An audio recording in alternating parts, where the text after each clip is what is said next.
Hey there, and welcome to our exciting course on Linux shell scripting. In this journey, we're going to unlock the full potential of bash scripting, teaching you everything from the basics all the way to advanced techniques. You'll gain practical skills in writing scripts that automate tasks, handle files, and manipulate data effortlessly. By the end of this course, you'll feel confident in your ability to create your own scripts and streamline your workflows. So, gear up for a fun and hands-on learning experience. Now, let's dive right in. Welcome to the what and why of bash scripting. In this tutorial, we'll dive deep into the world of bash scripting, exploring how to automate tasks on your Linux system using powerful script commands. So, let's get started with the basics. Bash scripting is essentially a way to tell your system to execute a sequence of commands automatically. It's like having a little assistant at your fingertips that can take care of those repetitive tasks for you. Whether it's backups, file organization, or even running programs, bash scripts can simplify your life. Now you might be wondering, why bash? Well, it's built into most Linux systems, which means you don't need to install extra software to get started. It's efficient, powerful, and has a vibrant community. Plus, once you learn the basics, you'll find it can save you a ton of time. So, grab your favorite Linux terminal, and let's roll up our sleeves and jump into the exciting world of bash scripting together.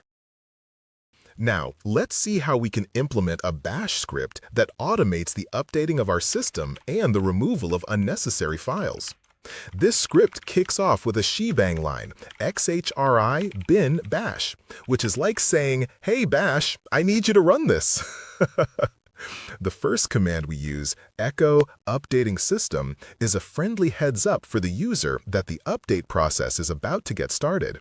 Next, we'll use sudo apt-get update to refresh the package list from the repositories, making sure our system is in the loop about the latest package versions out there. Now, just to keep things clear, we tell the user again with echo upgrade system packages before diving into sudo apt-get upgrade-y, which automatically installs those latest versions of installed packages while saying yes to anything it needs approval for. And just when you think we're done, we prepare the user again with echo removing unnecessary files, paving the way for a cleanup that happens with sudo apt-get auto-remove-y. This command sweeps away those packages that were installed automatically but are no longer needed. Finally, we wrap things up with a friendly echo system has been updated and cleaned, giving the user a satisfying closure that everything's been completed just fine. This organized approach shows how bash scripting can really streamline those essential system maintenance tasks. To create and run a bash script, you'll need access to a Linux terminal. So, let's dive in. First, open your text editor. You have a few options. You can use Nano, Vim, or even a graphical editor like Visual Studio Code. Today, I'll guide you through the process using Nano. Step 1. Open your terminal. Now, type nano updatesystem.sh to create a new file called updatesystem.sh. Got that? Great! Next up, paste the script we created earlier right into the file. Once you've done that, save it by pressing Ctrl-X, then hit Y to confirm, and finally press Enter. Now we're almost there. To make the script executable, type chmod +x updatesystem.sh. All set? Now run the script by typing /updatesystem.sh. And just like that, your system will be updated without any repetitive typing. How easy was that? Now, let's see how we can implement variable declaration and usage in our bash scripts. In our first example, we're going to declare a variable named name and assign it the value John. Now, here's the thing. When you do this, the assignment should have no spaces around the equal sign. If you add spaces, it's going to throw an error. Then we follow this declaration with the echo command, which allows us to print a greeting using the value of our variable by simply typing $name. This really shows how variables in Bash can store data that we can access and manipulate throughout the script. Next up, we'll write a script that takes this concept further by introducing another variable, user, and we're going to assign it the value Alice. Once again, we utilize the echo command to greet the user. This showcases how easy it is to change variable values in order to personalize our outputs. So, when we run this script, we'll see a friendly greeting directed at Alice, highlighting the flexibility of variables in Bash scripting. Through these examples, you can really see how simple variable manipulation can enhance the interactivity and usability of your scripts. Now, let's implement the following example that showcases the use of arrays in Bash. In this script, we define an array called fruits, which you'll see contains 3 elements: apple, banana, and cherry. This structure is super helpful because it lets us group related items together within a single variable, making it much easier to manage lists of data. So when we access @fruits1, we're retrieving the second item in the array, which, as you might have guessed, is banana. This just goes to show how indexing works in Bash. Remember, it starts from 0. Now, moving on, we can iterate over the array using a for loop. The loop will go through each element in the fruits array, and we utilize shift to reference all elements collectively. Within the loop, we employ the echo command to print each fruit to the terminal. This approach not only gives us a clear output of all items in the array, but it also illustrates the flexibility and convenience that arrays bring to Bash scripting, especially for tasks that involve lists or collections of data. By mastering arrays, you can handle and manipulate multiple values in your scripts with ease. Now, let's see how we can implement a script to check for the existence of a file. This script uses an if statement to determine whether the specified file, in this case, etc passwd, exists on the system. So, the if-f file condition evaluates to true if the file exists and is a regular file. If the condition is met, the script echoes a message confirming that the file exists. Otherwise, it provides an alternative message indicating that the file does not exist.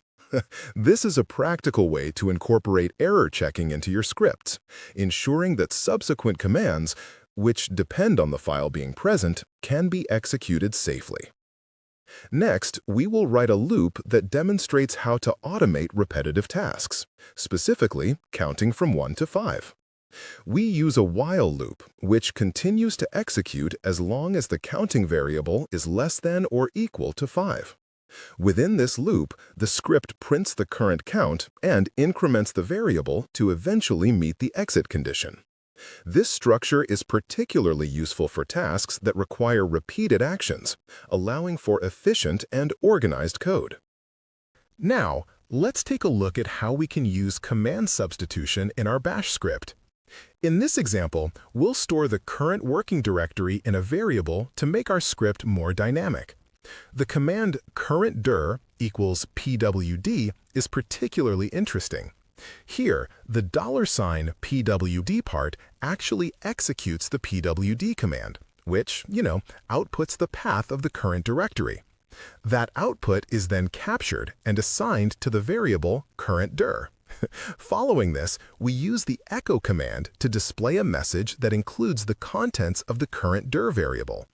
By using $current_dir, we can seamlessly incorporate that directory path into our output, making the script interactive and informative. This technique not only enhances the readability of the script, but it also allows for greater flexibility, enabling the script to work in any directory without needing to manually specify the path. Command substitution like this is a powerful feature in Bash that can greatly simplify complex tasks and enhance the capabilities of your scripts. Now, let's dive into a valuable debugging technique that will really enhance our script development: By using the command bash-x myscript.sh, we can run our bash script with this -x flag, which activates a debugging mode. What this does is instruct the bash interpreter to print each command and its arguments right there in the terminal before they get executed. This can be a lifesaver when you're trying to troubleshoot issues in your scripts because it gives you clear visibility into which commands are being processed and the order they're running in. Now, when you're debugging larger or more complex scripts, the output is exceptionally helpful for pinpointing where things might be going awry or behaving unexpectedly. Oh, and there's also an alternative -v flag that you can use, which shows you the lines of the script as they are read. This further aids in understanding the flow of execution. Integrating these debugging practices not only improves the quality of your code, but also builds your confidence in your scripting skills as you learn to tackle and resolve errors effectively.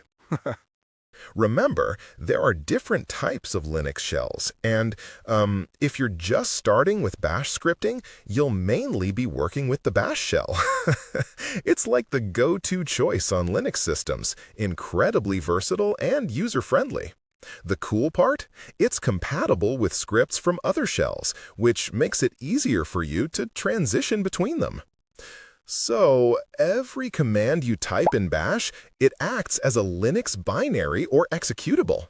This means you're effectively binding different commands together into a script, which creates this powerful tool for automation and task management. It's like assembling a super efficient machine that carries out your tasks for you. As you embark on your journey with bash scripting, don't forget to practice. Just start with those simple scripts, and gradually, you can incorporate more complex functionalities as you get more comfortable. You know, it's pretty exciting. You're on your way to mastering automation on your Linux environment. This will definitely maximize your productivity and efficiency. So, happy scripting! Now, let's take a look at how we can declare a variable in bash to store a username. In this example, we're going to declare a variable named username and assign it the value Alice. The syntax is pretty straightforward. We write the variable name, followed by an equal sign, and then the value itself. But remember, no spaces around that equal sign. Once the variable is set, we can use the echo command to display a greeting that incorporates this variable. So, by referencing username with a $sign, we can seamlessly insert its value into our message. Now, here's the cool part. This dynamic nature of variable assignment in bash means that if we change the value of username later in our script, all instances where it's referenced will reflect that new value. This is particularly useful for creating adaptable scripts. You can modify the variable's content without having to rewrite multiple lines of code. With such variable declarations and commands, we gain finer control over our scripts, allowing for much more efficient programming practices. Now, let's explore how to declare variables in bash for storing useful information. We begin by defining a variable called username and assigning it the string value Alice. This variable holds the user's name, making it super easy to reference later in the script. Similarly, we create another variable called age and assign it the value 30. This simple assignment showcases the basic syntax of variable declarations in bash, which, by the way, requires no spaces around the equal sign. It's really important to choose clear and descriptive names for your variables throughout your scripts, as this helps maintain readability and makes it easier to understand for anyone who reads the code, even for future versions of yourself. Now, let's implement arrays to manage multiple values efficiently. To do this, we'll declare an array named fruits containing 3 items: apple, banana, and cherry. By utilizing parentheses, we can group related data under a single variable name. This means we can reference each fruit using zero-based indexing, like this fruits of 1, which retrieves banana. This powerful feature not only organizes data logically, but also enhances the clarity of our scripts, making them more structured and efficient for further operations. Now, let's see how we can implement command substitution to dynamically capture the output of a command into a variable. In our first example, we're going to assign the output of the ls command, which lists all files and directories in the current directory, to a variable named files. By using command substitution syntax with the $sign in parentheses, like this, $parentheses, we're enabling direct integration of the command's output into our variable. This means we can easily reference files later on. So, when we use the echo command to display the contents of files, it provides us with a neat list of all the files, demonstrating just how effectively we can incorporate command results into our scripts. Next up, we're going to write another snippet that counts the number of files in the current directory. Here, we use command substitution again, but this time we take the output of ls and pipe it into wc-l, which counts the number of lines. The result is stored in a variable called filecount. This approach illustrates how we can take the output from one command and use it as input for another, enabling us to perform operations like counting items dynamically. Finally, by echoing a message that includes file count, we effectively convey essential information about the directory, showcasing the true power of command substitution in our scripting toolkit. First, let's implement the following code to create a dynamic backup script using variables and command substitution. First, we declare two variables, src_dir and backup_dir, which define the source directory to backup and the destination directory where the backups will be stored, respectively. This not only organizes our paths, but it also makes it super easy to change them when needed. No need to hunt through multiple parts of the script. Next, we utilize command substitution with the $parentheses syntax to generate a timestamp formatted as YYYY-MMD-HHMMS. This timestamp ensures that each backup file has a unique name based on when it was created, which is crucial for avoiding overwrites and maintaining multiple backup versions. The final file name is constructed by combining backup_dir with the generated timestamp and the .targz. Now, let's see how we can perform the actual backup using the tar command. This command is particularly effective for compressing files and archiving entire directories. By specifying the -c option, we tell tar to change to the src_dir before archiving, which allows it to include all contents without needing extra path specifications. Finally, we echo a confirmation message to inform the user about the location of the backup file, providing reassurance that the backup process was successful. Now let's see how we can implement debugging in our bash scripts using the -x flag. When you want to identify issues in your script, running it in debug mode becomes invaluable. By prefixing your script execution command with --x, you instruct the shell to display each command being executed alongside its arguments. This output provides a clear trace of the script's execution, making it easier to pinpoint where errors or unexpected behaviors may occur. For instance, if you encounter an incorrect backup path in your script, using this debug mode would immediately reveal that issue as the shell executes the corresponding command. Additionally, incorporating echo statements at strategic points in your script can further enhance your debugging process. These statements allow you to check the values held by variables, serving as quick checkpoints during the execution flow. By visually confirming that data is correct at various stages, you can ensure your script behaves as intended, ultimately creating a more robust and reliable automation process. So, to wrap things up, we've really covered some important topics today, like how to declare variables and explore the power of command substitution. These concepts, they're the foundation of bash scripting, allowing you to create scripts that are not just functional, but also flexible and dynamic. You can store data, control the flow of execution, and integrate real-time command outputs into your workflows, which is super powerful, right? Having a solid grasp of these ideas opens the door to more advanced scripting techniques and automation, really propelling your productivity to new heights. Now it's your turn. I encourage you to practice creating your own scripts using variables and command substitution. Experiment a little with building automation tasks, apply what we've discussed, and trust me, you'll see how these concepts enhance your efficiency in the Linux environment. So, happy scripting, and I can't wait to see you in the next lesson.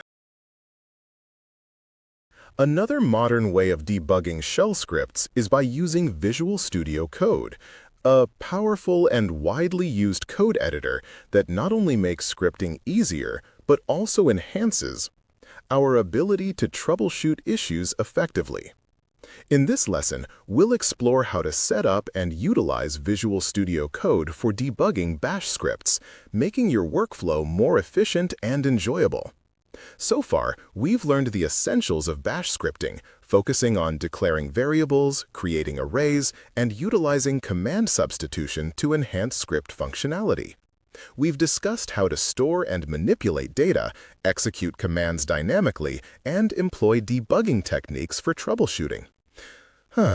Additionally, we explored practical applications like automating a backup process using these concepts. As we progress, it's time to dive into the specifics of debugging shell scripts using Visual Studio Code. Visual Studio Code offers a sleek and user-friendly interface packed with features that can significantly ease the debugging process. One of the first steps in setting up your environment is ensuring you have the necessary extensions installed. To debug Bash scripts, you'll want to install the Bash Debug extension. This extension will enable you to set breakpoints, step through your code, and inspect variables, all essential for effective debugging.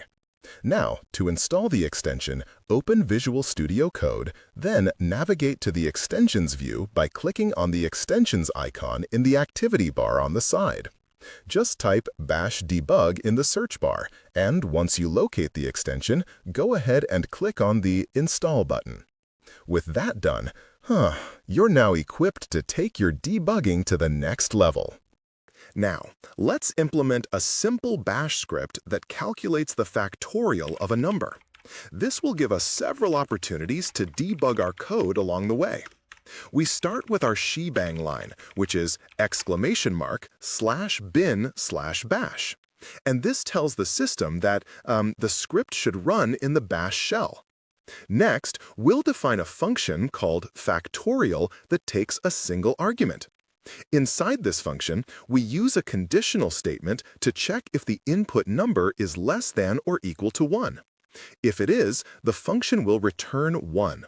This serves as our base case for recursion. But if the input number is greater than 1, the function calls itself recursively.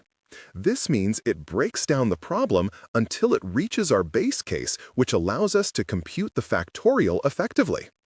After defining our function, we can assign a value of 5 to the variable number.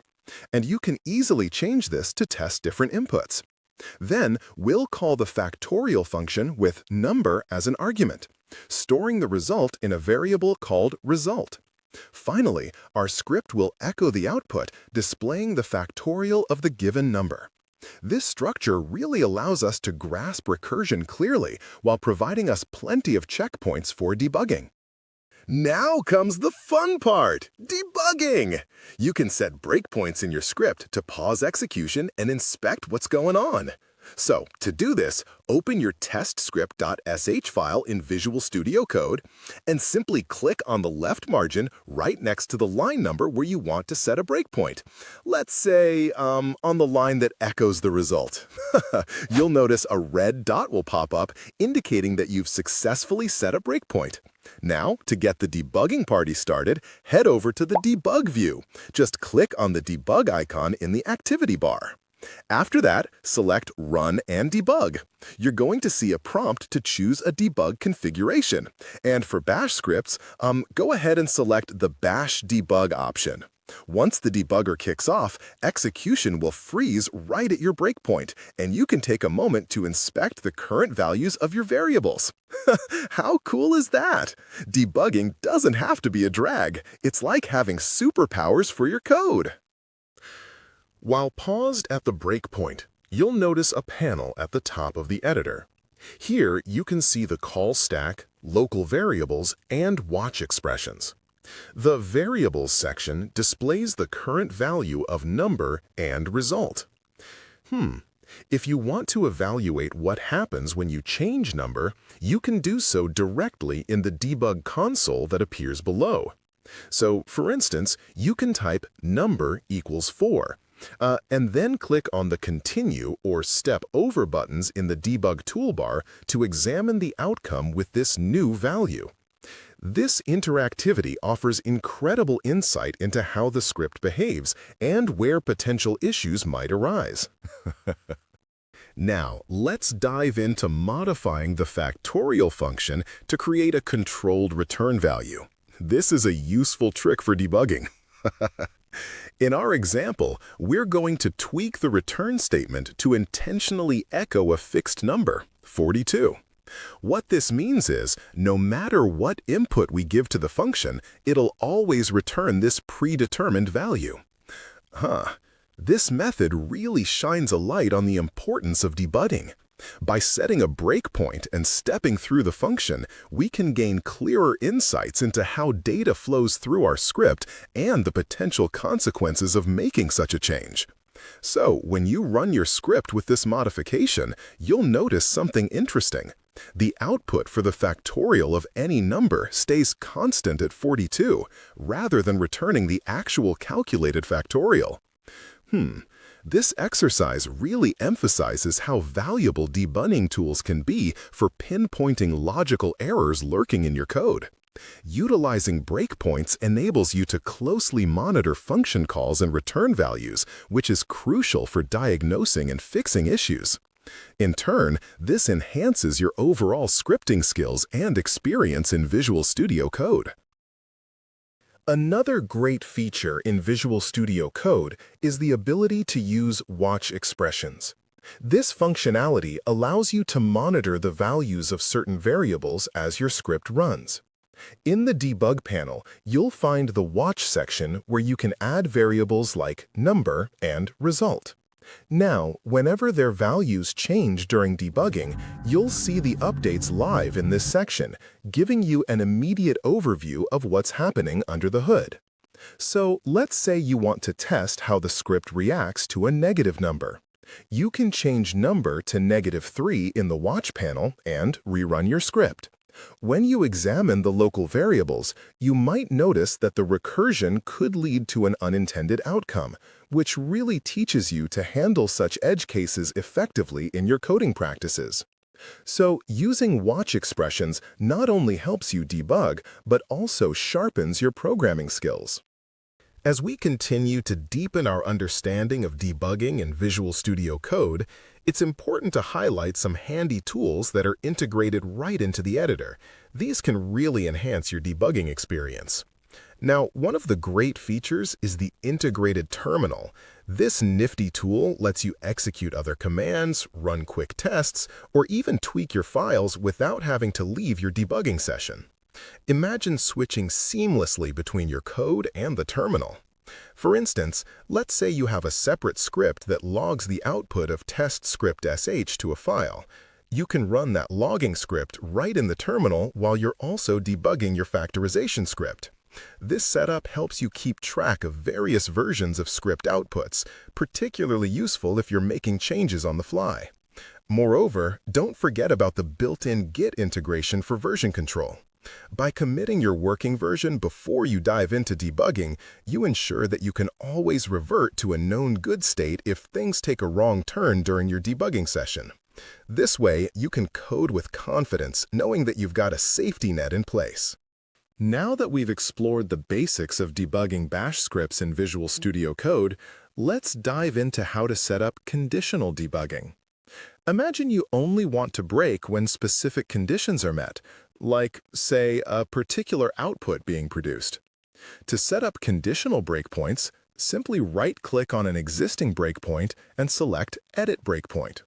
For example, if you want to hit that breakpoint only when result equals 120, you can specify this condition here. This feature really helps streamline your debugging process by avoiding unnecessary interruptions for every execution path that doesn't meet your criteria. With conditional breakpoints in place, you can focus on the scenarios that matter most to your debugging efforts. It's a neat way to hone in on the specific issues without getting distracted by the rest.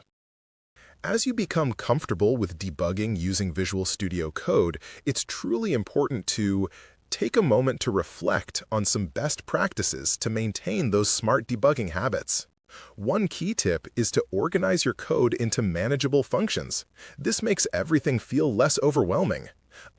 Also, be sure to label your variables clearly and avoid those long blocks of code. That approach can really improve readability.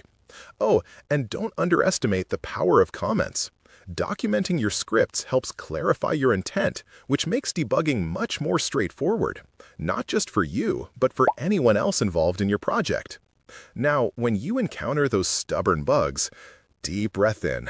Don't hesitate to step back and take a break. Sometimes just a moment away can give you a fresh perspective. Or, if you feel comfortable, ask a colleague for their input. That can really lead to breakthroughs. Remember, debugging isn't just about fixing errors. It's also about enhancing your understanding of your script's workflow.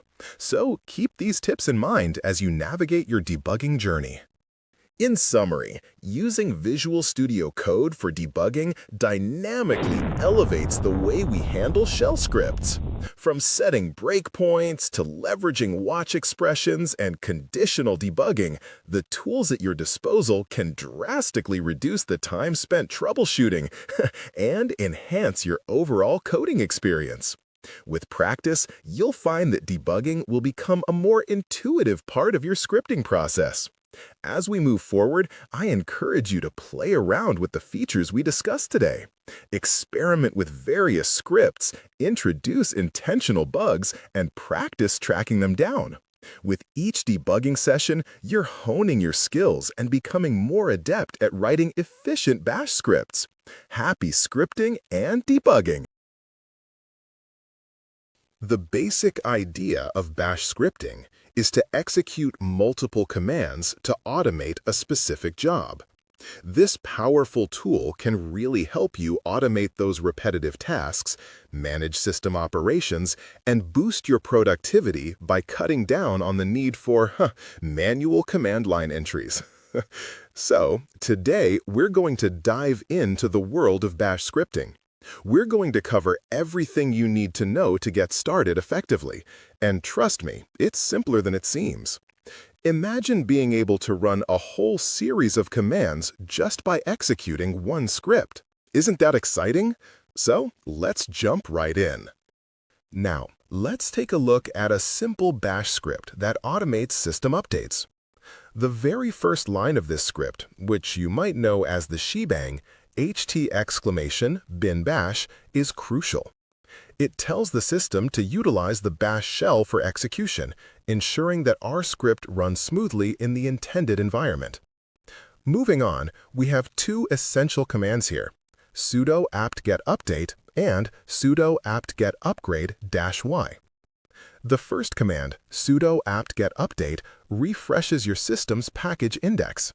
This allows your package manager to gather the latest info about available software packages and their versions. Now, this is a critical first step before you start upgrading any packages, as it ensures you're working with the most up-to-date data. Following that, we have the second command, sudo apt-get upgrade-y. What this does is upgrade all installed packages to their latest versions, and it does so without prompting you for confirmation because of the -y option. Now, this is particularly handy for automation, right? It allows the script to run seamlessly without needing user interaction. So, once you've saved this script as updatesystem.sh and executed it with the appropriate permissions, you'll have this super convenient method to keep your system up to date with just a single command. Hmm. Now, let's take a look at how to declare a variable in Bash and utilize it in a script. The first line assigns the value John to the variable username. It's a pretty straightforward assignment, but here's a crucial tip. In Bash, make sure there aren't any spaces around that equal sign. Once we've set that variable, retrieving its value is simple. Just prefix the variable name with a $sign. So, in the second line, we use the echo command to print out "Hello, John" on the screen. This shows how variables can truly bring personalization to our outputs in scripts. It's fascinating, right? The dynamic nature of Bash scripting means that changing the content of the variable can lead to different outputs without touching the underlying script structure. Now, let's move on to writing a conditional statement that checks if username is equal to John. If that condition holds true, it executes a bit of code that prints, "You are the chosen one." But if the condition isn't met, it defaults to the else section and prints, "I don't know you." This really illustrates how Bash can make decisions based on variable content, adding a layer of logic to your scripts and enhancing their functionality. Pretty neat, don't you think? Next, we will write the following code to declare and use arrays in Bash scripting. The first line initializes an array named names that holds 3 values: Alice, Bob, and Charlie. This is a concise way to group related items under a single variable, allowing for more organized data management. Now, let's access specific elements in this array. The second line demonstrates how to retrieve the first name in the array using its index, which in Bash is 0-based. That means $names in brackets 0 gives us Alice. This is a crucial concept in working with arrays as it allows you to efficiently retrieve and manipulate individual elements. Finally, we'll see how we can implement a loop to iterate through all the names in the array. The for loop syntax allows us to access each element in the names array and execute a block of code for each. In this case, we're going to print a greeting for each person. This makes scripts more dynamic and interactive, enabling customized responses and better user experiences. By mastering this, you're enhancing your scripting competency significantly. Now, let's dive into how we can implement input and output redirection in our Bash scripts to manage system outputs effectively. The first line of code we'll explore demonstrates how to log system status. By using the greater than operator, we direct the output of the echo command into a file named log.txt, and it creates the file if it doesn't exist, or overwrites it if it does. This approach is especially useful for keeping records of system operations without cluttering your terminal. Now, to take our logging a step further, we can append new messages to the existing entries in log.txt. The double greater than sign, double, allows us to add additional outputs without losing previous log details. This is ideal for maintaining a cumulative log of actions over time. Lastly, let's take a look at how we can read inputs from a file. The construct while ifs equals read-r line allows us to read each line from names.txt and process it inside the loop. By echoing the name being processed, we can keep our terminal output clean while handling data efficiently. This method not only keeps your terminal focused on essential messages, but also ensures that all data operations are handled systematically in the background. Now, let's see how we can define a function that will help us greet users dynamically. In Bash scripting, functions are absolutely essential for encapsulating commands, making your scripts more organized and reusable, a total game changer. Here, we're creating a function named greet. This function takes one argument, denoted by s1, which represents the first argument passed to the function when it's called. When we execute the greet function, it outputs a personalized greeting message incorporating the user's name provided as an argument. So, for instance, if we call greet John, it'll display "Hello, John" on the screen. This ability to call the function with different inputs allows for a more interactive script, which greatly reduces repetition in our code writing. Plus, this approach not only makes your scripts cleaner, but also enhances maintainability, since you can change the function in one place rather than multiple occurrences throughout your script.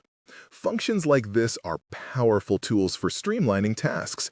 They allow you to encapsulate logic and really improve the readability of your code. Now, let's take a look at variable scoping in Bash. In this code snippet, we're going to define a function called myFunction, which includes the declaration of two variables. The first variable, var1, is declared with the local keyword, meaning it can only be accessed within the function itself. So, once the function finishes execution, var1 won't be available outside, ensuring there's no unintended interference in other parts of your script.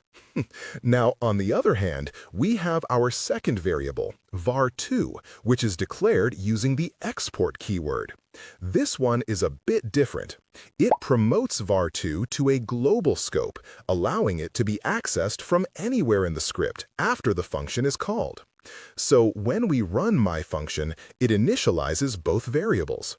However, if you try to echo var1 outside of the function, you'll run into an error because, remember, it's not defined outside of its local context. But var2, on the other hand, will print its value. This clearly illustrates how managing variable scope is crucial for guiding data flow in your scripts. It really helps you maintain clarity and control over your code's behavior. Now, let's take a look at how we can use command substitution to enhance our Bash scripts by dynamically assigning the output of commands to variables.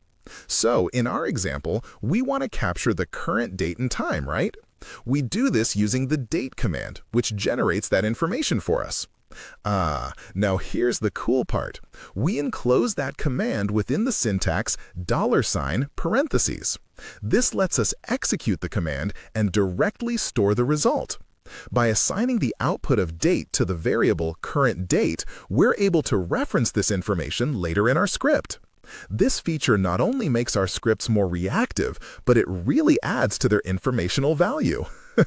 After we've stored the date, we can use the echo command to display a message that incorporates this variable. So we could output something like, today's date is $current date, seamlessly inserting the actual date and time we retrieved with our command. This approach really showcases the flexibility of Bash scripting, enabling us to create scripts that adapt to varying conditions and provide context-aware information. Now, let's take a look at how to run your Bash script in verbose mode. This is an essential technique for debugging, so it's definitely something you want to know. By using the command bash-v myscript.sh, you can execute your script while displaying each command before it runs. This is particularly useful for tracking the execution flow and, identifying where any issues may arise. For instance, if your script isn't performing as expected, the verbose output helps highlight which specific command is being executed at each step, providing insights into potential errors. Furthermore, leveraging this feature in conjunction with development tools like Visual Studio Code really enhances your debugging capabilities. It allows you to inspect variables and control execution flow effectively. So, it makes your scripting process much more transparent, enabling you to see the interplay of each command and its output in real time. Understanding and utilizing verbose mode not only helps with immediate debugging, but also cultivates better scripting practices. This ensures that your Bash scripts are both reliable and efficient as you automate tasks. So, let's get cracking on that, shall we? As we wrap up this overview of Bash scripting, remember that mastering this skill can truly automate those tedious tasks and open up new horizons in system management. The more you explore, the more powerful tools you'll have at your disposal. In our upcoming sessions, we'll dive into some advanced features, like working with external APIs, handling errors gracefully, and structuring larger scripts. Now, get scripting, and don't forget to have fun along the way. Happy coding! Now let's see how we can declare a variable in Bash and utilize it to display a message. In our example, we initialize a variable called greeting and assign it the string value hello world. This simple declaration demonstrates how easy it is to store information in Bash, enabling scripts to maintain dynamic values throughout their execution. Once we have our variable set up, we can retrieve and display its content using the echo command, which is essential for presenting outputs to the terminal. By running the command to echo the variable, Bash retrieves the value stored in greeting and prints it to the screen. This showcases the fundamental concept of variable assignment and retrieval, making it a cornerstone of effective scripting. Such a mechanism not only adds flexibility to our documents, but also enhances readability and maintenance of scripts. Using variables like this allows for a clearer structure in your code, making it easier to modify and understand overall. Thus, mastering variable declarations and usages sets the stage for creating more complex and efficient Bash scripts in the future. Now let's see how we can declare an integer variable and perform arithmetic operations within our Bash script. We start by assigning the integer value of 5 to a variable named count.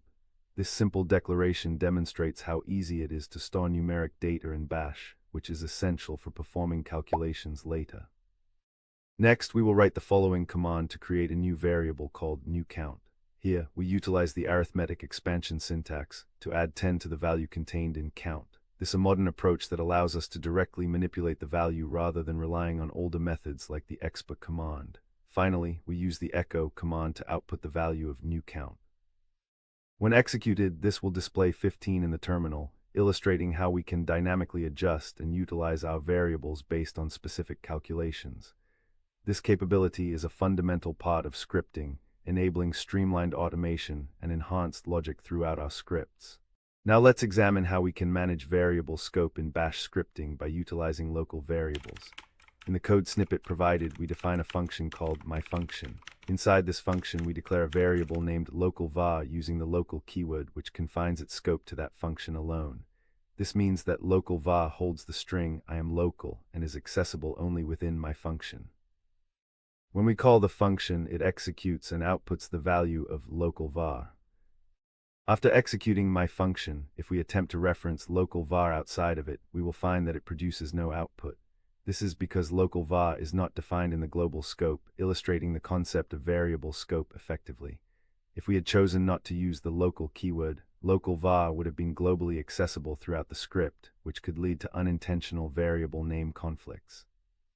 This feature of local variables helps maintain clean and manageable code, allowing functions to work independently without affecting each other's variables, thereby increasing the overall reliability of your scripts. Now let's see how we can implement a simple scoring system using a variable that updates its value dynamically throughout the execution of a loop. In this example, we start by initializing a variable named score and assigning it a value of 0. This sets the baseline for our scoring. Next, we create a loop that iterates from 1 to 5, representing the number of scoring events we want to track. During each iteration of the loop, we increment the score by 1 using arithmetic evaluation, which allows us to perform calculations directly on the variable.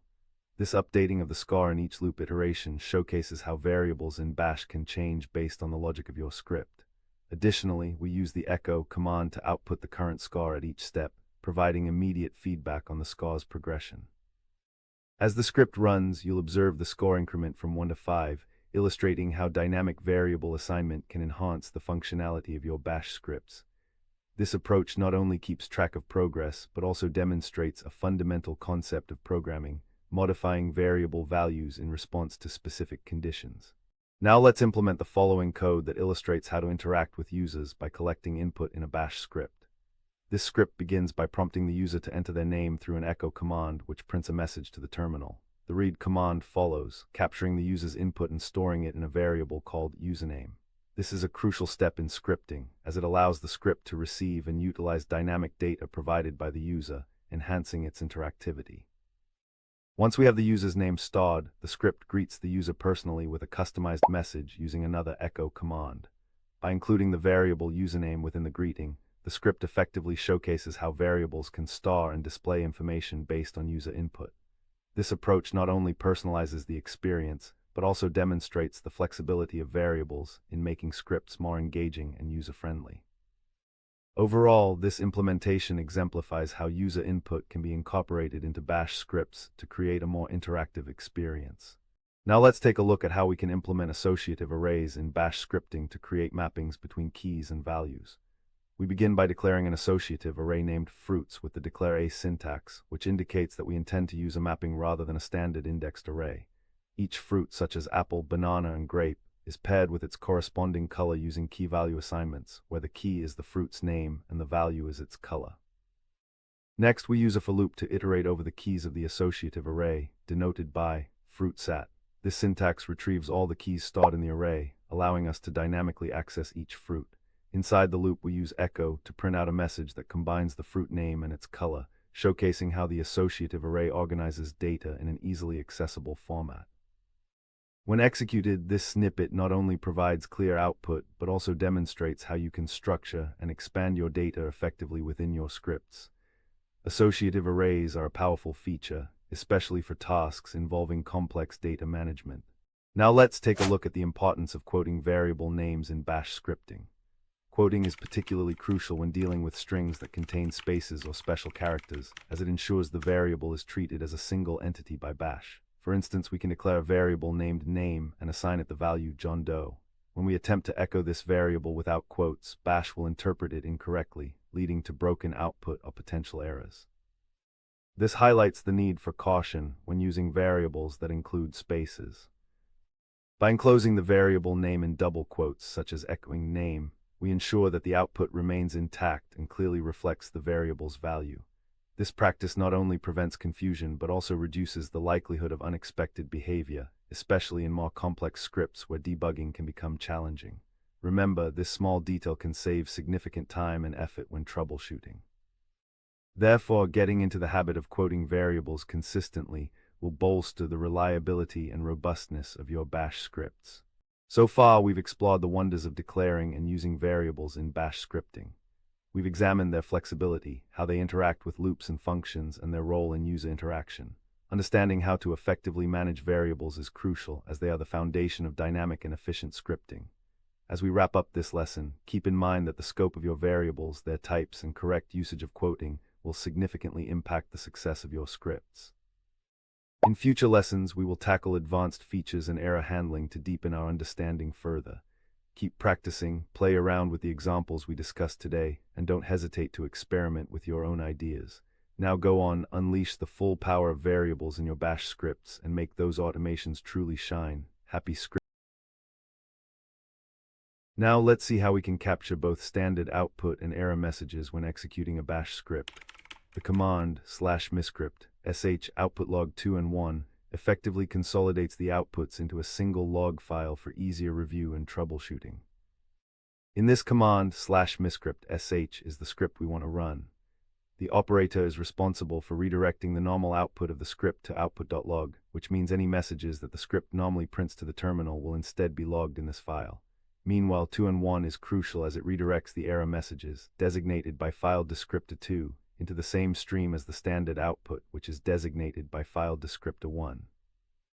This dual redirection allows us to capture all output in one place, enabling us to diagnose and analyze any issues that arise during script execution effectively. Using this technique is especially beneficial for debugging, ensuring we have all the relevant information in a manageable format. Next, we will explore a simple script that demonstrates incrementing a counter in a loop. The variable count is initialized to 0, serving as our starting point for the increments. We use a for loop to iterate through the numbers 1 to 5, allowing us to add each number to the count.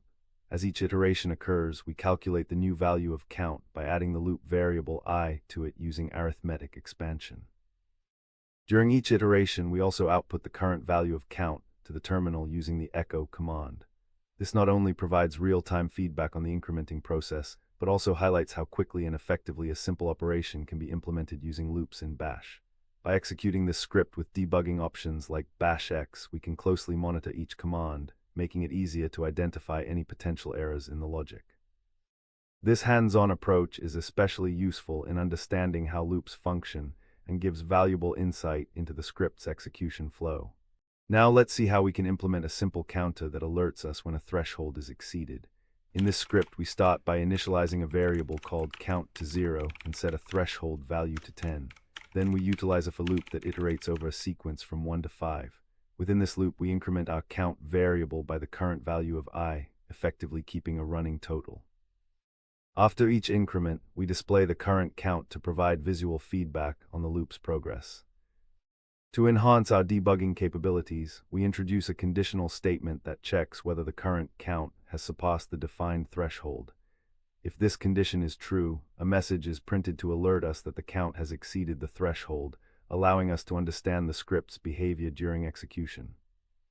This approach not only reinforces the significance of conditional statements in debugging, but also illustrates how we can monitor the script's flow, making it especially beneficial for larger, more complex scripts where tracking the state might be challenging. Now let's see how we can implement error handling in our bash script using command exit statuses. The code attempts to copy a file named source.txt to destination.txt. After executing the copy command, we immediately check the exit status using the special variable. This variable holds the return value of the last executed command. A status of 0 indicates success, while a non-zero value indicates an error. In this example, if the copy operation fails, the script will print an error message saying, "Error, file copy failed." This feedback is essential for users running the script as it lets them know what went wrong. Conversely, if the copy is successful, the script will confirm this by outputting "file copied successfully." This method of checking the exit status immediately following the command ensures that the script can make informed decisions based on the command's success or failure, enhancing its reliability and user experience. Such practices are vital in creating robust scripts that behave predictably even when errors occur. Now let's take a look at how we can utilize the trap command in our script for better error handling. The trap command allows us to specify actions that will be executed when certain signals are received, or when the script exits due to an error. In this case, we're using it to catch any errors that occur in the script. We set up a trap that will display an error message and exit with a status code of 1 whenever an error occurs during the execution of any command in the script. Next, we start the script with an echo statement indicating that the script is beginning. Following this, we attempt to copy a file named non-existent file.txt to a destination. Since this file does not exist, the cp command will fail, triggering the trap we established earlier. As a result, the error message "an error occurred, exiting" will be printed to the terminal, and the script will terminate without executing the subsequent echo statement. This demonstrates how using trap can enhance the robustness of your script, providing meaningful feedback to the user and gracefully handling unexpected issues. Now let's take a look at a user-defined function that encapsulates the process of copying files, which can significantly enhance the modularity and readability of our scripts. The copy file function is designed to take two parameters, the source file and the destination file. Inside the function, we first declare the variables source and destination, which store the values of these parameters. The core operation of this function uses the cp command to attempt to copy the file from the specified source to the destination. Immediately following this operation, we check the exit status using a special variable that returns the success or failure of the last executed command. If the copy operation fails, the function outputs an error message without terminating the script, thus allowing other operations to continue running. Conversely, if the copy is successful, a success message is displayed to confirm the operation. By structuring the file copying logic in this way, we create a reusable component that can be easily tested and debugged, ensuring a more resilient response to file management tasks. Finally, we invoke this function with specific file names to demonstrate its functionality in a real-world scenario, showcasing its effectiveness in managing file operations within our scripts. Now let's implement a crucial feature for robust error handling by using set_e at the beginning of our script. This command instructs the shell to immediately exit the script if any command within it fails. This is particularly valuable during development, as it allows us to catch errors early and ensures that we don't execute subsequent commands that rely on the successful execution of previous ones. In our example, we begin by indicating the script's start with an echo statement. This serves as a clear indicator that the script is running. We then attempt to copy a file from source.txt to destination.txt. If this operation encounters an error, such as if the source file doesn't exist, the script will terminate right after the copy command, and the following echo statement won't be executed. This behavior not only helps maintain the integrity of the script's flow, but also minimizes the risk of propagating errors that could lead to more complex issues down the line. By utilizing set E, we effectively enhance our script's reliability and enable quicker debugging, making it an essential practice in Bash scripting. Now let's implement a logging mechanism to enhance our script's debugging capabilities. We start by defining a variable, log file, which points to the log file where all messages will be stored. This enables us to keep a historical record of events that occurred during the script's execution. Next, we create a function called log, which takes a single argument. This function uses the echo command to append messages to the log file, timestamping each entry for easier tracking and analysis later on. We then invoke the log function, indicating that the script has started. This serves as a useful marker in the log file, providing a clear starting point for the log entries. The script proceeds to attempt a file copy operation, and after the command executes, we use an if statement to check the exit status of the copy operation via. If the copy fails, we log an error message indicating the failure. If it succeeds, we log a success message. This structured logging approach not only aids in debugging, but also allows us to revisit past runs for insights into the script's behavior over time. Wrapping up, debugging and error handling are indispensable skills as you dive deeper into Bash scripting. Knowing how to utilize various methods such as redirection, conditional checks, traps, and logging can elevate your scripts from basic to robust, enabling them to handle errors without failing catastrophically. Mastering these techniques will not only make your scripts more reliable, but will also build your confidence as a scripter. Always remember that even experienced developers encounter bugs. The difference lies in how swiftly and effectively they tackle them. There's no need to fear errors, embrace them as learning opportunities, and don't hesitate to step back, analyze, and refine your approach. Happy scripting, and may your debugging journeys be Welcome back. In today's video, we will explore the fascinating world of Linux shells, particularly focusing on the various types available to us. Every shell has its own features, and some of them are very popular among developers today. So far, we've learned about the significance of debugging and error handling in Bash scripting, emphasizing the need for efficient error detection and resolution. We also explored techniques such as capturing output and error messages, using debugging options, and implementing conditional statements for better flow analysis. Now, we will talk about the different types of Linux shells and how they can enhance your command line experience. Linux is known for its versatile shell environment, and there are several shells you might encounter. The most common ones are the Bourne shell sh, the Bourne again shell bash, the Korn shell ksh, and the C shell csh. Each shell has unique features that may appeal to different users and use cases. Now let's see how we can implement a simple shell script using the Bourne shell, also known as sh. The first line of our script is called the shebang, which begins with, followed by the path to the interpreter, in this case, /bin/sh. This line tells the operating system to execute the script using the sh interpreter, ensuring that the commands within the script operate as intended. Next, we have the echo command. In our script, echo, this is a simple sh script, is used to output a string to the terminal. This command is fundamental in shell scripting as it allows us to display messages and information to the user, providing feedback during script execution.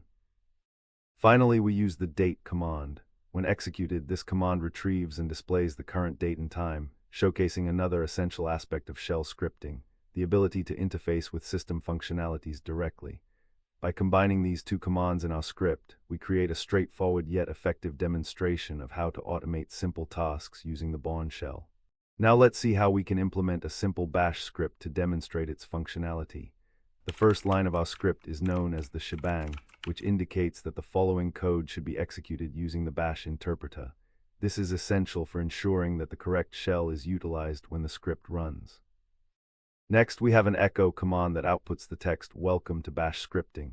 This command is fundamental in scripting as it allows us to communicate directly with users through the terminal. Following this, we will implement another echo command that introduces command substitution by using the syntax. This feature enables us to execute a command within another command. In this case, the command date is executed, which fetches the current date and time.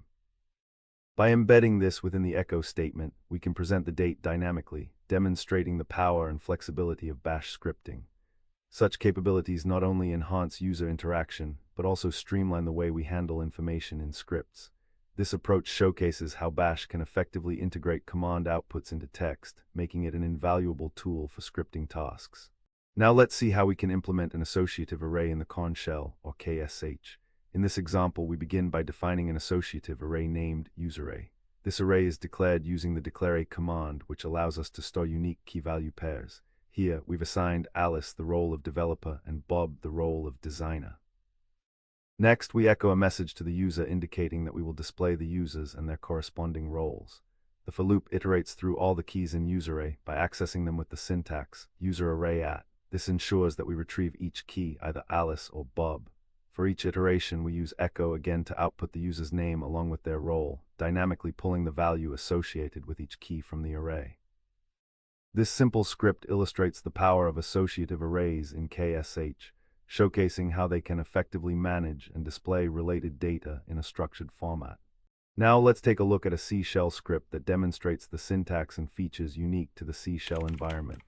The first line of the script includes a shebang, specifying that the script should be executed using the C shell interpreter, indicated by /bin/csh. This ensures that the commands within the script are interpreted correctly. Next, we have the echo command, which outputs the text running C shell script to the terminal. This serves as a simple confirmation that the script has started executing. Following this, we see the set command being utilized to define a variable named currentDate. By using backticks around the date command, we are executing it right within the context of the set command.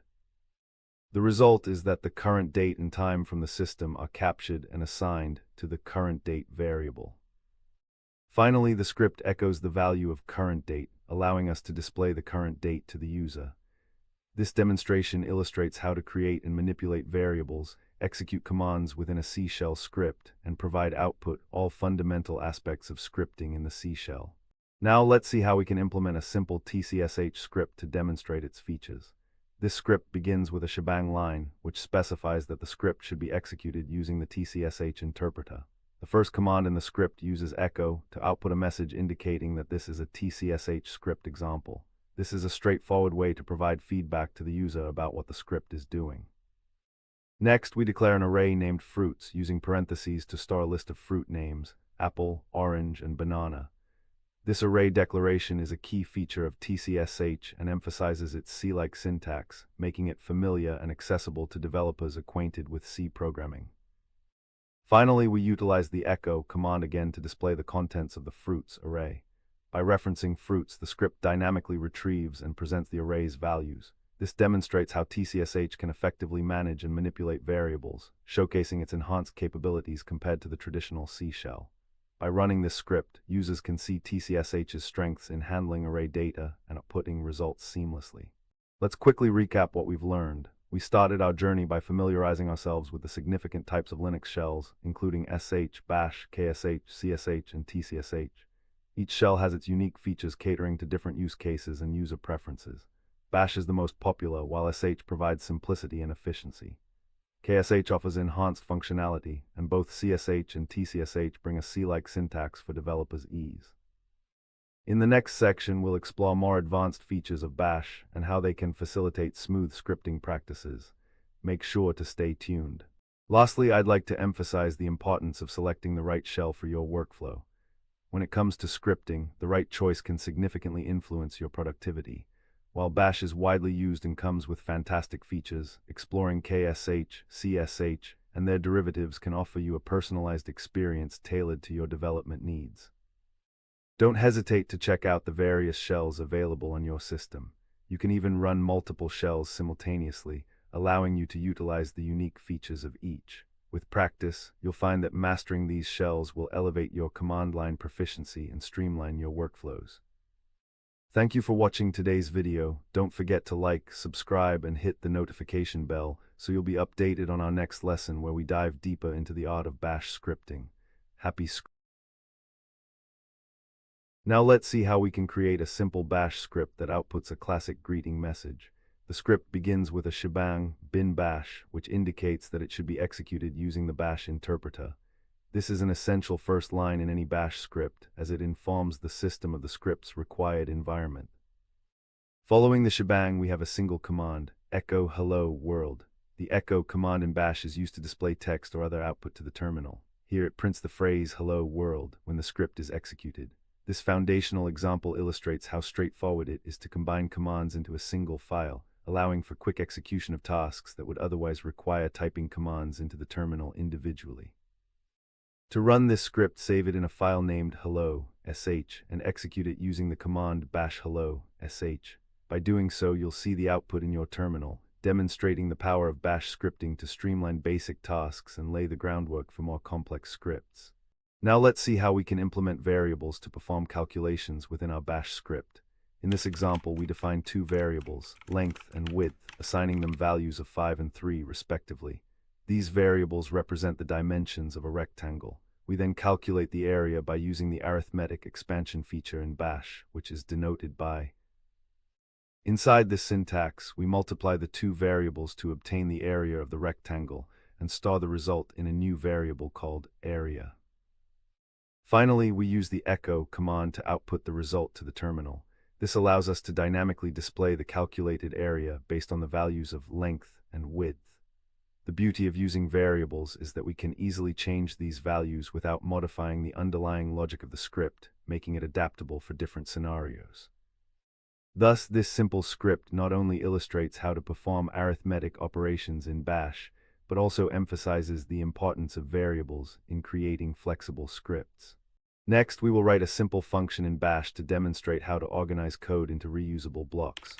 The function, named greet, is defined to take a single argument, which represents the name of the person we want to greet. Inside the function, we use the echo command to output a greeting message that incorporates this argument using the $1 variable, which accesses the first positional parameter passed to the function. Now let's see how we can use this function. By calling greet Alice first, the function generates a personalized greeting for Alice, printing hello Alice to the terminal. Then we call greet Bob, demonstrating that the same function can be utilized with different inputs to produce different outputs. This showcases the modularity of functions in Bash scripting, allowing us to avoid redundancy and make our scripts cleaner and more maintainable. As you continue to work with functions, you'll find that they significantly enhance the structure and readability of your scripts, making them easier to develop and debug. Now let's see how we can implement an if statement to control code execution based on a condition. In the following code, we declare a variable named number and assign it a value of 7. The if statement checks whether this variable is greater than 5 using the GT operator, which stands for greater than. If the condition evaluates to true, the script will execute the commands within the then block, which in this case echoes a message stating that the number is greater than 5. This feedback is crucial for understanding how conditions affect script behavior.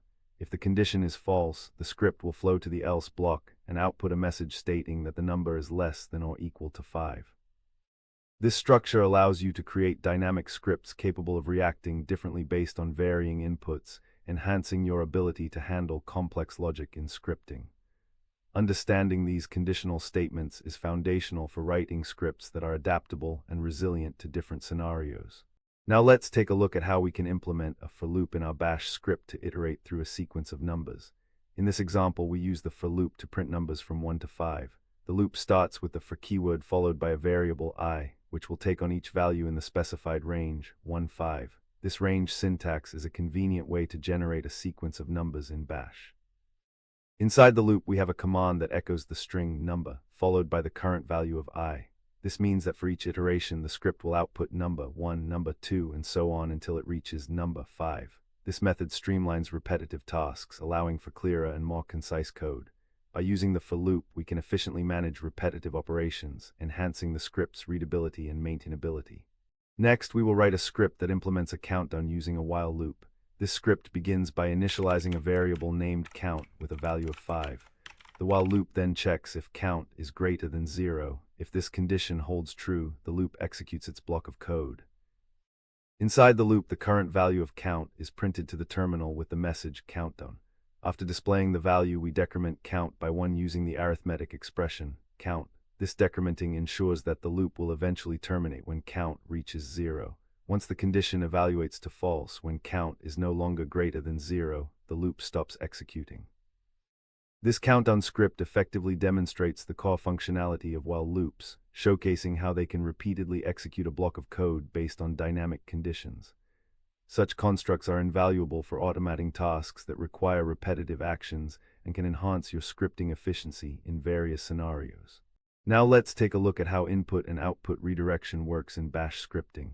This feature allows us to control where the output of our commands goes, enabling us to store it in files for later use. In our first example, we initiate a Bash script that uses the echo command to write "this is a test" into a file named output.txt. The operator redirects the output from the terminal directly into this file, which means the text won't be displayed on the screen, but saved for future reference instead. If you want to add more information without erasing what's already there, we can use the operator. By writing another line with the command echo, adding another line, output.txt, we append this new text to the end of the same file. This technique is particularly useful for logging outputs or maintaining records, as it allows you to combine and update information in one place effectively. Understanding and utilizing redirection is a powerful skill in Bash scripting, making your scripts not only more versatile, but also more efficient in handling data. Now let's see how we can implement user interaction within a Bash script by using the read command. In this example, we start by prompting the user to enter their name, which is done with the echo command. This simple message makes it clear to the user what input is expected. Next, we utilize the read command to capture the user's input and store it in a variable called name. This allows us to collect data dynamically during the script's execution, making our script more versatile and engaging. Finally, we greet the user by echoing a message that incorporates their name through variable substitution. The output combines static text with dynamic input, thus personalizing the interaction. This capability to gather input and provide feedback can significantly enhance user experience, enabling the creation of scripts that adapt to individual user needs. Understanding how to handle user input is crucial for developing user-friendly Bash scripts that can interact with users in meaningful ways. Now let's take a look at how we can calculate the square of a number using a simple Bash script. In this code, we begin with the shebang line, bin bash, which indicates that the script should be executed in the Bash environment. The script then features a comment that introduces the purpose of the code, improving its readability and understanding.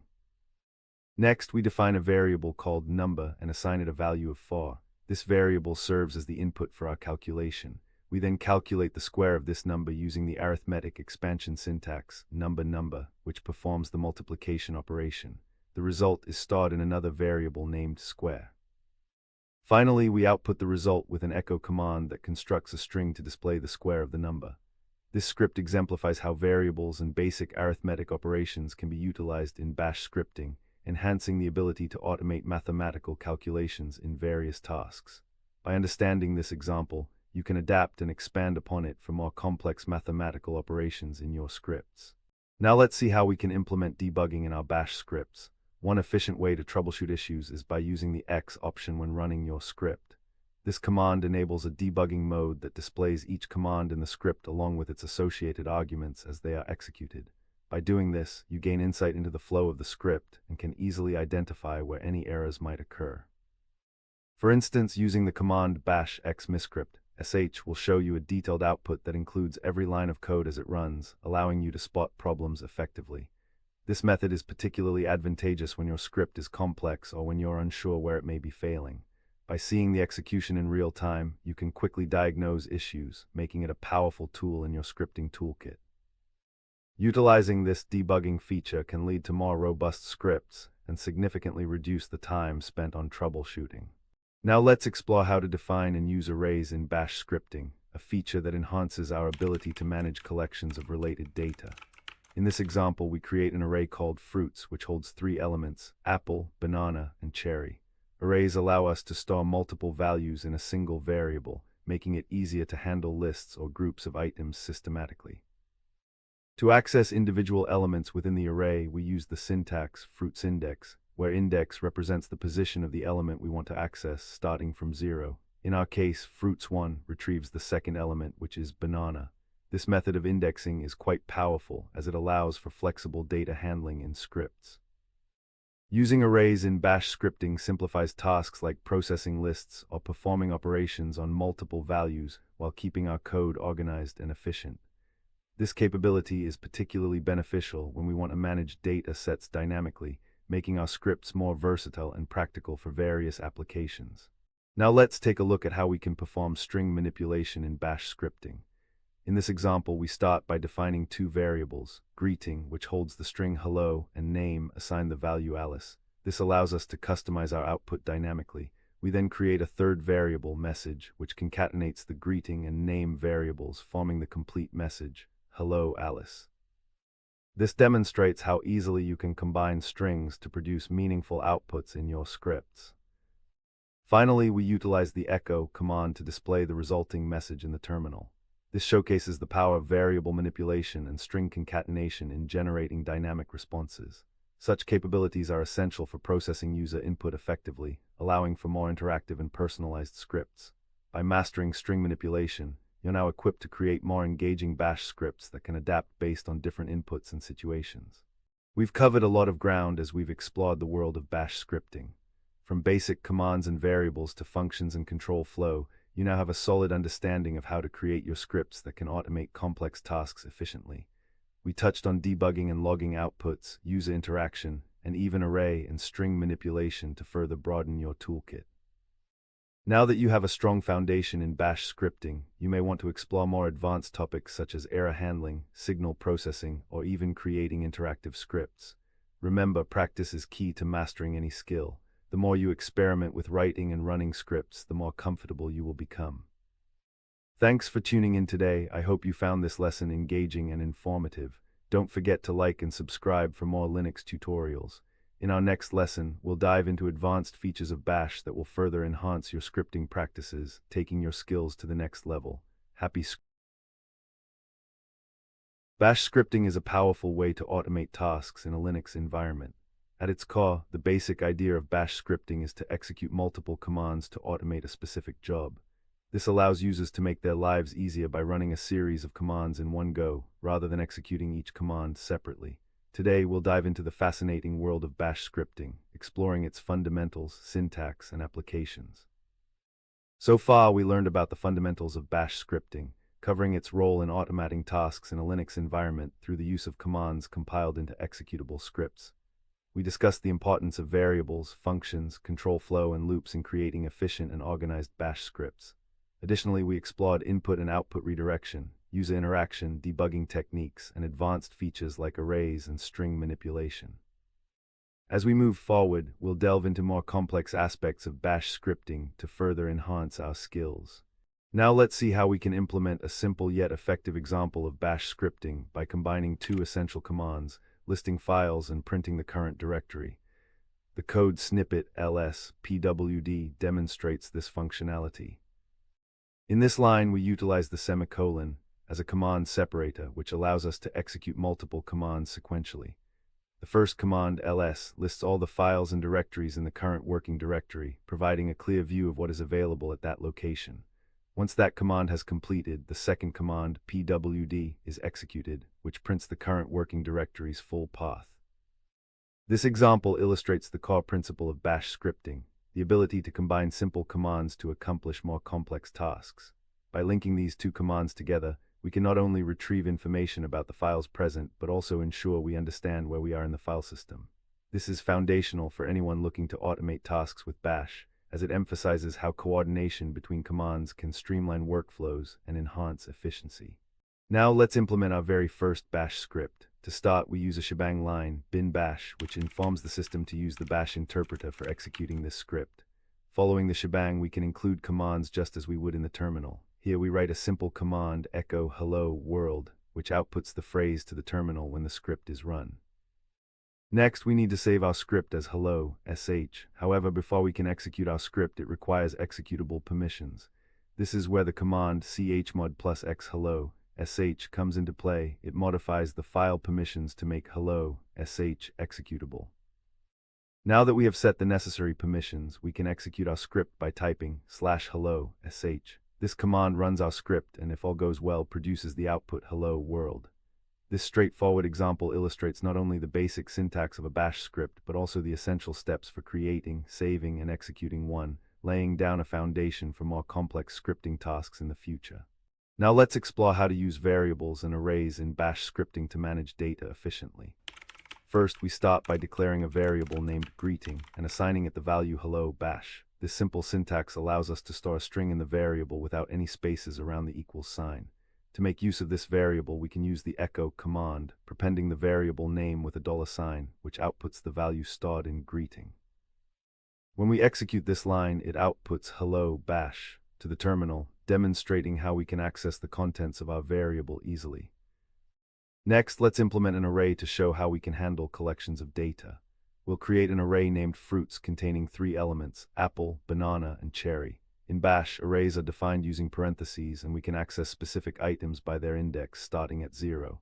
For instance, if we want to output the second item in the array, we refer to it as fruits1, which will print banana.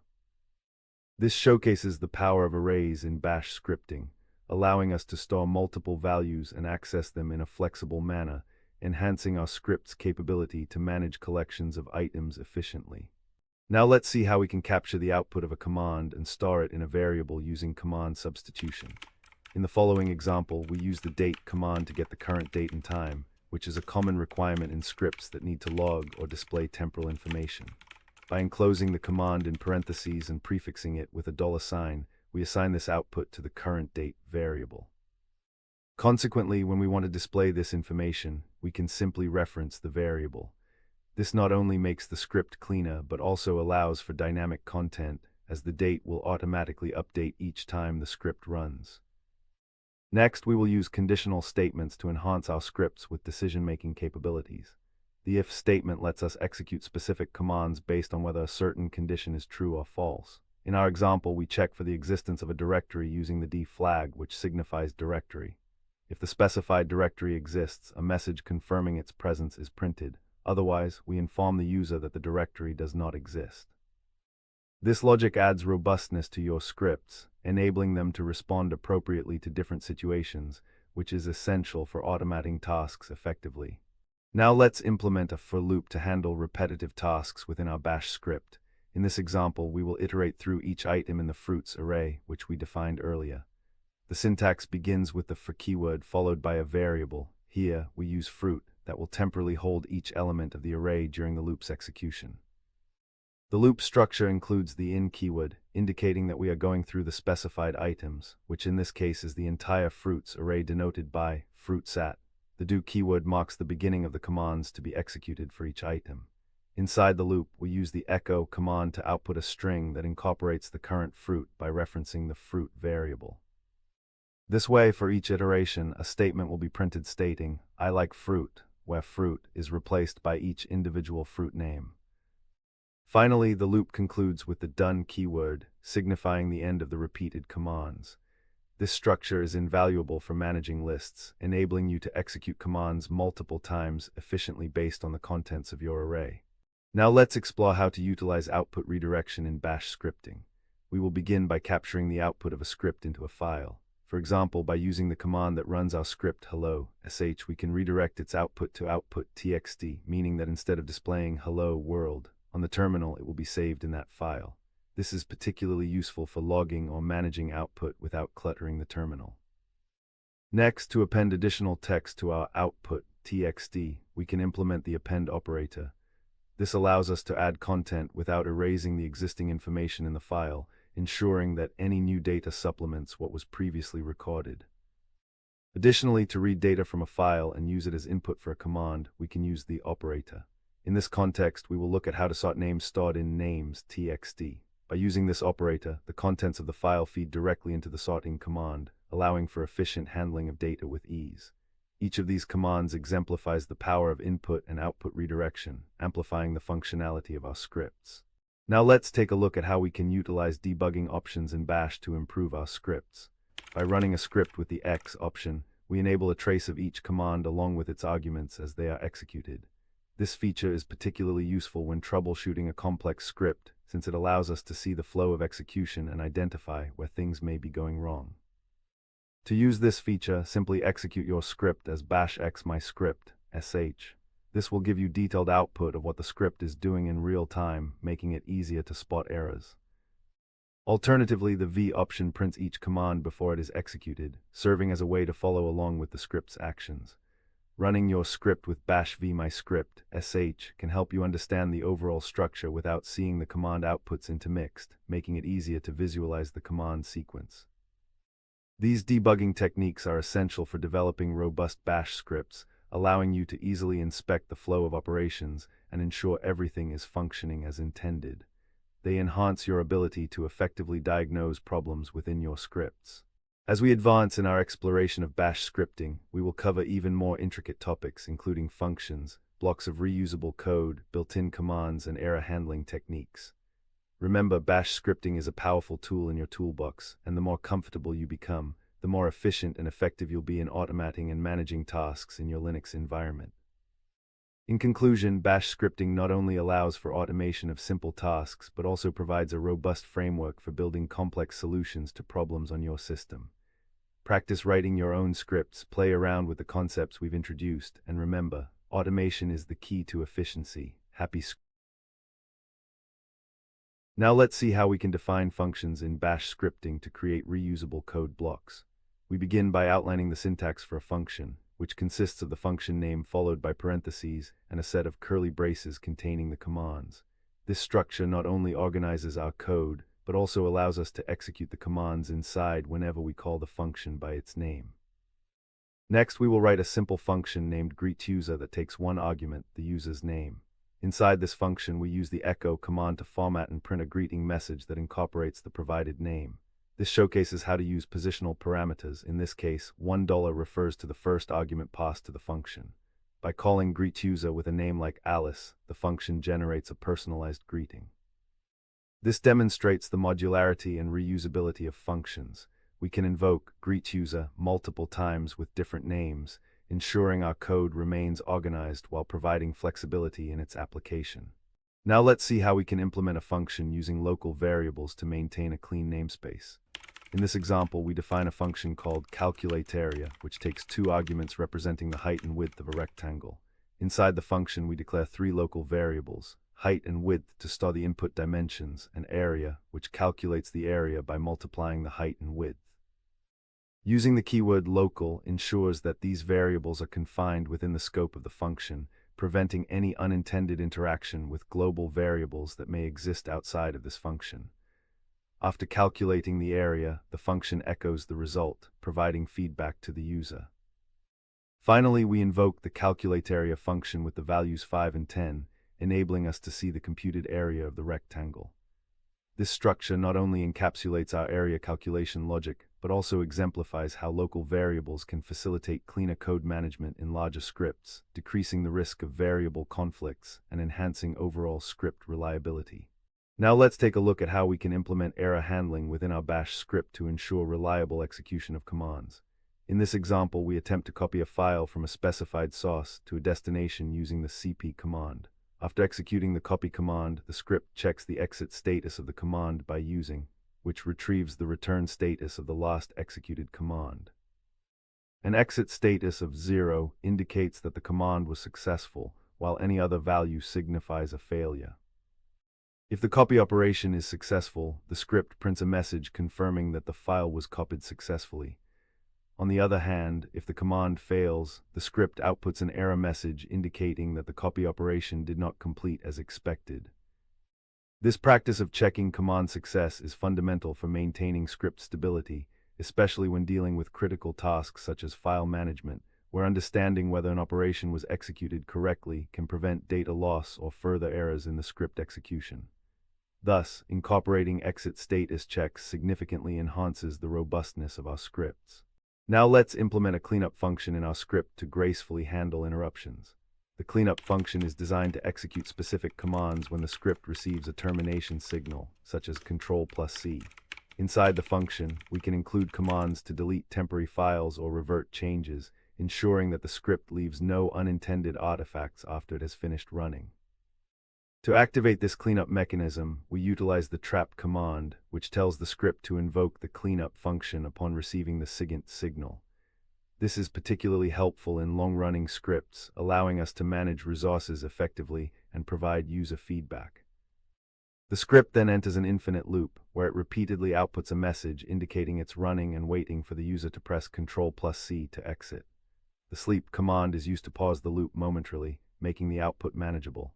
This structure not only demonstrates the use of signals and traps in Bash scripting, but also emphasizes the importance of resource management in creating robust scripts. Now let's take a look at a crucial aspect of creating user-friendly scripts: input validation.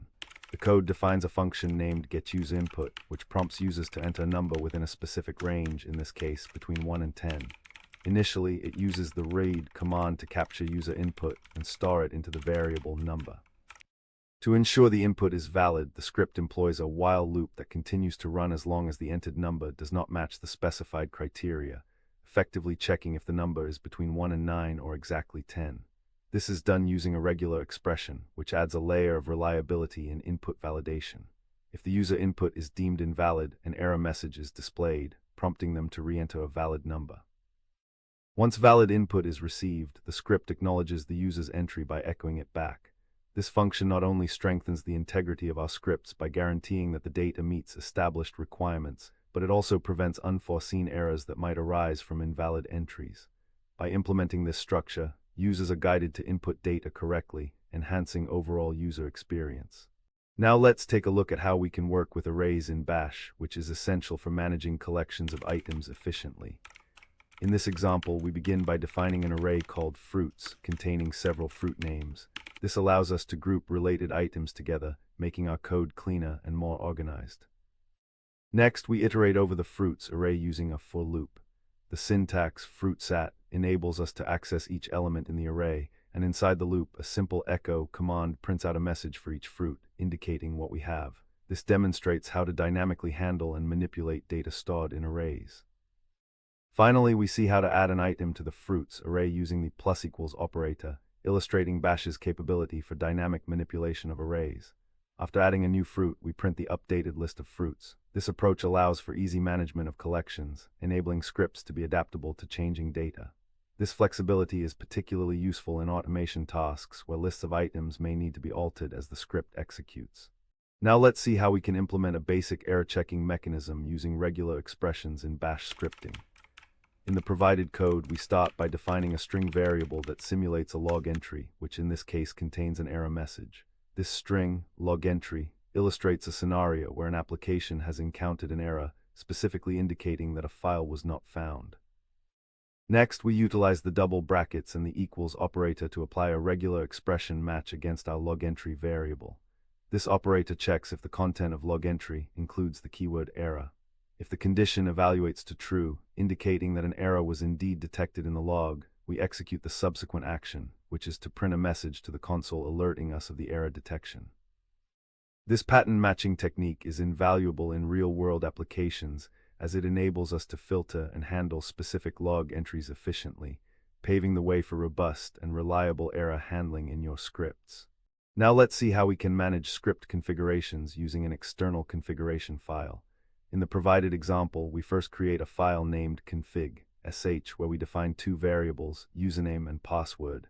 This separation of configuration data from code not only streamlines the script but also enhances maintainability. By storing sensitive information and customizable parameters in config.sh, we allow users to modify these settings without digging into the script's logic. Next, we will write the main script that sources this configuration file. By using the command source_config.sh, the script effectively imports the variables defined in the configuration file, making them available for use within the script. This demonstrates how we can easily adapt script behavior according to different environments or user preferences. The line echo username then utilizes the sourced variable to output the username, showcasing the dynamic nature of our script as it pulls in configuration data at runtime. This approach significantly enhances flexibility and promotes better coding practices in Bash scripting. Now let's see how we can implement concurrent task execution in our Bash scripts to optimize performance. The script begins by defining two functions, long-running task 1 and long-running task 2. Each function simulates a long-running process using the sleep command, which pauses the execution for a specified number of seconds. For instance, long-running task 1 waits for 5 seconds before echoing a completion message, while long-running task waits for 3 seconds. Next, we run both tasks in parallel by appending the ampersand and symbol after each function call. This tells Bash to execute these functions in the background, allowing them to run simultaneously rather than sequentially. Finally, we use the wait command, which pauses the script's execution until all background processes have completed. This allows us to efficiently handle multitasking, ensuring that both tasks finish before proceeding further in the script. This technique is particularly useful when dealing with multiple independent tasks, as it can drastically reduce the overall execution time of the script. In conclusion, as we explore these advanced scripting techniques, it's important to emphasize the language's flexibility and capability to handle complex tasks. From functions and error handling to input validation and parallel processes, these advanced topics will empower you to write more efficient, organized scripts that can manage a myriad of tasks seamlessly. By incorporating these techniques into your scripting toolkit, you'll be well equipped to tackle any automation challenge that comes your way, making you a proficient Bash script developer. So keep practicing, dive into real-world scenarios, and let your creativity shine within the world of Bash scripting. Happy Welcome to the what and why of Bash scripting. In this video, we're diving into the fascinating world of Bash scripting, an essential skill for anyone working in a Linux environment. Whether you're looking to automate repetitive tasks, manage system processes, or just get more comfortable with Linux commands, Bash scripting is your gateway into efficiency and productivity. So far, we have covered the fundamentals of Bash scripting, including how to automate tasks in a Linux environment using compiled commands into executable scripts. We have also explored advanced techniques such as defining functions for code reuse, implementing local variables, and handling errors with exit statuses. Additionally, we've discussed input validation, array manipulation, and user management through scripts. Now we will delve deeper into the nuances of Bash scripting by exploring shell types, creating scripts, using variables, and debugging. Now let's see how we can implement a simple Bash command sequence to achieve 2 consecutive tasks. The code ls-pwd combines 2 commands, ls, which lists the files and directories in the current directory, and pwd, which prints the current working directory. By separating these commands with a semicolon, we tell the Bash shell to execute them in order, ensuring that the output from ls appears before the result of pwd. This demonstrates the fundamental principle of Bash scripting, executing multiple commands in a sequence, which effectively automates routine tasks. In this instance, the first command, ls, provides a quick overview of what's available in your current location, helping you to visually assess the contents of the directory. Meanwhile, pwd reinforces your context by clearly indicating where you are in the file system. By stringing these commands together, you can efficiently gather information without needing to type each command independently, streamlining your workflow in the Linux environment. Now let's implement the following Bash script that automates the process of backing up important files. The first line of the script, known as the shebang, indicates that this script should be executed using the Bash shell. It's essential because it tells the operating system how to interpret the commands that follow. In the next line, we use the cp command to copy files from the specified source directory to the destination directory. The /* wildcard allows the script to target all files in the source directory, ensuring that every single file gets backed up without needing to list them individually. After the copy command, we include an echo statement that prints a confirmation message to the terminal, informing us that the backup process has been successfully completed. This feedback is crucial as it provides a clear indication of the script's execution outcome.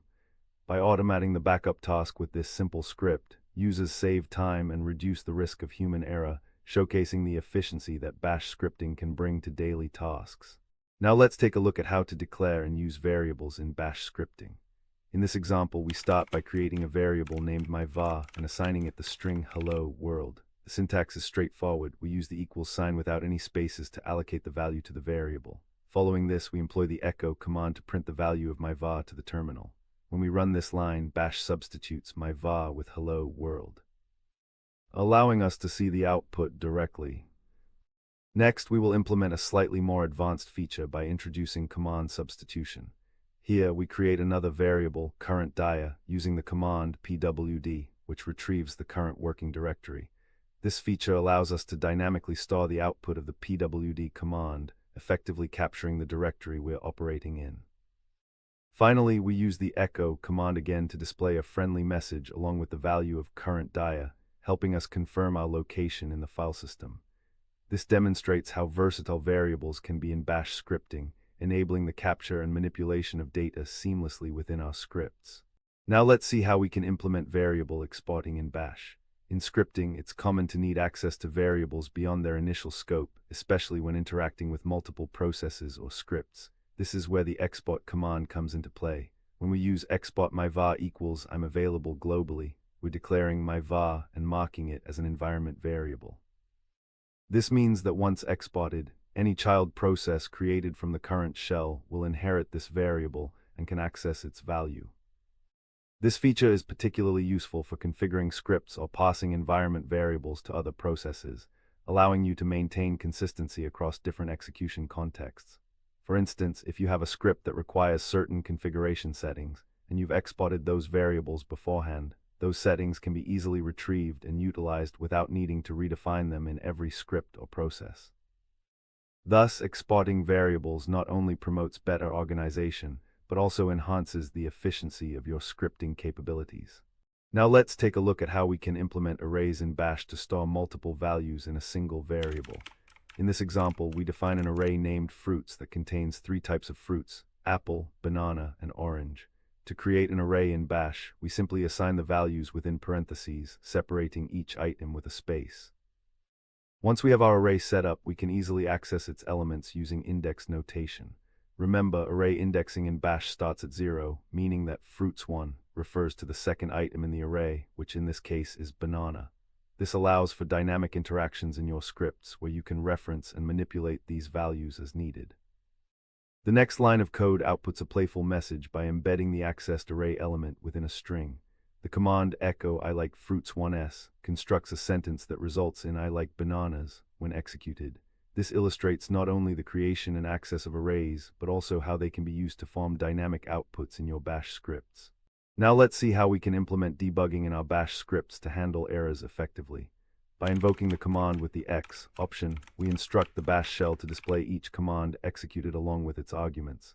This is particularly useful during troubleshooting as it allows us to trace the script's execution step by step, making it easier to identify where issues may arise. Next, we will write a simple example to reinforce this concept. In our script, we start with an echo statement that announces the beginning of the backup process. This informative message helps us understand the script's current status at runtime. Following this, we would include the actual backup code, which we're abstracting here for clarity. Finally, once the backup process is complete, we have another echo statement to confirm that the backup has been successfully finalized. By incorporating such print statements throughout our script, we maintain clarity on its progress, enabling us to ensure that each step is executed as intended. This practice is vital for effective debugging and enhances the reliability of our scripts. Lastly, let's not ignore the benefits of utilizing a graphical editor for your scripts, like Visual Studio Code. With various extensions available, you can get syntax highlighting, debugging tools, and even code snippets that make scripting easier and more streamlined. Setting up your editor to recognize Bash scripts will make development more efficient and enjoyable. To conclude, Bash scripting is a valuable skill that empowers you to automate repetitive tasks, improve your efficiency, and take control of your Linux environment. Today, we've touched on the basics of what Bash scripting entails, the importance of variables, arrays, and debugging techniques, and even how to make use of modern editors. Keep practicing by writing your scripts, experimenting with different commands, and gradually incorporating complex functionalities. As you continue, you'll not only become more proficient in scripting, but also open up new possibilities in your daily computing tasks. In our next lesson, we will dive deeper into creating interactive scripts that can prompt for user input at runtime. So stay tuned and happy scripting. Now let's dive into advanced scripting techniques in Bash. This lesson will take your Bash skills to a whole new level, enabling you to write more sophisticated and efficient scripts. So far, we have learned the basics of Bash scripting, including automation of tasks in a Linux environment and the significance of variables and arrays. We explored essential concepts such as defining functions, handling errors, and debugging techniques to improve script reliability. Additionally, we discussed the advantages of using a graphical editor for effective scripting. Now, we will cover advanced scripting techniques that will empower you to create powerful, interactive, and robust scripts that can handle complex tasks with ease. Now let's see how we can implement associative arrays in Bash to manage related data more effectively. The first line of code declares an associative array named colors using the declare syntax, which indicates that this array will use string keys instead of numeric indices, allowing for a more readable and logical mapping of color names to their respective hex codes. Each subsequent line assigns a hex value to a color key, creating a clear association between a color and its code, such as mapping red to FF0. Next, we can access these values easily by referring to their associated keys. The second line of code demonstrates this feature by printing out the hex code for the color green using the syntax colors green. This simple yet powerful mechanism allows us to retrieve specific information without ambiguity, making our scripts more organized and easier to follow. Utilizing associative arrays in this manner can significantly enhance the way we handle complex data structures within our Bash scripts, enabling us to create more efficient and manageable code. Now let's explore how to implement traps in our Bash scripts. The first line sets up a trap that will trigger a cleanup command whenever the script exits, regardless of how it terminates. In this case, the command echoes a message indicating that cleanup is occurring and then removes a temporary file located in /tmp. This practice is essential for ensuring that your script does not leave behind unnecessary files, which contributes to better resource management and cleaner environments. Next, we will set up another trap specifically for handling the SIGINT signal, which is sent when a user interrupts the script using Ctrl+C. With this trap, we provide the user with feedback that the script is being terminated gracefully, rather than just stopping abruptly. The use of traps like these enhances the script's robustness and allows it to handle unexpected interruptions in a user-friendly way, ensuring that important cleanup actions can still be performed even in the event of an abrupt termination. Now let's explore how to define and use functions in Bash for better organization and reusability in your scripts. First, we write a function named greet, which takes one argument, the user's name. Within this function, we use the echo command to print a personalized greeting. By calling this function with a specific name, such as Alice, the output will dynamically change to reflect the input, showcasing the power of functions in personalizing script behavior. Next, we'll implement another function called checkFile to demonstrate how we can manage workflow based on file existence. This function takes a file path as an argument and checks if it exists using an if statement. If the file is found, it outputs a confirmation message and returns a status of 0, indicating success. Conversely, if the file doesn't exist, it informs the user and returns a status of 1. This return value allows you to control the flow of your script based on whether the specified file is present, making your scripts more robust and capable of handling different scenarios. Now let's take a look at how to handle command line arguments in a Bash script, which enhances its flexibility and user interactivity. We begin by declaring a shebang line, which tells the system to execute the script with Bash. The first two echo commands provide feedback, displaying the script name and the first two arguments passed to it, allowing users to see how their input is being processed. When executing the script, you can supply arguments such as arg1 and arg2, and the script will print these values next to their respective labels. Additionally, we can utilize the special variable, @, which represents all arguments provided to the script, enabling more dynamic handling of inputs. This allows for the implementation of a loop that iterates through each argument, printing them line by line. By combining these features, you create a script that can adapt based on user input, performing operations dependent on the passed arguments, which is vital for creating interactive applications. This technique is fundamental for developing more complex scripts that require user interaction. Now let's take a look at a fundamental aspect of Bash scripting, error handling through exit statuses. In this snippet, we begin by executing a command referred to as command to run. The key feature here is the immediate check on the exit status of this command which captures the status of the last executed command. If this status indicates a failure, specifically, if it returns a non-zero value, we utilize a conditional statement to execute the code within the block. This includes displaying an error message to the user, notifying them that the command has failed.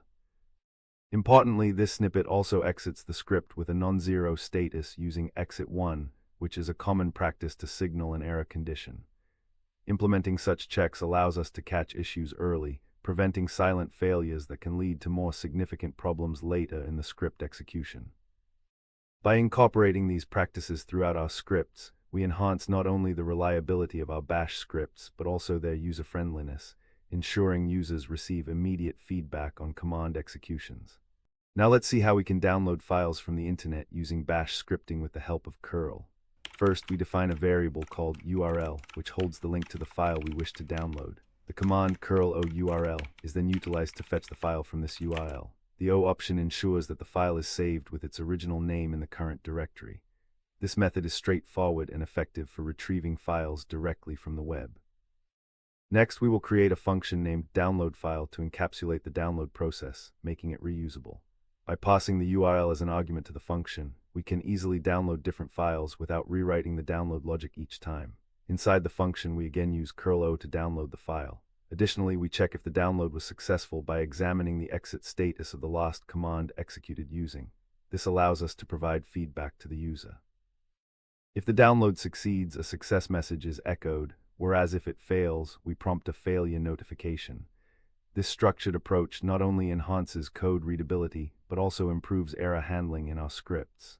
Now let's see how we can implement subshells in bash scripting to streamline command execution without affecting the parent shell's environment.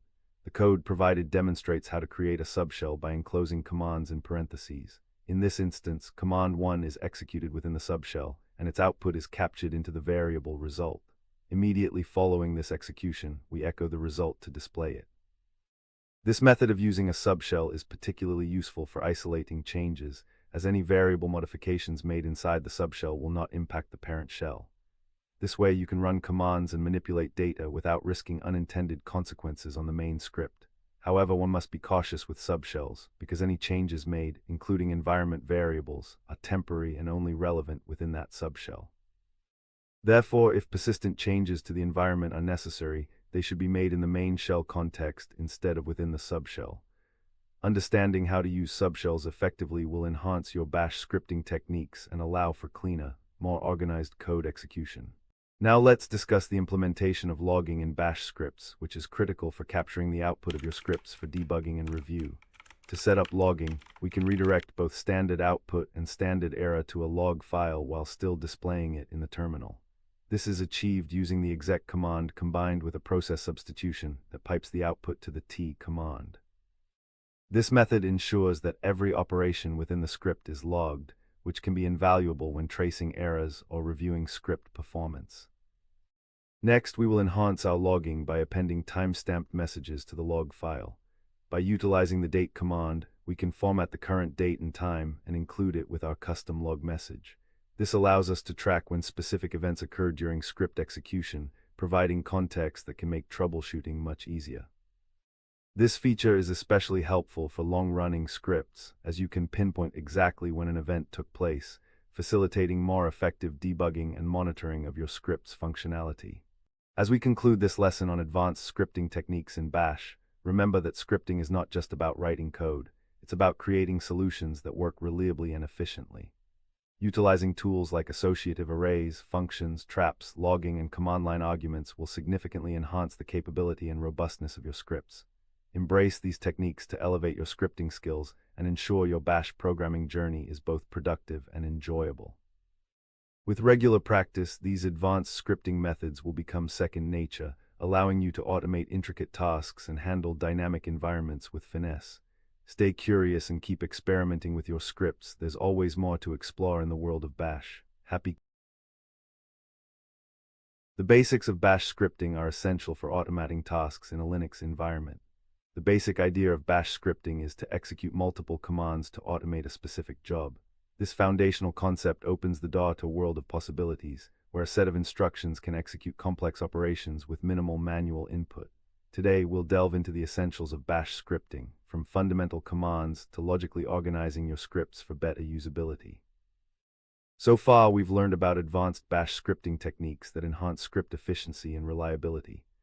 We explored the use of associative arrays for data organization, the trap command for handling script termination signals, and the importance of functions for modular code. We also discussed command line arguments for dynamic input handling, advanced error management using exit statuses, and networking capabilities for downloading files. Finally, we highlighted logging practices for tracking script output and errors, promoting strong scripting habits for better solutions. Now, we will cover the very basics of Bash scripting. Let's create a simple bash script to greet the user. To start, we'll make a new file named hello world.sh using the text editor Nano, which provides us with a blank space to write our script. The first line we need to include is the shebang, an essential part that indicates to the system which interpreter to utilize for running the script. In this instance, we will specify bin bash to denote that bash serves as the interpreter. Next, we will add the core functionality of our script by employing the echo command. This command will print text to the terminal, and we will use it to show the greeting hello world to the user. After incorporating these lines, it's crucial to save the file in Nano to avoid losing our progress. To execute our script, we must first make it executable. We do this by running chmod plus x hello world.sh, which provides the necessary permissions. Finally, we can run our script using /hello world.sh, and we should see the greeting displayed, demonstrating that we have successfully created and executed our first bash script. Now let's implement the following code to enhance our script with a variable. First, we declare a variable named name and assign it the value Alice. This simple assignment is crucial because it allows us to store user information for later use within the script. Remember, in bash, there should be no spaces around the equal sign when declaring a variable. Next, we'll update our script to greet the user by name using this variable. We add a line that echoes a greeting message, incorporating the variable. To reference the variable, we prefix it with a $sign, which informs the script to utilize the value stored in name. This approach enables dynamic content, allowing the script to change its output based on the variable's value with minimal adjustments. By running this updated script, you will see a personalized greeting that welcomes Alice.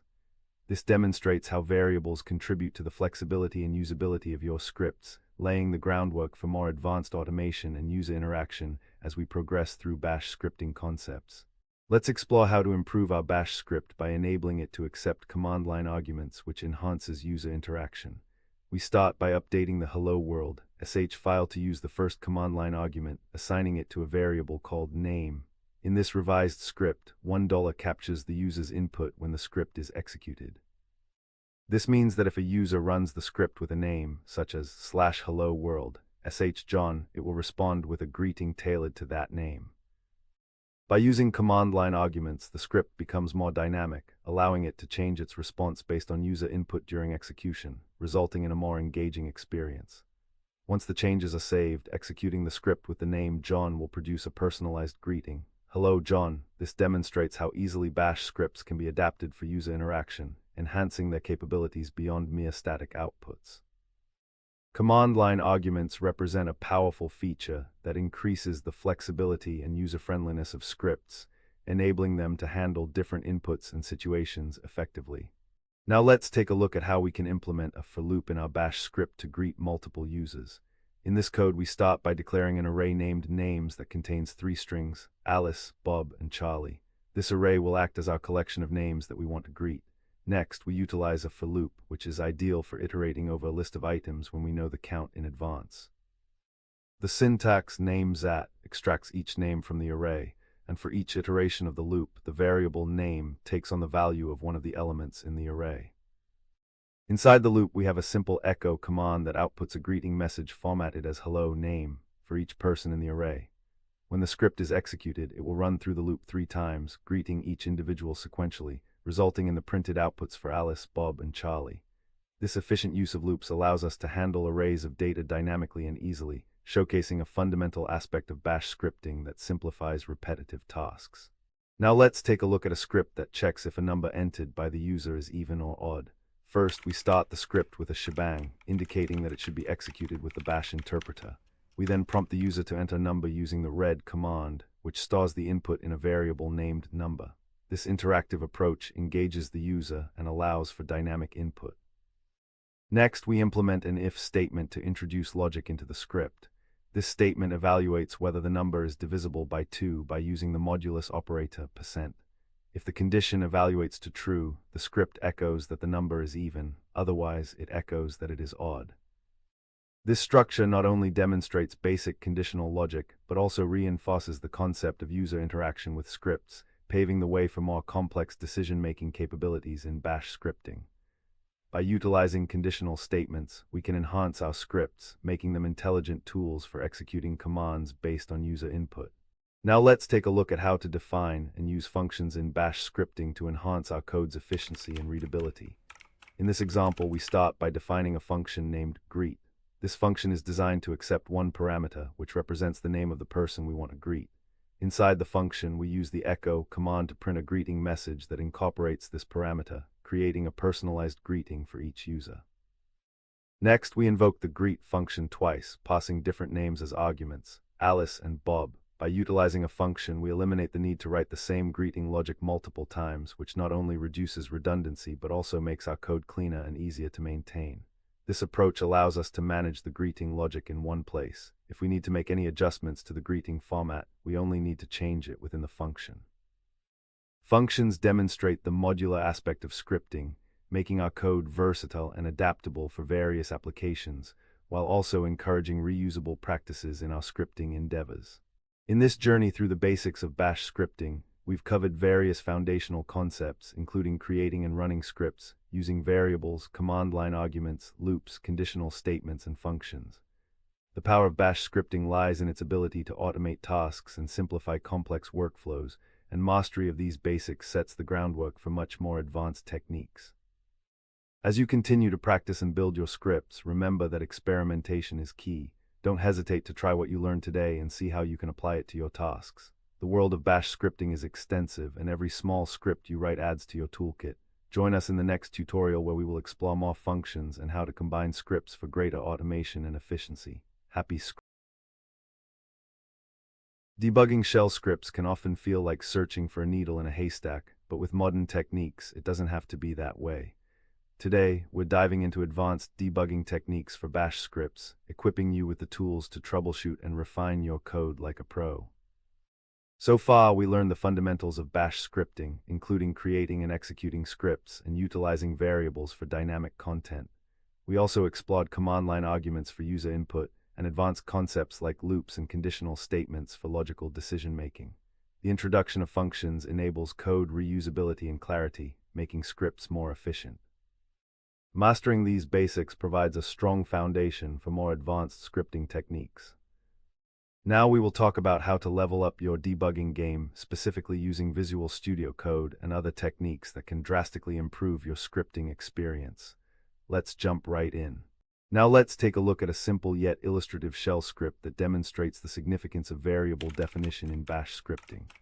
The script begins with the shebang line, bin bash, which specifies that the script should be executed in the bash shell. Following this, there is an echo command that attempts to print out the value of a variable called myvar. However, notice that this variable has not been defined anywhere in the script. When executed, the script will produce an empty output for myvar, highlighting a common but critical mistake in scripting, forgetting to define variables. This oversight can lead to confusion and bugs in your code. By running the script, you can see that without a defined value for myvar, the output will lack the expected content. This is where using tools like shell check becomes beneficial, as it would catch this error and prompt you to either define the variable or investigate where it may be used incorrectly. This illustrates the importance of ensuring your variables are properly defined to maintain clarity and functionality in your scripts. Now let's take a look at a basic Bash script designed to provide insights into the flow of its execution through echo statements. This script starts by initializing a variable myvar with the value hello. It then outputs a message indicating that the script has started, followed by displaying the current value of myvar. This initial printout helps set the context for what is happening right at the beginning of the script. Next, the script simulates some processing by changing the value of myvar to world, and it proceeds to echo this new value as well. Having this intermediate output provides clarity on how the value evolves through the course of the script, making it easier to debug and understand variable changes during execution. Finally, the script outputs a message signaling that it has finished running. By including these echo statements, we create checkpoints in our code that help trace its execution and can pinpoint where things might go awry, which is invaluable for debugging purposes. Now let's implement a simple logging mechanism that can enhance our shell scripts. The first part of the code sets up a log file named script.log, which will record all log messages generated during the script's execution. This keeps a clear record of events, making it easier to trace the flow of the script. The log function is defined to prepend each message with a timestamp, ensuring you know exactly when each event occurred. Next, we define execute task, a function that simulates a task being performed. Within this function, we utilize the log function to document the start and successful completion of the task. This structured approach is beneficial for debugging, as it provides insights into where the script is at any point in time. The script begins by logging that it has started, followed by calling the execute task function, and finally logs that the script has finished executing. By reviewing the script log file, you can effectively analyze how your script ran and identify any issues that may have arisen, providing a powerful tool for troubleshooting. Now let's see how we can implement debugging in our bash scripts using built-in commands. The code begins with a shebang line, which indicates to the system that the script should be executed using bash.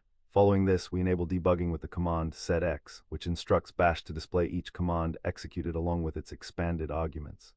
This feature is incredibly useful for tracing the flow of your script execution and identifying where things might be going wrong. Next, we define a variable called myVar containing the string debugging. The subsequent echo statement outputs the value of myVar, allowing you to see what is being processed in real time. After completing the necessary debugging steps, we disable debugging with set+x. This is important as it helps to reduce clutter in the terminal output once you've gathered the insights needed from the debug phase. Finally, we print a concluding message, done debugging, which clearly indicates that the critical debugging process is complete, providing a structured approach to tracking any issues within the script. Now let's take a look at how we can implement error handling in our bash scripts to ensure they behave robustly in the face of unexpected situations. The script begins with the shebang line, which tells the system that this file should be executed using the bash shell. Next, we attempt to copy a file named non-existent file, txt, to a specified destination. However, since the file does not exist, the copy command will fail, which presents an opportunity to implement error handling. Following the copy command, we check the exit status using, which holds the result of the last executed command. If the value is not equal to 0, it indicates that an error occurred. We then print a user-friendly error message that informs the user about the failure while gracefully exiting the script with an error status of 1. This approach not only alerts the user to the problem, but also prevents the script from continuing in an erroneous state. If the copy command were successful, we would print a confirmation message, indicating that the file has been copied successfully. This structured error handling ensures that users can rely on the script to inform them of issues as they arise. Now let's implement a structured debugging function that consolidates multiple debugging techniques into one reusable function. The debug function is defined to display a timestamp alongside a custom message, aiding in tracking events during script execution. Next, we create the run command function, which accepts a command as an argument. This function first logs the command being executed using the debug function, then employs eval to run the command dynamically. After executing the command, the function checks its exit status. If the command fails, it logs an error message, providing instant feedback on what went wrong. Conversely, if the command executes successfully, it confirms this with a success message. This design not only reduces code repetition, but also enhances clarity, ensuring that debugging information is consistently logged throughout your scripts. Finally, we see the function in action with sample commands, one that attempts to list a non-existent directory, showcasing error handling, and another that simply echoes hello, indicating successful execution. Such encapsulation of debugging practices significantly improves script reliability and traceability in real-time scenarios. Now let's delve into how to install BashDB, a powerful tool for debugging bash scripts.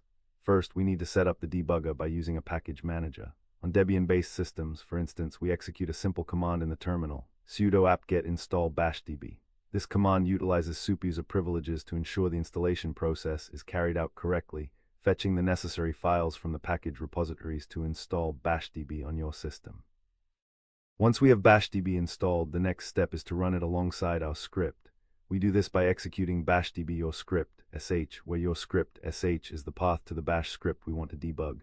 This command launches bashdb in an interactive environment, allowing us to step through the code line by line, set breakpoints where we want execution to pause, and inspect variables' current states.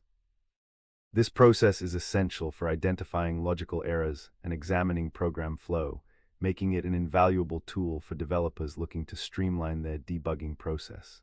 Now let's see how we can implement performance profiling in our script to identify potential bottlenecks. The command we will use is time, which measures how long it takes for your script to run. When you run your script prefixed with time, it provides you with detailed output upon completion, including the real time, user CPU time, and system CPU time consumed by the execution. This valuable information allows you to understand where your script may be lagging, helping you to focus on optimizing parts that take longer than expected. To execute your script with this profiling approach, simply prepend the time command followed by your script name. For example, using time/your script sh will give you insights into the performance of your script sh.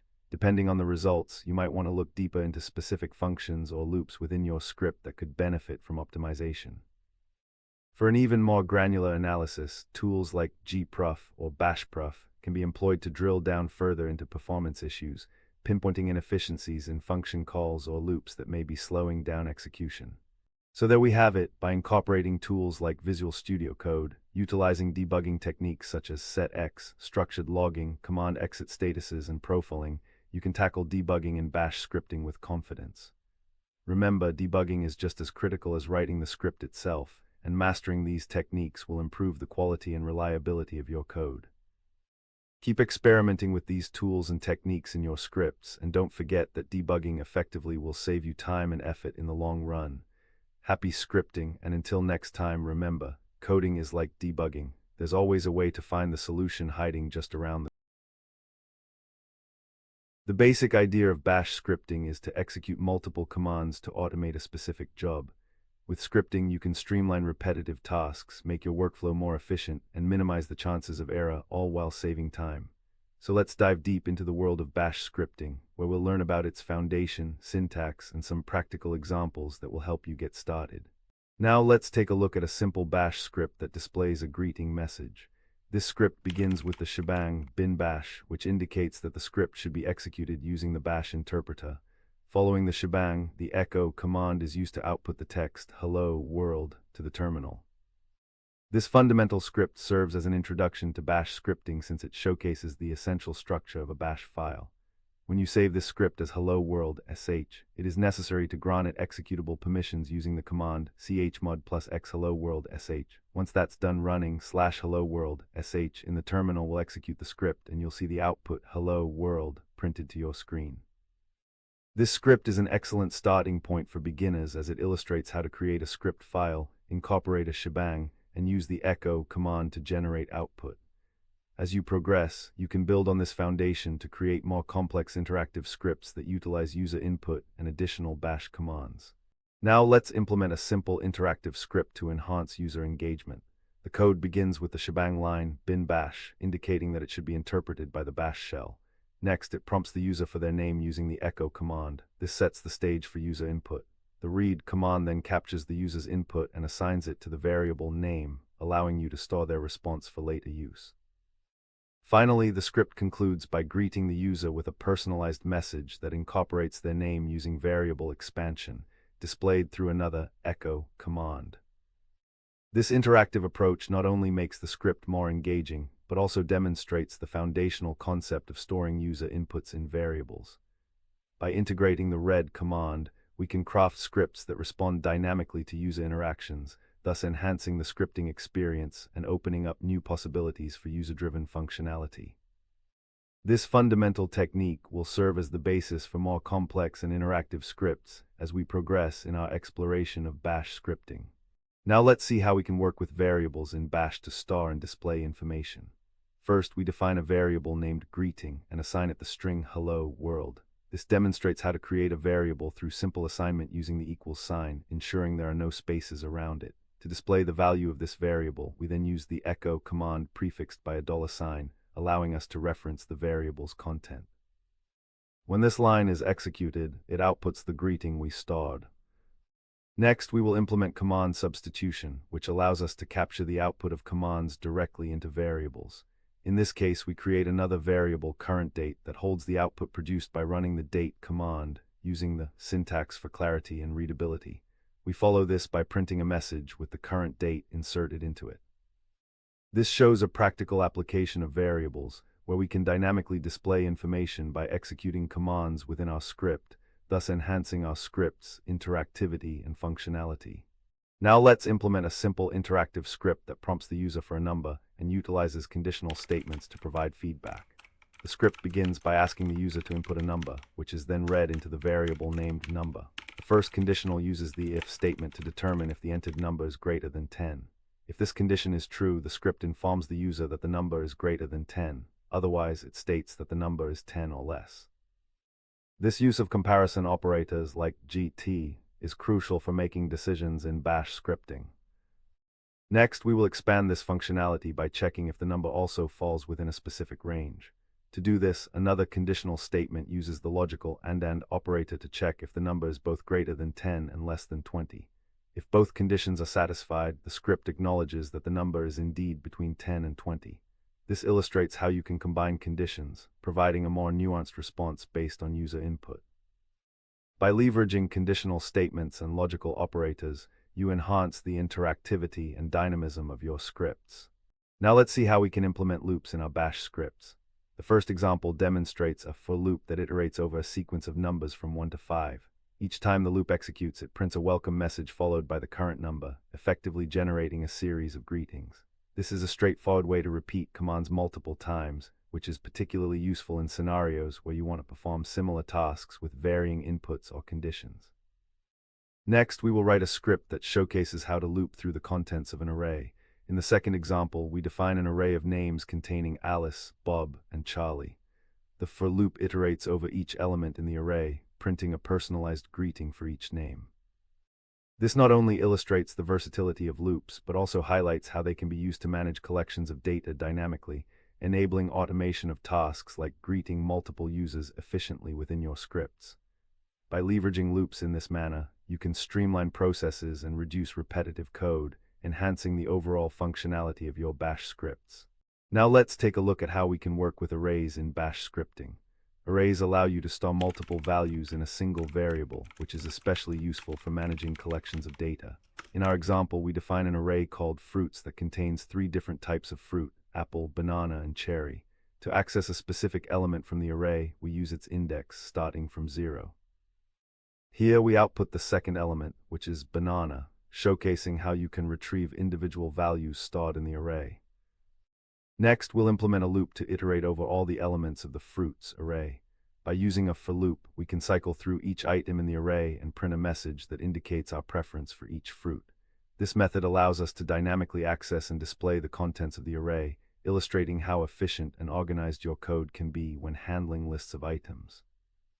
Arrays in this context not only streamline data management within your scripts, but also enhance their readability and functionality. Now let's take a look at how we can effectively manage error handling in our Bash scripts using conditional statements. In this example, we leverage an if statement to execute a command and check its success through the command's exit status. The syntax allows us to run a specific command, which, if successful, triggers the first block of code to echo "command succeeded." This confirms that the preceding command executed without errors. Conversely, if the command fails, the else block comes into play, displaying "command failed."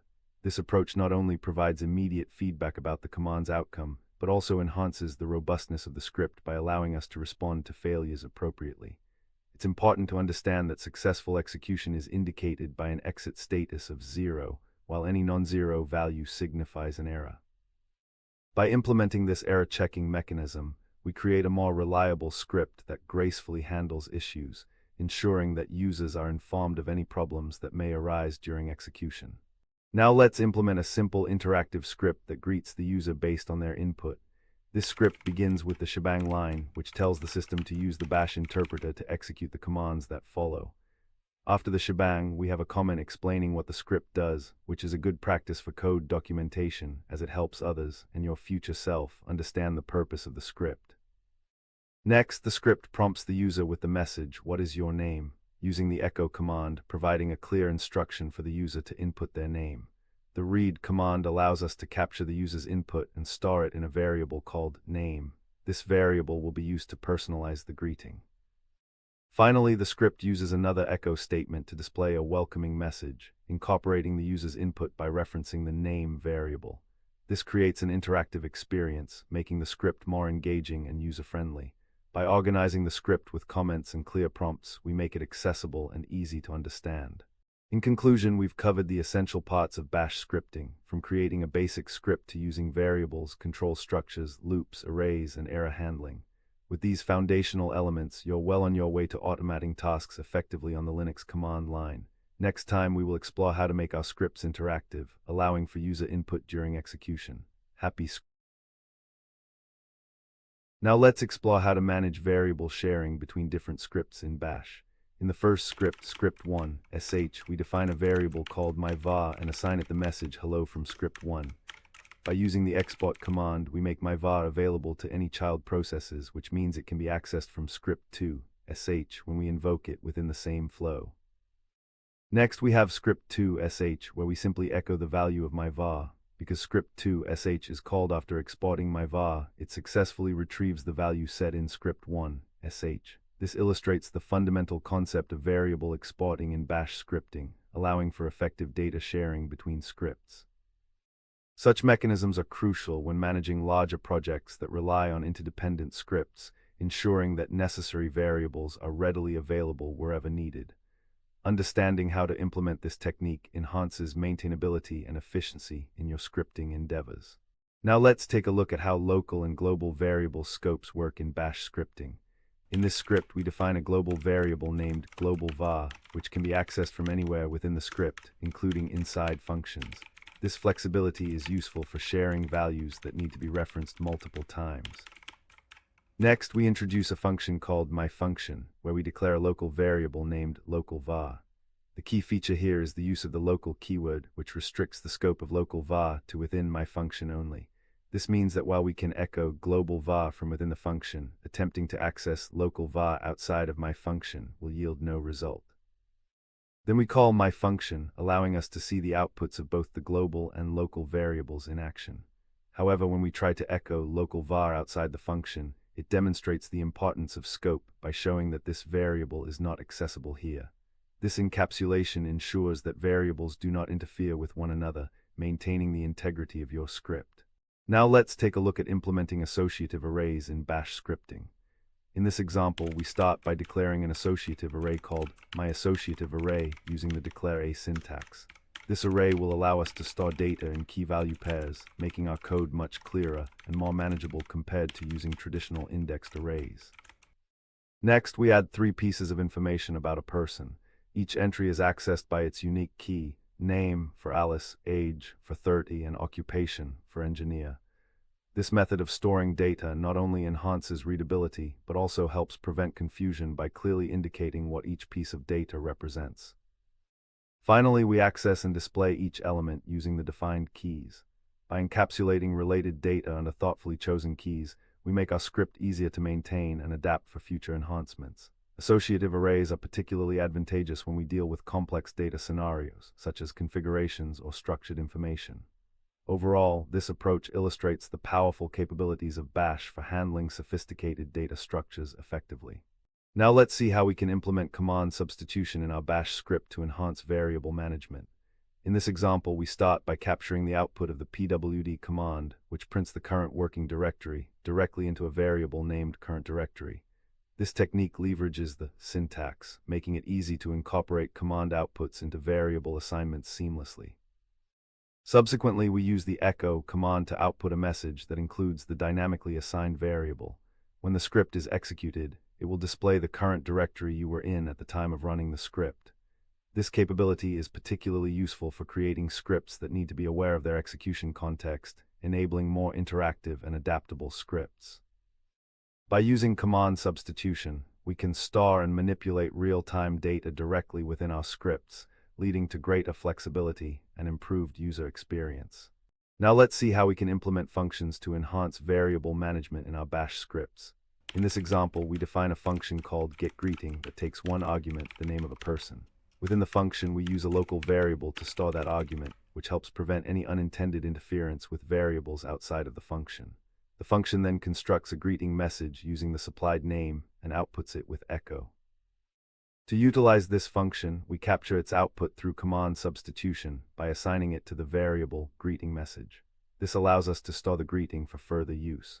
The function showcases modularity by enabling us to generate personalized greetings without duplicating code, adhering to the principles of reusable and maintainable scripting. Lastly, we print the greeting message to the terminal, demonstrating the function's efficiency in generating dynamic output based on user-supplied inputs. This approach exemplifies how incorporating functions can greatly increase the organization and clarity of your scripts, especially as they grow in complexity. Now let's take a look at managing the lifecycle of variables in Bash by unsetting them when they are no longer needed. In the provided code, we start by assigning a temporary value to a variable named myTempVar. This variable is then echoed to display its value before unsetting it. The unset command is crucial here as it removes the variable from memory, ensuring that it does not occupy system resources when it's no longer relevant. After executing the unset command, we attempt to echo the variable again, which results in an empty line as myTempVar has been successfully removed. This practice of unsetting variables is beneficial, especially in long-running scripts or those managing large amounts of data, as it prevents potential conflicts and maintains clarity within your scripts. Thus, incorporating the unset command into your coding routine helps foster efficient memory management and contributes to cleaner, more maintainable scripts. As we wrap up our discussion on advanced variable management in Bash scripting, it's clear how powerful these techniques can be. By mastering concepts like exporting variables, understanding scope, utilizing associative arrays, command substitution, using functions, and managing the lifecycle of variables, you'll develop a robust toolkit to streamline your Bash scripts. These advanced tools enable you to write code that is not only effective but also clean and maintainable. Next time, as you dive deeper into Bash scripting, remember that effective variable management paves the way for a smoother execution of your scripts. Now equipped with these skills, you can tackle increasingly complex tasks and enhance your automation projects significantly. Welcome to the what and why of Bash scripting. Today, we're diving into the fascinating world of Bash scripting, a powerful tool that automates tasks and makes your life easier when working with the Linux operating system. Whether you're a complete beginner or someone with a bit of experience, this session promises to enhance your scripting skills. So far, we've learned the fundamentals of Bash scripting, including creating and exporting variables, handling variable scopes, and utilizing advanced features like associative arrays and command substitutions. We explored how to effectively manage variable lifecycles and the importance of using functions to enhance modularity in scripts. These techniques contribute to cleaner, maintainable code, enabling better performance across complex tasks. Moving forward, we will continue to build upon these concepts for more advanced scripting projects. Now let's implement a simple Bash script that prints a message to the terminal. To start, we'll create a new file named script.sh in our text editor. This file will contain the script we are going to write. The first line of our script begins with bin bash, known as the shebang. This line is essential because it tells the operating system to execute the script using the bash shell. Following the shebang, we have the command echo hello world. The echo command is used to display text in the terminal, making it a fundamental tool for outputting messages or results in Bash scripts. By running this script, you'll see the output hello world displayed in your terminal, which is often the first step for beginners in learning to write Bash scripts. Now that you know how to create a basic script that outputs text, remember to save your work and exit the editor to advance to executing the script. Now that you have your script ready, it's time to run it. First, we need to modify the script's permissions to make it executable. We do this with the command chmod + x script.sh. This command changes the file's mode, allowing it to be executed as a program. Once that's done, we can run the script by typing /script.sh. This command indicates that we want to execute the script located in the current directory. By executing the script, you'll observe that it performs the tasks you've written within it, such as printing hello world to the terminal. It's essential to familiarize yourself with these basic commands as they are foundational steps every time you're working with Bash scripts. Remember, granting execution permissions is crucial. Without it, your script won't run and you'll receive a permission denied error. This step is a rite of passage in your journey of becoming proficient in Bash scripting. Congratulations on taking this step. Now let's implement user-defined variables in our script. First, we define a variable called name and assign it the value Bash scripting. This is done using the syntax name equals Bash scripting. Here, name serves as a container for storing the string value. To display the contents of this variable, we employ echo, which prints text to the terminal. Notice the symbol before the variable name when we want to reference its value, so in our case, we write echo hello name. When you run the script, the output will be hello bash scripting, demonstrating how we can utilize defined variables to personalize our script output. Next, we'll look at environment variables, which are predefined variables that exist in your shell session and can be referenced similarly. For instance, if you want to greet the user based on their current login name, you can use the user environment variable. By writing echo hello user, you access the name of the logged in user directly from the environment, showcasing the flexibility and utility of environment variables in bash scripting. Now let's explore variable scope in bash scripting. In this example, we first declare a variable called myVariable with a string value which is accessible throughout the script. Next, we define a function named myFunction. Inside this function, we create a local variable, myFunctionVar, which is limited in scope to this function only. This means that while we can print and access myFunctionVar within the function, it cannot be referenced outside of it, highlighting the concept of local variable scope in programming. After defining the function, we echo the value of myVariable, which will display correctly since it's defined at a global scope. We then call myFunction, which prints its local variable, myFunctionVar. However, when we try to access myFunctionVar outside the function, it will return an error or nothing at all, demonstrating that local variables remain hidden. This teaches us about the importance of variable scope, providing clarity on managing variable lifecycles effectively within scripts. Next, we'll explore command substitution, a powerful feature that allows you to store the output of commands in variables. Now let's implement the following code to achieve this. We use backticks and $sign syntax to assign the output of the pwd command, which prints the current directory, to two separate variables. The first variable, current_dia, is defined using backticks, while the second variable, current_dia2, employs the more modern and readable $sign syntax. Both methods effectively capture the output of the pwd command. Once we have our variables set up, we can use the echo command to display the values stored in each variable. By executing this script, you will notice that the current directory is printed twice, once for each method of command substitution. This illustrates not only the functionality of command substitution, but also highlights that while both approaches work, the $sign syntax is generally favored for its clarity. Now let's take a look at how to work with arrays in bash scripting, which are especially useful when you need to store multiple values. In our example, we start by creating an array named fruits that contains three types of fruit: apple, banana, and cherry. This is done using parentheses and separating each item with a space, showcasing how easy it is to manage a collection of related data.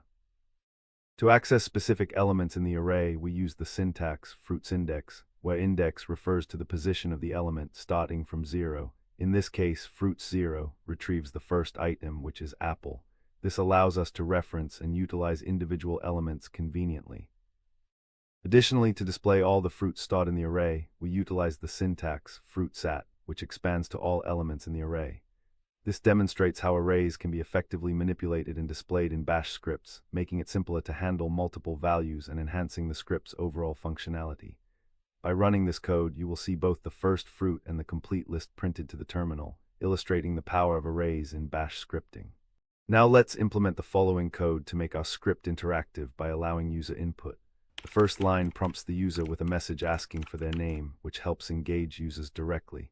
Following that, the read command captures the user's input and assigns it to the variable username.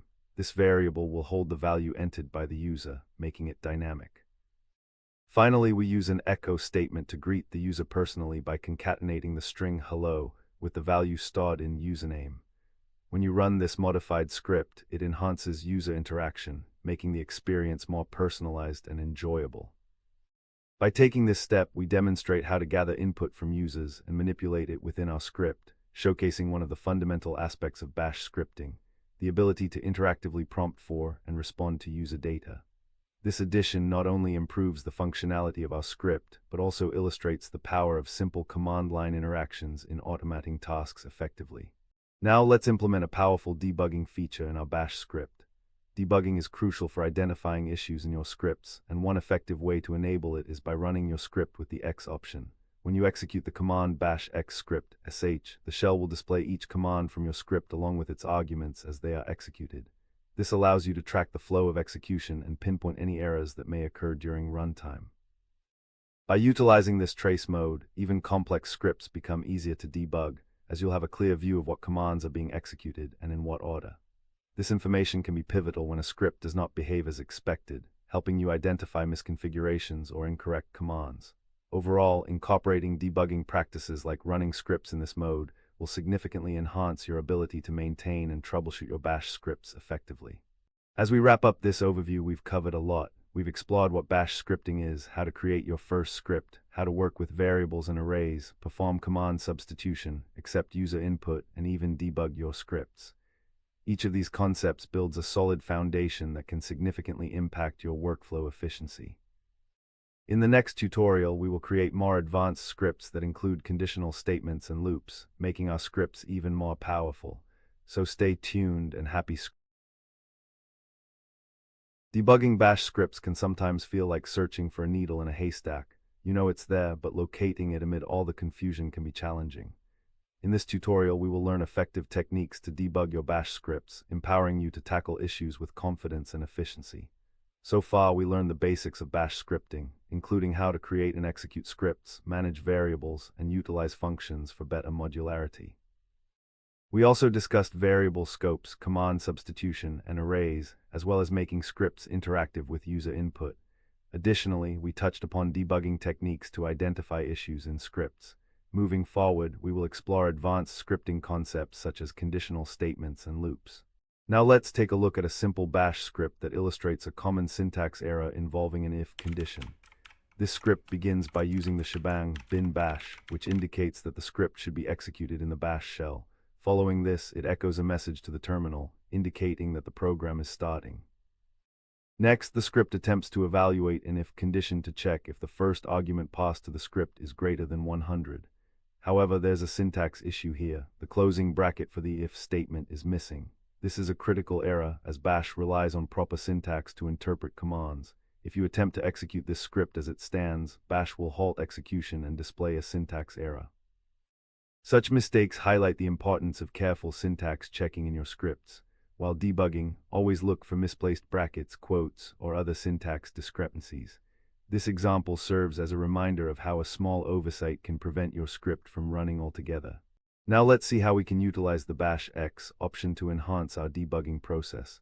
By running your Bash scripts with the X option, you can activate a debug mode that aids in tracking the execution flow of your scripts.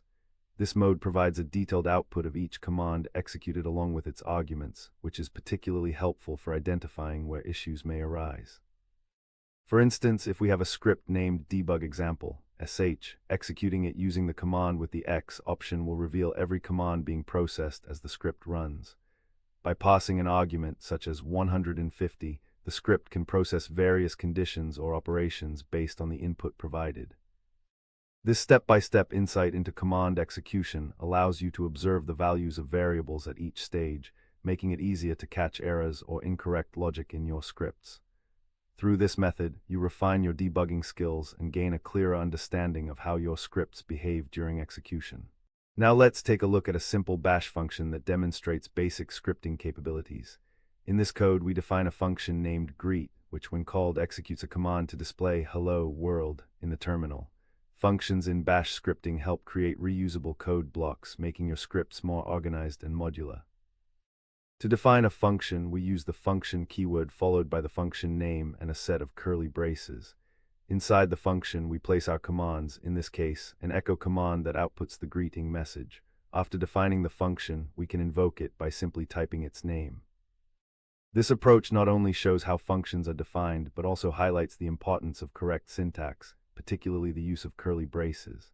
If there were a syntax error here, such as omitting the braces or misplacing quotation marks, it would prevent the script from running successfully. Understanding these foundations is essential as we advance in debugging more complex scripts where error detection becomes crucial.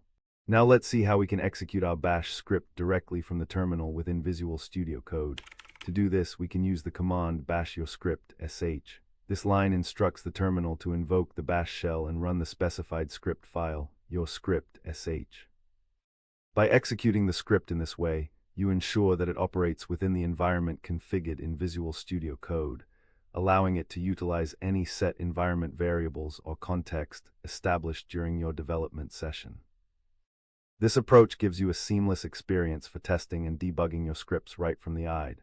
After making changes and fixing any highlighted issues or errors, running the script using this command lets you quickly observe and troubleshoot any remaining problems. It's an efficient way to validate the changes you made while leveraging the powerful features of Visual Studio Code, such as integrated terminal output and easy access to debugging tools. This command-oriented method simplifies executing your script, making it easier to focus on the development and debugging process. Now let's implement a method to better track the execution of our bash scripts through logging.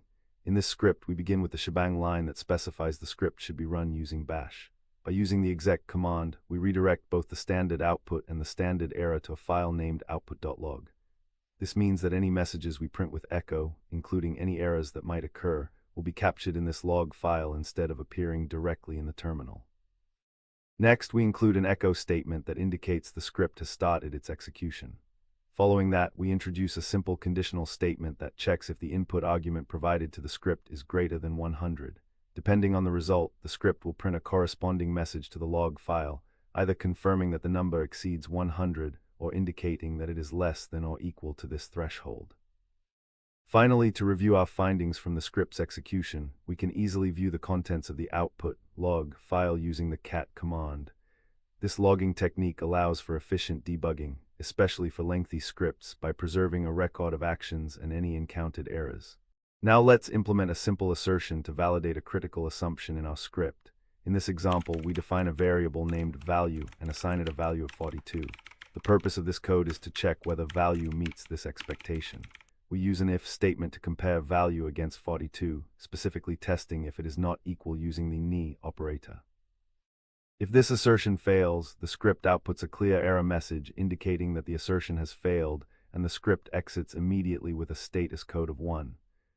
This early exit prevents any subsequent commands from executing, which is crucial because continuing execution with a faulty assumption can lead to more complex errors later on.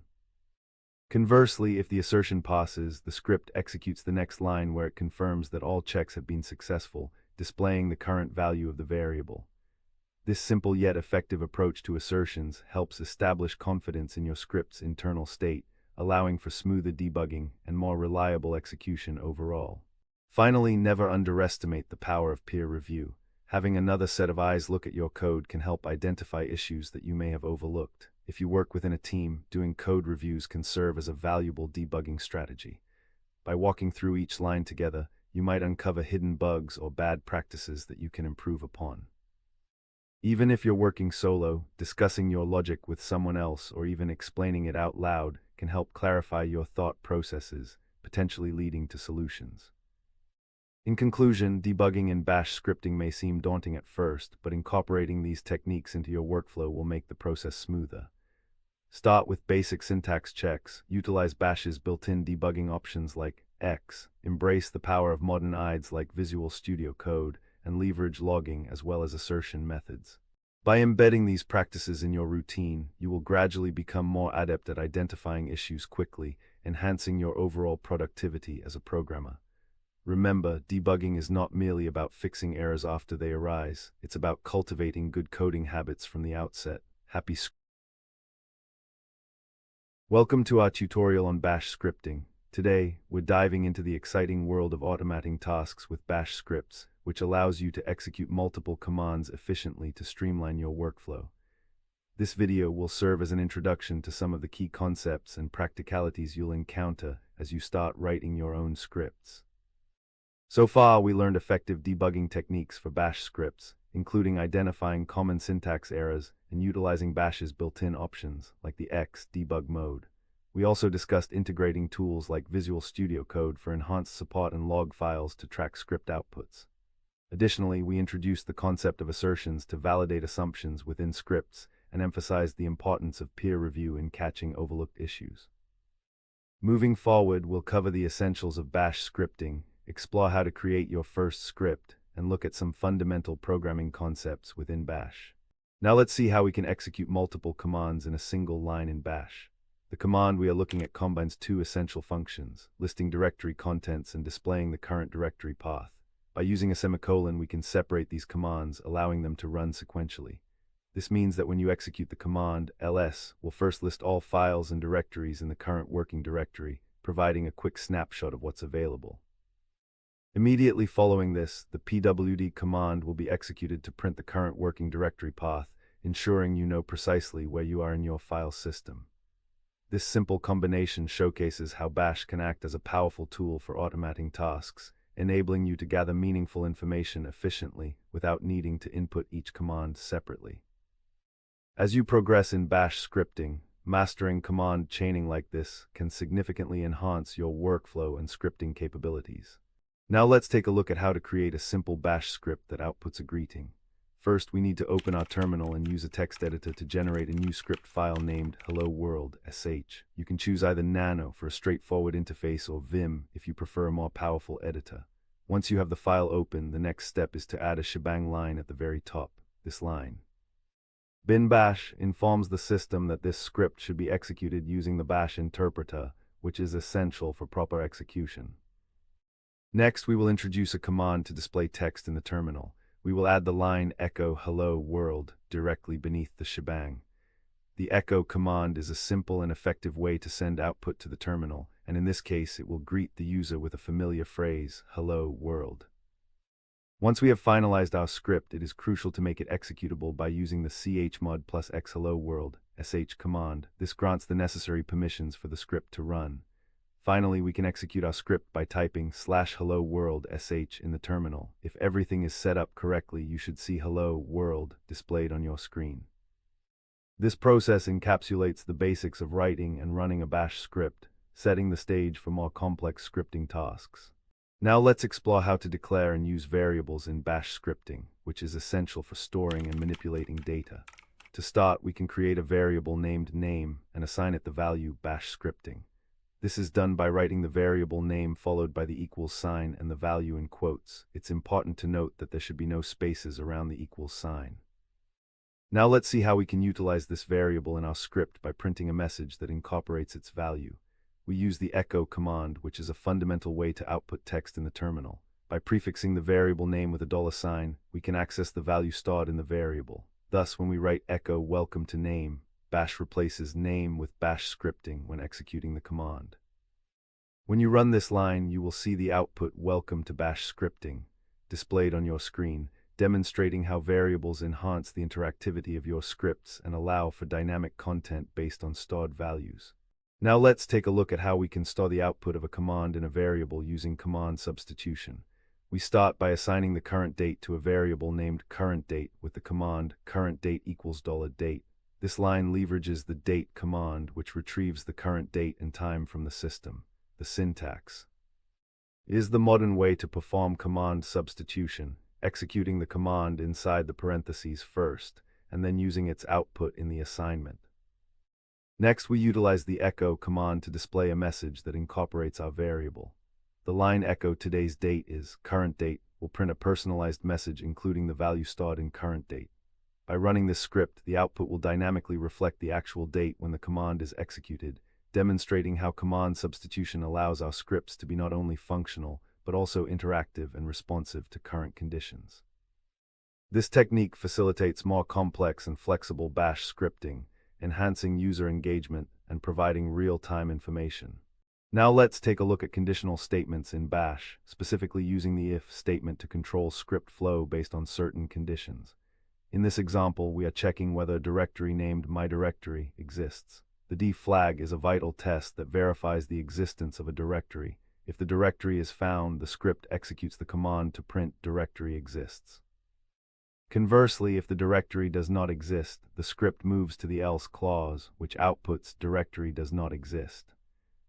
This simple yet powerful structure allows you to add logic to your scripts, enabling them to respond dynamically to different situations. Conditional statements are foundational in programming because they facilitate decision-making, making your scripts more robust and adaptable. As you begin to write more complex scripts, mastering these constructs will be essential for automating tasks efficiently and effectively.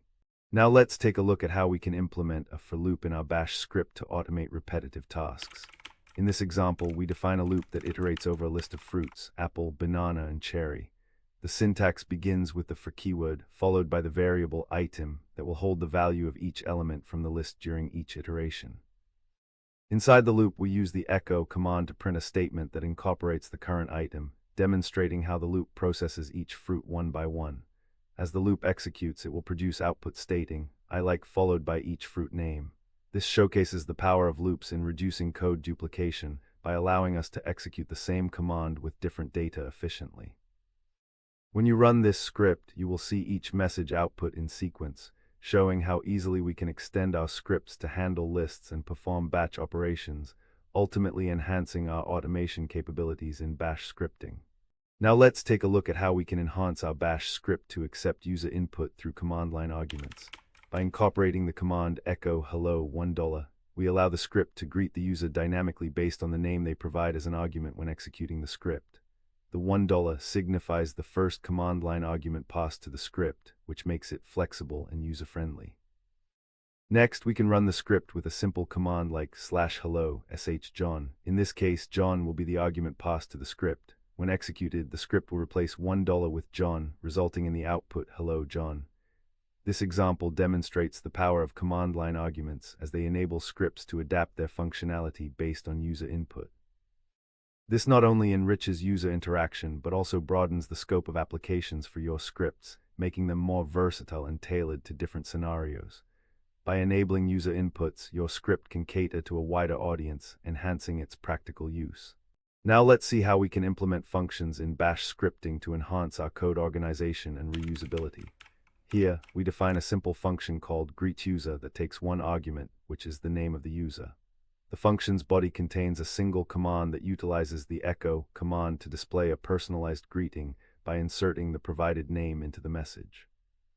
This encapsulates the greeting logic within a function, allowing you to call it multiple times with different names throughout your script without rewriting the same code. To invoke this function, we simply call its name followed by an argument, in this case, Alice. When this command is executed, it triggers the function, passing Alice as the input, which results in the message "Hello Alice" being printed to the terminal. This method of encapsulating code within functions not only promotes cleaner scripts, but also enhances code maintainability, as changes to the greeting can be made in one location rather than multiple places throughout the script. Functions are a powerful feature in Bash that facilitate modular programming and make scripts easier to read and debug.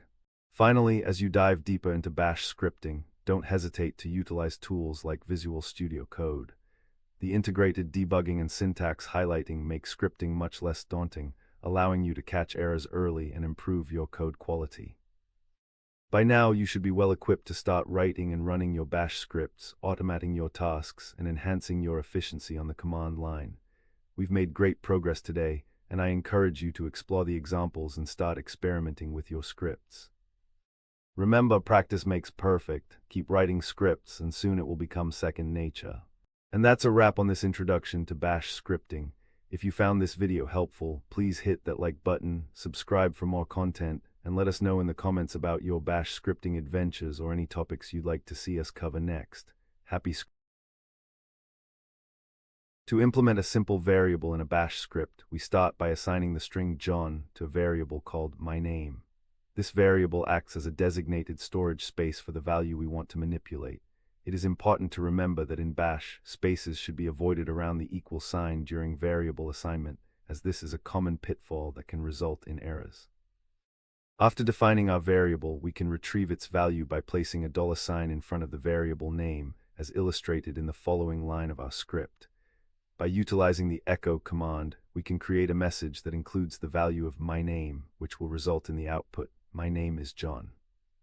This process illustrates how to effectively create and use variables in Bash. Understanding this fundamental concept enables us to store and manipulate data in a dynamic manner, greatly increasing the flexibility of our scripts. By employing variables, we can modify our output easily without the need to rewrite the script, thus improving its overall functionality. Let's explore how variable scope functions in Bash scripting. In the initial example, we create a variable named myVar and assign it the value "I'm global." This variable can be accessed throughout the entire script because it exists in the global scope. We then define a function called myFunction that simply outputs the value of myVar. When myFunction is executed, it successfully prints "I'm global." which illustrates how global variables can be accessed from within functions. Now let's examine the implementation of local variables by adjusting myFunction. In this case, we declare a variable of the same name, myVar, within the function and prefix it with the keyword local. This indicates that myVar is now limited to the function's scope and holds the value I'm local. When we invoke myFunction, it outputs the local value, showing I'm local. However, if we attempt to access myVar outside of the function, it will result in no output since it is not recognized in the global context. Employing local variables allows us to prevent naming conflicts and ensures that our variables remain within the designated scope, which is essential for keeping scripts organized and manageable. We will begin by incorporating command substitution into our script to obtain the current date and time. In this case, we assign the result of the date command to a variable called currentTime. This is done using the modern command syntax, which improves readability and allows for the possibility of nesting commands if needed. After storing the current date and time in the currentTime variable, we can later use it in our script. Specifically, we'll present a message to the user that includes the current time, utilizing the echo command. The output will showcase the captured information in a format that is easy to understand, enabling us to effectively integrate system time into our script's operations.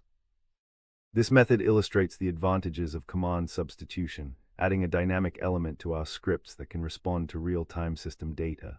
Being able to store and manipulate the outputs of commands is essential for developing responsive and interactive Bash scripts. By grasping this concept, you will significantly enhance the flexibility of your script. Now let's see how we can implement a health check script that monitors disk usage and delivers alerts based on specific thresholds. The first line of the code captures the current disk usage percentage for the root file system by executing the df/ command. This output is filtered with grep to isolate the pertinent line, after which awk is used to extract the exact percentage, and sed removes the trailing % sign to store just the numeric value in the disk usage variable. Next, we utilize a conditional statement to compare the disk usage value against the predefined threshold of 90%. If the condition evaluates to true, meaning the disk usage is indeed greater than 90%, the script outputs a warning message that indicates current usage levels. On the other hand, if the condition is false, the script confirms that the disk usage is within safe limits. This combination of command substitution and conditional logic illustrates how dynamic and responsive Bash scripts can be. You now have a tool at your disposal to receive timely alerts based on the system's current state, enhancing your ability to manage disk space efficiently. Now let's take a look at how we can output the disk usage percentage in a formatted string. By utilizing a variable, disk usage, we can dynamically display the current value of disk usage, which enhances the usability of our script. This variable is meant to hold the result of previous commands that calculated the disk usage, allowing us to seamlessly incorporate it into our output message. It's important to note how we handle quoting within the command. By using double quotes around our string, we ensure that the value of the disk usage variable is properly expanded and rendered as part of the output. This practice prevents any potential issues that may arise from unquoted expansions, especially if the variable were to be empty. This line not only provides necessary information to the user, but also demonstrates the effective use of variables and command substitution in Bash. Overall, this example reinforces best practices when working with variables, showing how they can be integrated meaningfully within scripts to deliver informative and responsive messages based on system states. Now let's take a look at a simple yet effective Bash script that demonstrates the use of variables. In this script, we start by defining a variable called myVar and assigning it the string hello. This is crucial because it shows how we can store values in variables for later use. The first echo statement displays the current value of myVar, which would output value of the variable is hello.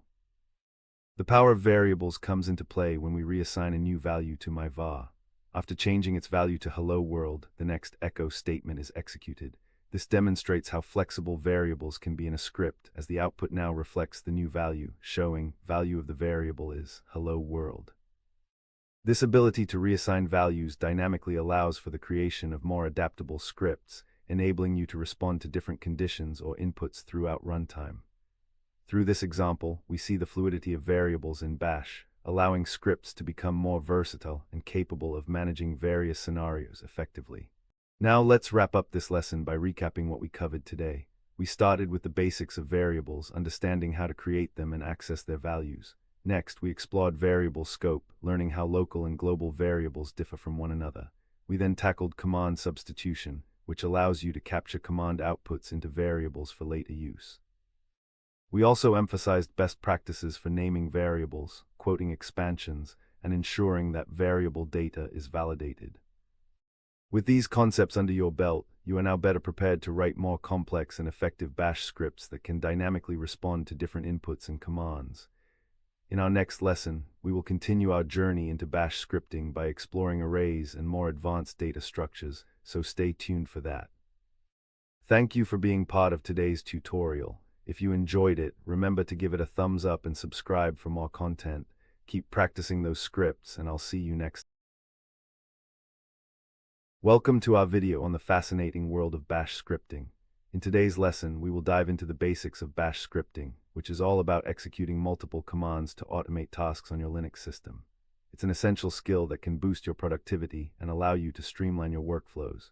So far, we learned about variables and command substitution in Bash scripting, emphasizing their importance for creating dynamic and functional scripts.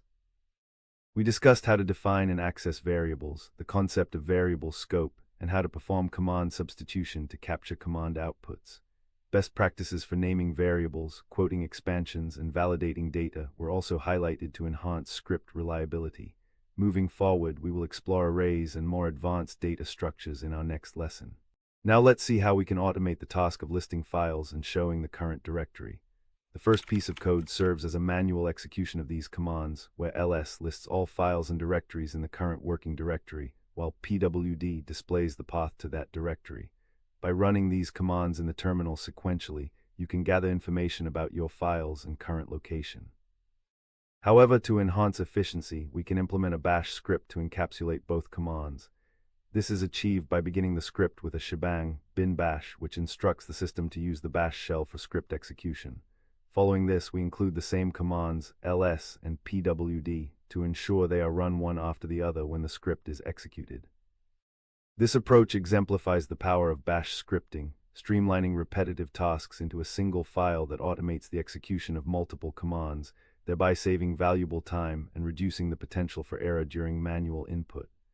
By running this script, users can instantly see a concise output of their current directory contents and their location in the file system. Now let's take a look at how to create and execute a Bash script using the Nano text editor.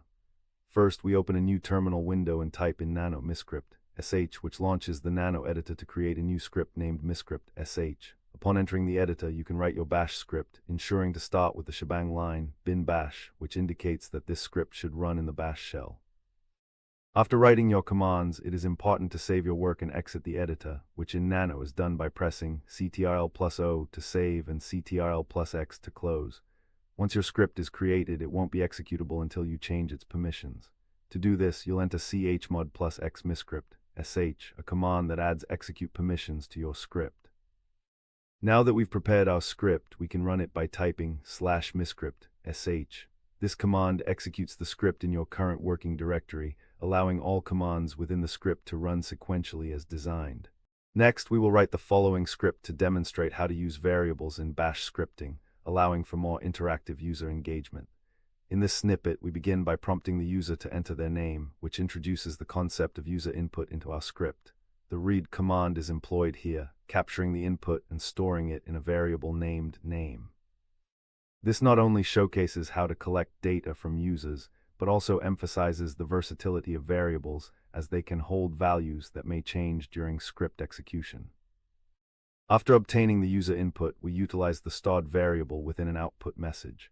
By referencing name, we personalize the greeting by dynamically inserting the user's input into the phrase, "Hello, name, welcome to Bash scripting." This illustrates the power of variables in enhancing the interactivity of our scripts, making them more engaging and tailored to the user's experience. Running this code snippet will deliver a unique greeting tailored for each user, paving the way for more complex and functional Bash scripts as we progress in our learning. Now let's take a look at how we can incorporate command substitution in our script. In this example, we use the date command to capture the current date and time by executing it within the syntax command. This method allows us to store the output directly into a variable, in this case, current date. By using this variable later in our script, we can dynamically display the current date in our output. The line echo today's date is current date demonstrates how easy it is to reference variables in Bash. Here, the variable is enclosed with a $sign, allowing the script to resolve its value during execution. The result is a neat and user-friendly output that enhances the script's interactivity.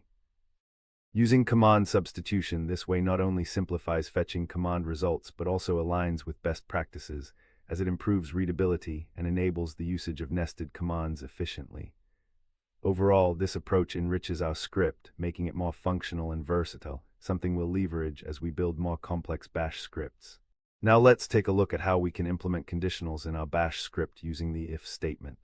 In this example, we begin by prompting the user to enter a number, which we store in the variable number. The script then evaluates whether the entered number is greater than 10 using the GT operator, which stands for greater than. If the condition is true, the script executes the code within the then block, printing a message that confirms the number is greater than 10. If the condition is false, the script follows the alternative path specified by the else block and outputs that the number is less than or equal to 10. It's important to note the use of square brackets with spaces around the condition for proper syntax. This straightforward example illustrates how conditionals allow your script to make decisions based on user input, enhancing interactivity and control within your automation tasks. Understanding this structure is vital for writing complex scripts that can handle various scenarios effectively. Now let's take a look at how we can implement a for loop in our Bash script. In this example, we use a simple loop to iterate through a series of numbers from 1 to 5. The syntax 1-5 utilizes Bash's brace expansion, allowing us to specify a range without the need for additional commands or logic. This feature makes it straightforward to work with sequences and loops. As the loop runs, it sets the variable I to each number in the specified range one at a time. Within the loop body, we employ the echo command to print out a message that includes the current iteration number. This means that for each iteration, the message, "This is iteration number I," will be displayed, where I is replaced by the current value of the I variable. Using loops like this can greatly simplify repetitive tasks in your scripts, steering away from manual repetition and instead automating the process. This example exemplifies the power of loops in Bash scripting, showcasing both efficiency and clarity in command execution. Now let's implement the following example to understand how arrays work in Bash scripting. Here, we declare an array named fruits, which allows us to store multiple values, in this case, the names of 3 fruits: apple, banana, and cherry. This array declaration is achieved by enclosing the values in parentheses and separating them with spaces. Using arrays streamlines the management of lists, enabling us to group related data together efficiently. To access an individual element within the array, we employ the syntax fruitsIndex, where index refers to the position of the element in the array, with indexing starting at 0. For instance, fruits0 retrieves the first element, which is apple. This capability is particularly useful in situations where you need to handle collections of data, such as items in a list or options in a menu. By using arrays, we can easily loop through or manipulate the values as needed, enhancing the functionality and versatility of our scripts. This powerful tool will be invaluable as we continue to delve deeper into more advanced scripting concepts. In summation, Bash scripting is about bringing together multiple commands to create powerful automation solutions. We started with the basics of scripting, including defining and executing Bash scripts. Next, we explored variables for dynamic data handling, command substitution for capturing command output, conditionals for decision-making, loops for repeated execution, and arrays for managing collections of data. As we continue to build on this foundation, you'll find endless possibilities for automating your tasks in Linux. Practice creating scripts, experimenting with code snippets, and you'll soon become proficient in Bash scripting. In our next lesson, we will delve into arrays and more advanced data structures. Thank you for watching. If you found this video helpful, please like and subscribe for more engaging content on Bash scripting and Linux topics. Keep scripting and see you next. Let's dive into variables and debugging techniques within the realm of Bash scripting, a fundamental skill for every aspiring Linux user and developer. Understanding how to work with variables and debug your scripts will not only enhance your scripting skills, but also save you a ton of time and effort when things go awry. So far, we learned about the basics of Bash scripting, including how to define and execute scripts, use variables for dynamic data, and utilize command substitution to capture command outputs. We also covered control structures like conditionals and loops for making decisions and performing repetitive tasks. Additionally, we introduced arrays for managing multiple values efficiently. Moving forward, we will cover variables in greater depth, emphasizing their role in scripts, various types of variables, and essential debugging techniques that will help us fix any issues in our scripts effectively. Now let's take a look at how we can declare and use a variable in Bash scripting. In our example, we start by creating a variable called greeting, which is assigned the value hello world. This is done by using the equal sign without any spaces on either side, which is crucial for correct variable assignment in Bash.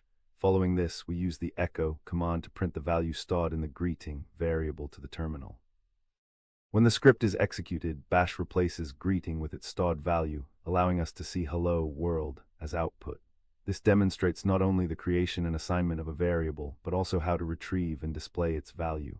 Understanding this basic structure is foundational for making scripts dynamic, as it allows for easy manipulation and output of various data throughout your script. This simplicity in variable usage is one of the strengths of Bash scripting, providing flexibility in how we manage and operate with data. Now let's see how we can manage strings in Bash by concatenating variables. In this example, we begin by defining two variables, first name and last name, each storing a string value. The first name variable holds John, while last name stores Doe. To create a new variable that combines these two strings, we utilize a technique known as string concatenation. We assign a new variable, full name, which is the result of concatenating first name, a space, and last name. It's important to note that in Bash, we do not need any special operator for this operation. We simply place the variables next to each other with appropriate spacing. Finally, we use the echo command to output the value of full name, which results in the complete string, John Doe. This approach showcases the dynamic nature of Bash variables and how easy it is to manipulate string data effectively. Understanding this fundamental operation opens the door to more complex scripting techniques involving text processing. Next, we will explore how to perform basic integer arithmetic in Bash using two different methods. The first approach utilizes the let command, where we initialize two variables, num1 and num2, with the values 5 and 10 respectively. We then employ the let command to calculate the sum of these two numbers, storing the result in the sum variable. Finally, we use the echo command to display the output, highlighting the calculated sum. Now let's see how we can implement this using the alternative method involving double parentheses. Similar to the previous example, we begin by declaring the same two integer variables. This time, however, we use the syntax to perform the arithmetic operation directly. Again, the result is assigned to the sum variable and displayed using echo. Both methods effectively achieve the same outcome, demonstrating how flexible Bash is in handling arithmetic operations within scripts. Understanding these techniques will enhance your ability to incorporate calculations seamlessly in your Bash scripts. Now let's take a look at how variable scope operates in Bash scripting through a practical example. In this code snippet, we start by declaring a global variable named global var, which can be accessed anywhere in the script. Next, we define a function called example function, inside of which we declare a local variable named local var. The significance of declaring this variable as local is that it restricts its visibility to only within the function itself. Attempting to access local var outside of example function will result in an error. When we call example function, it executes and prints the value of local var, confirming that the function can utilize its local variable. After the function call, we see a demonstration of the global variable by printing global var, showcasing its accessibility throughout the script. This example effectively highlights the difference between local and global variables in Bash, illustrating how local variables can protect the global environment from unintended changes, thus promoting better coding practices. Understanding the concept of variable scope is crucial as it helps manage variable usage in more complex scripts, ensuring cleaner and more maintainable code. Now let's take a look at a simple Bash script that utilizes debugging techniques to enhance our understanding of code execution. In this script, we start with the shebang bin bash, which indicates that the script should be run in the Bash shell. The setx command enables a debugging mode that traces every command and its arguments as they are executed, allowing us to see the flow of the program in the console. Next, we define a variable named name and assign it the value Doe. This variable stores a string that we can use later in the script. To output a greeting message to the user, we use the echo command alongside the variable. When the script runs, it will display hello do in the console. This straightforward example showcases how to define and use variables in Bash, as well as how to apply the setX debugging option to monitor the execution process. By implementing this technique, we can quickly identify potential issues while ensuring our script behaves as expected. Now let's see how we can implement error handling in our Bash scripts using the trap command. The trap command allows us to define commands that will execute when a specific signal is received or when an error occurs in the script. In this example, we set up a trap to catch any errors that arise during execution by specifying error. When an error is encountered, the script will print a message indicating that an error occurred and will exit with a status of 1, which signals an unsuccessful termination.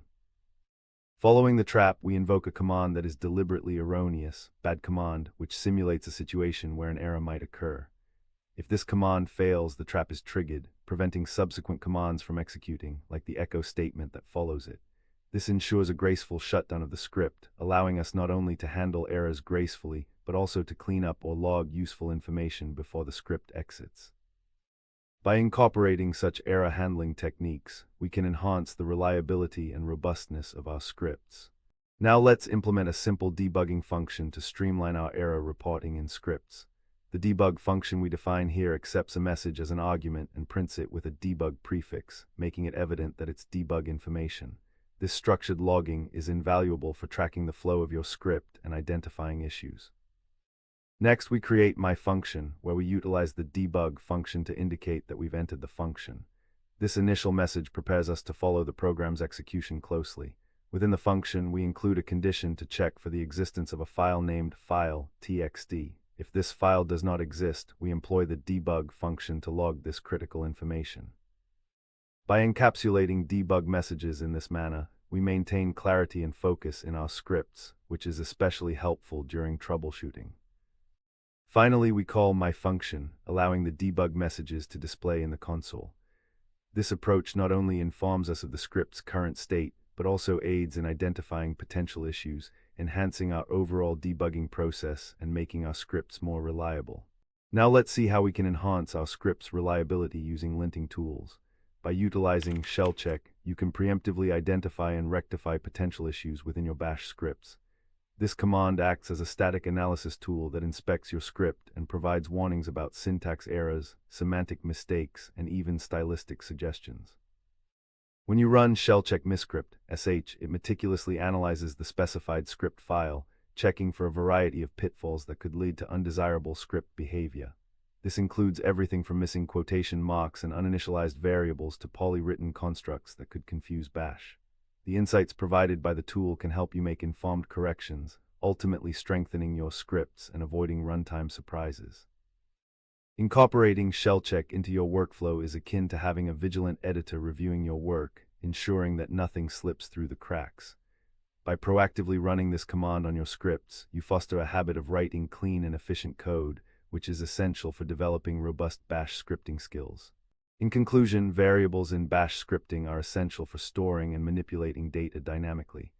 We've explored variable types, scope, arithmetic, and methods of debugging using traces, the trap command, debug functions, and external tools like shellcheck. These skills are indispensable as you create more complex scripts and tackle real-world problems in Linux. Remember, the combination of well-structured variables and effective debugging strategies will dramatically simplify your scripting experience. So continue to practice and try incorporating these elements into your scripts. The more you experiment, the more confident you'll become as a Bash scripter. Thank you for tuning in. If you enjoyed this lesson, please like and subscribe for more exciting content about Bash scripting and Linux tips. Keep scripting beautifully and see you in the next. Welcome to the what and why of Bash scripting. Today, we'll dive into the world of Bash scripting, uncovering its fundamentals, capabilities, and practical applications, all while having a bit of fun along the way. So far, we learned about the fundamental concepts of Bash scripting, including defining and executing scripts, working with variables, and understanding control structures. We explored types of variables, their scopes, and how to perform arithmetic operations within scripts. Additionally, we discussed debugging techniques and tools to identify and resolve issues, ensuring code reliability. Moving forward, we will continue to build on these concepts and sharpen our scripting skills. Now let's take a look at a practical example of a bash script that automates the backup of a directory.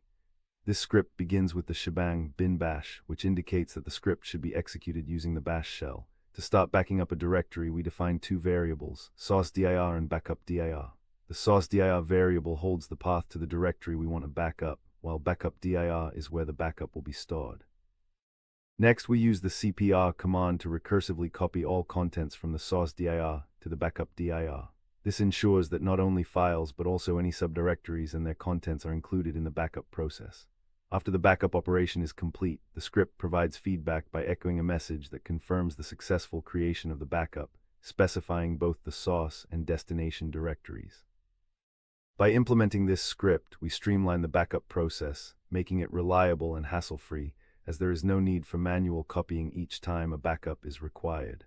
Now let's see how we can run our bash script after creating it.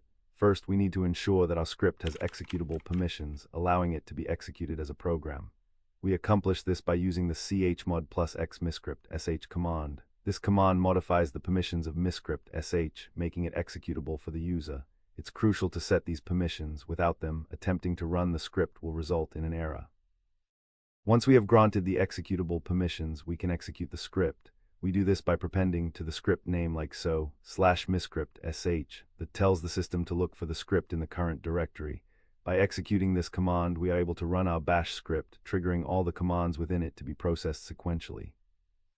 Remember, without the correct permissions, the script won't run, emphasizing the importance of managing file permissions in bash scripting effectively. Now let's see how we can declare and use variables in a bash script to enhance interactivity. First, we can create a variable by assigning a value to it using the equals sign, as demonstrated with my variable equals hello world. This declaration allows us to store the string hello world in the variable my variable, which we can easily reference later in our script. To display the value of this variable in the terminal, we use the command echo my variable. The $sign before the variable name is crucial, as it indicates that we want to retrieve the value stored in that variable. Next, we will write a more interactive script that prompts the user for their name. Starting with bin bash, we define the script's environment. The echo enter your name command displays a message asking for user input, and the red username command pauses the script until the user types in their name, storing the input in the variable username. Finally, using echo hello username, the script greets the user by name, showcasing how variables can personalize scripts and create a more engaging user experience. Now let's implement the following command to create an environment variable in our bash scripting journey. In our script, the export command is used to define an environment variable called myNVAR. This variable is assigned the string I'm available everywhere, which means it holds a value that can be accessed by any subsequent script or command executed in the same session or shell. Using environment variables is significant since they extend the scope of variables beyond the script where they are created, making them available to all child processes spawned from that shell. When you include the export command, you are essentially announcing this variable to the entire environment, ensuring any script or command run afterward can utilize myNVAR. This can be particularly useful for storing configuration settings or paths that multiple scripts need to reference, allowing you to manage your scripting environment more effectively. Understanding how to create and use environment variables is a crucial part of mastering bash scripting, as it enhances the flexibility and power of your scripts in a multitasking environment. Now let's see how we can implement command substitution in bash scripting to capture and utilize the output from a command. In this example, we will store the current date in a variable called currentDate. To accomplish this, we use the command substitution syntax with, which executes the command within the parentheses and returns its output effectively. By assigning currentDate equals $date, we call the date command, which fetches and formats the current date and time. The result is then stored in the currentDate variable for later use in the script. Following this, we can display the stored date with a simple echo command that outputs the string today's date is, followed by the value held in currentDate. This demonstrates the power of command substitution, allowing our script to reflect real-time information, in this case, the current date. This capability is essential for creating scripts that can respond dynamically to the environment, enhancing the interactivity and effectiveness of your bash scripts. Now let's see how we can implement debugging in our bash scripts to identify and troubleshoot issues effectively. The command bash x miscript sh is used to run our script miscript sh in debug mode. This mode is incredibly helpful because it enables us to see each command and its arguments in the terminal as they are executed. As a result, we can trace the flow of the script line by line, which is essential for understanding where things might be going wrong. When we use the X option, bash will output each command after any variable expansions, allowing us to examine their values during execution. This facilitates pinpointing errors that may not be apparent just from looking at the script itself. Debugging can save us a great deal of time, especially in more complex scripts where the logic and multiple variables can lead to unexpected behavior. Ultimately, leveraging this debugging feature enhances our ability to create reliable and efficient scripts. As we wrap up this introduction, remember that bash scripting is an immensely useful skill for streamlining your interactions with the operating system. Whether automating mundane tasks or building complex scripts, bash can dramatically reduce the time and effort required. So far, we covered the essentials of bash scripting, including its benefits, how to create and execute scripts, usage of variables and command substitution, and debugging techniques. In our next session, we'll dive deeper into flow control, including conditional statements and loops, allowing our scripts to make decisions just like our brains do. Stay tuned and happy scripting. Today, we'll explore intermediate bash scripting techniques that will elevate your scripting skills to the next level. We are going to cover positional parameters and learn how to make scripts interactive by prompting users for input during execution. So far, we learned the essentials of bash scripting, including its importance for automating tasks and the basics of creating and executing scripts. We covered variables, their types and scopes, as well as command substitution for dynamic data handling. Additionally, we explored debugging techniques to identify and fix script errors effectively. Now we will talk about positional parameters and how to make our scripts interactive, enhancing their usability and effectiveness. Let's explore how to create a straightforward bash script that produces a customized greeting message. We begin by establishing a shebang line, which instructs the system to execute this script using bash. The core function relies on the echo command, responsible for displaying text in the terminal. By including the first positional parameter, 1, which signifies the initial argument provided to the script, we allow the script to accept a name as input, enhancing its versatility and reusability. To run this script, you should save it as greet, sh, and make sure it has the appropriate executable permissions by applying chmod plus x greet, sh. Once this is done, you can execute the script by supplying a name such as Alice as an argument. The output will dynamically include the name, offering a warm greeting tailored to the user. This example not only demonstrates the application of positional parameters, but also highlights how scripts can remain flexible and user-oriented, thereby improving automation in everyday tasks. Now let's see how we can extend our greeting script to accommodate multiple users at once. In this code, we utilize a loop to iterate through each name passed as an argument to the script. The for loop iterates over the special variable $, which contains all the script's arguments. By enclosing $, in double quotes, we ensure that names with spaces are treated as single entities, preserving their integrity.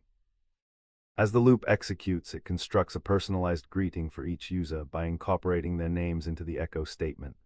This allows the script to greet each person individually, enhancing interactivity and usability. When running this script with multiple names, you can simply pass them all at once, and it responds with tailored messages for each user. This illustrates how powerful positional parameters can be in creating dynamic and scalable scripts that address various needs without rewriting code for every single greeting. Overall, it showcases the flexibility of bash scripting in handling user inputs efficiently. Now let's see how we can implement optional arguments in a bash script to enhance its versatility. The script begins by setting a default greeting variable to hello. We then incorporate a conditional statement that checks if the first argument, representing a custom greeting, is provided and non-empty. Using the conditional n, the script verifies the presence of this argument. If it exists, it updates the greeting accordingly. Next, instead of hard-coding user names, we utilize positional parameters to process multiple users starting from the second argument. The syntax @to allows us to effectively capture all users passed after the greeting. This method enables dynamic handling of input, giving users the flexibility to customize their experience based on the provided arguments. Subsequently, a loop iterates over each user, outputting a personalized greeting that incorporates the chosen greeting or the default one. This structure not only demonstrates efficient parameter management, but also exemplifies how to create adaptable scripts that cater to various user inputs, showcasing a key aspect of Bash scripting's flexibility. Now let's implement the following interactive script that engages users by asking for their name and age. The script begins by prompting the user for their name through the echo command, followed by the red command, which captures the input and stores it in the variable name. Next, it prompts the user to enter their age in a similar manner, reading that input into the variable age. The final part of the script utilizes another echo command to produce a personalized greeting that includes both the name and age provided by the user. This concatenation of user input into a friendly message demonstrates how interactivity can enhance user experience, making scripts feel more personal and direct. Executing this script provides a dynamic experience as it waits for user input before proceeding, showcasing the power of scripted interactivity in Bash. This approach not only collects input but also allows for immediate feedback, creating a more engaging and responsive scripting environment. By incorporating such interactive elements into your scripts, you can significantly improve their usability. Now let's see how we can implement input validation in our interactive Bash script. In the adjusted script, we first prompt the user for their name and then enter a while loop where we continuously ask for their age. This ensures that the user has multiple opportunities to provide valid input. The critical feature here is the conditional statement that uses a regular expression to check if the entered age consists solely of digits. The expression age equals 0-9 effectively validates the input to confirm it matches the pattern of whole numbers, specifically one or more digits. If the user enters any invalid input, the script informs them with a message prompting them to try again, reinforcing the importance of providing appropriate input. Once a valid age is entered, the loop exits using the break command, allowing the script to proceed. Finally, we greet the user with their name and valid age, underlining that the validation process enhances the script's robustness and user experience by preventing crashes due to unexpected inputs. This validation method is crucial for creating reliable and user-friendly scripts. Now let's implement the following code that enhances user interaction by providing default values for prompts. In this script, the user is first asked for their name.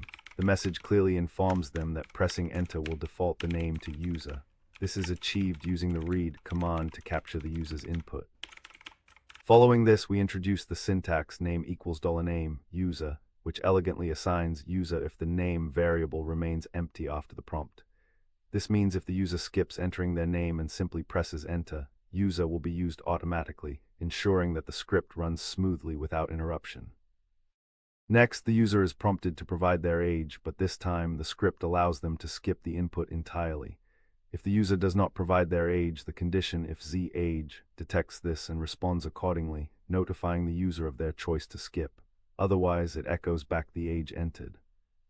At the end of the script, the personalized greeting is displayed, using either the user-provided name or the default value, thus showcasing how user-friendly scripting can be achieved through thoughtful design. By now, we've covered a lot of ground on creating interactive scripts. Interactivity and parameter handling in Bash scripting allow you to create highly dynamic scripts capable of adapting to users' inputs in real time. In this lesson, we ventured into the world of positional parameters, turning static scripts into flexible tools that respond to user input. We learned about reading user input, validating it, and even providing defaults to ensure a smooth experience. This knowledge forms a solid foundation for building more complex and practical scripts in the future. Remember, Bash scripting is all about making your life easier by automating tasks. So go ahead, practice these techniques, and enhance your scripting repertoire further. Until next time, keep on scripting and have fun while. Welcome to the world of Bash scripting. Today, we're diving into the fundamental concepts that lay the groundwork for automating tasks in Linux. Many of you might be familiar with the command line, but scripting allows us to take our command line prowess to the next level. We're going to explore types of shells in Linux, why we specifically choose Bash, and how to effectively write and execute scripts. So far, we've learned the basics of Bash scripting, including the significance of automation and how to create and execute scripts. We've delved into positional parameters, allowing scripts to accept user input and enhancing their flexibility. Additionally, we examined interactive scripts covering user input, validation, and default values to improve user experience. These skills provide a strong groundwork for developing more complex and effective scripts in the future. Now we're going to talk about the types of shells available in Linux and get a solid grasp on what bash scripting really entails. Now let's take a look at a simple yet effective example of a bash command that demonstrates the power of combining multiple commands.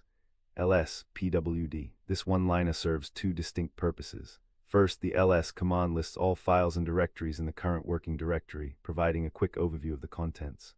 Following that, the pwd command prints the current directory path, ensuring you know exactly where you are within the file system. Using the semicolon to separate these commands allows them to execute sequentially, meaning that as soon as ls finishes its task, pwd will run immediately afterward. This feature of bash scripting, executing multiple commands in a single line, showcases the efficiency and versatility of the command line. By integrating these commands in a script or a command line, you can streamline workflows significantly, making routine tasks quicker and less labor-intensive. As you progress in your scripting journey, you'll learn how to build upon these foundational commands, expanding them into more complex scripts that automate even more of your daily tasks. Now let's take a look at the code we will use to create our first bash script. We begin with a shebang line, which is bin bash. This line instructs the system to use the bash interpreter for executing the script. It is essential because it tells the system how to interpret the commands in your script. Following the shebang, we see the command echo hello world. This command outputs the text hello world to the terminal, showcasing the script's basic functionality. Next, to make our script executable, we need to modify its permissions using the chmod plus x hello world sh command. This command allows the script to be run as a program. Once the script is executable, we can run it by typing /hello world sh. Upon execution, you will see hello world printed in your terminal, confirming that our script is functioning correctly.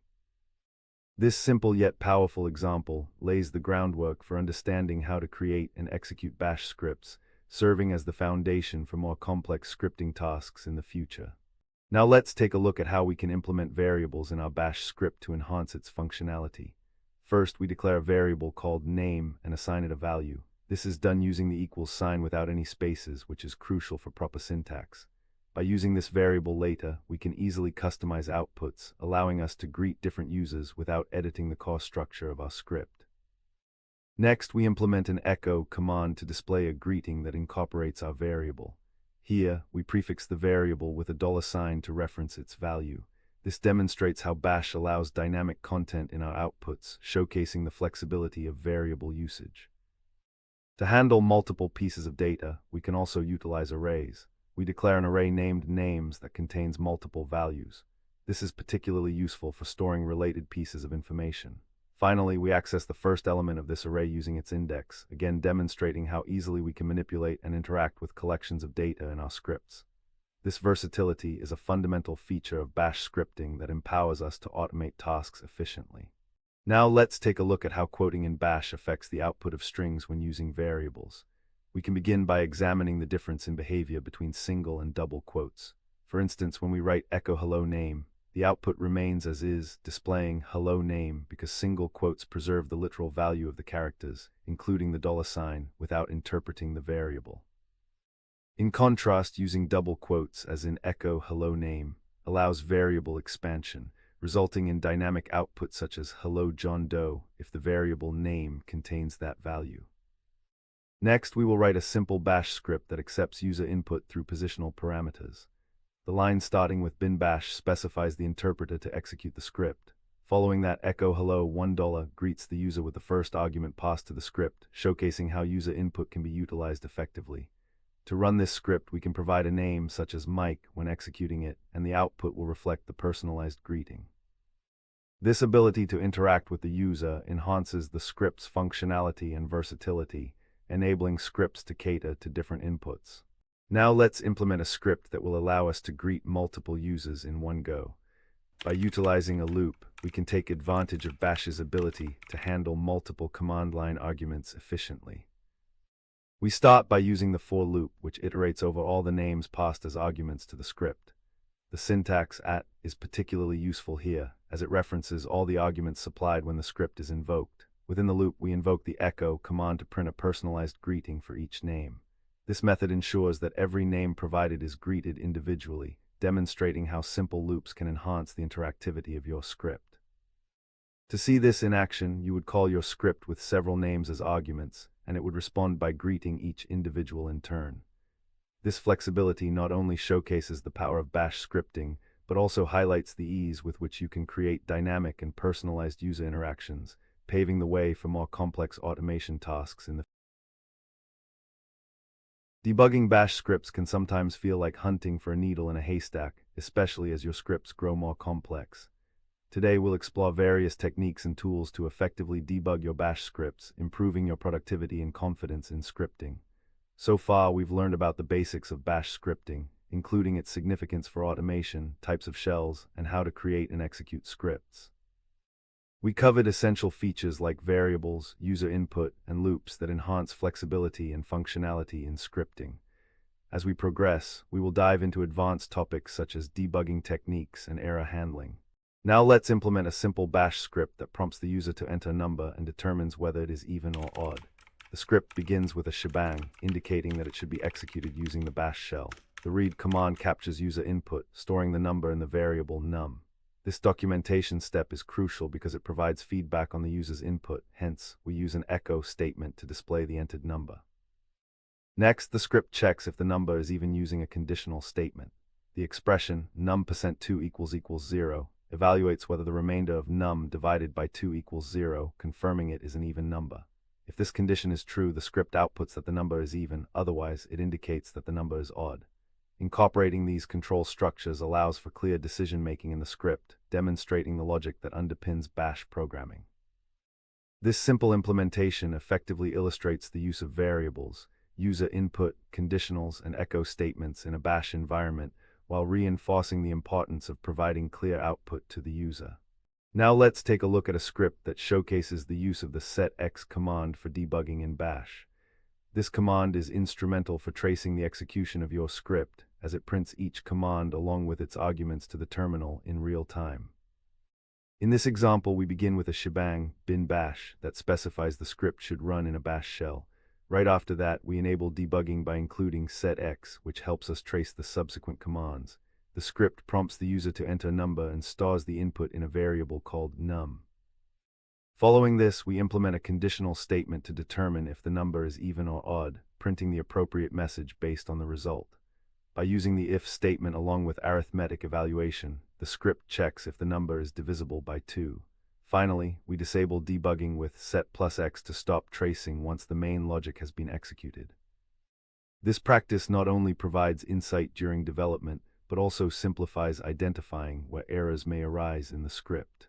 Now let's take a look at how we can implement a function in our Bash script that greets the user based on their input. In this example, we define a function called greetUser, which takes one argument, the user's name. Inside the function, we declare username as a local variable to ensure it is scoped only to this function. This promotes better organization of our code, allowing us to reuse the function wherever needed without any variable conflicts. After defining the function, we prompt the user for their name using the read command and store the input in the variable name. Next, we invoke the greetUser function and pass the user's name as an argument. When the function is called, it outputs a friendly greeting that includes the provided name. This structure not only makes it easy to maintain and debug the greeting functionality, but also illustrates the benefits of using functions in Bash scripts for code organization and reusability. By isolating this task, any potential issues can be debugged within the function without searching through the entire script. Now let's take a look at a practical example of using debugging techniques in a Bash script. The script begins with a shebang that specifies the script should be executed in a Bash shell. We enable debugging by using the setx command, which allows us to see a trace of each command being executed, making it easier to follow the script's logic. Next, the script prints a debugging message to the terminal, helping us confirm that we are in the right part of the code. We then simulate a basic computation by adding two numbers together. The result of this arithmetic operation is stored in a variable named result. Finally, we use an echo statement to display the computed result, providing immediate feedback in the terminal. This entire process showcases how to integrate debugging with interactive execution, allowing us to analyze the script's flow and output effectively, all within a development environment like Visual Studio Code. This hands-on approach enables real-time adjustments and enhanced understanding of script performance. Now let's take a look at a Bash script that demonstrates the use of conditional breakpoints for effective debugging. In this script, we first enable debugging with setX, which will provide a detailed trace of the commands being executed.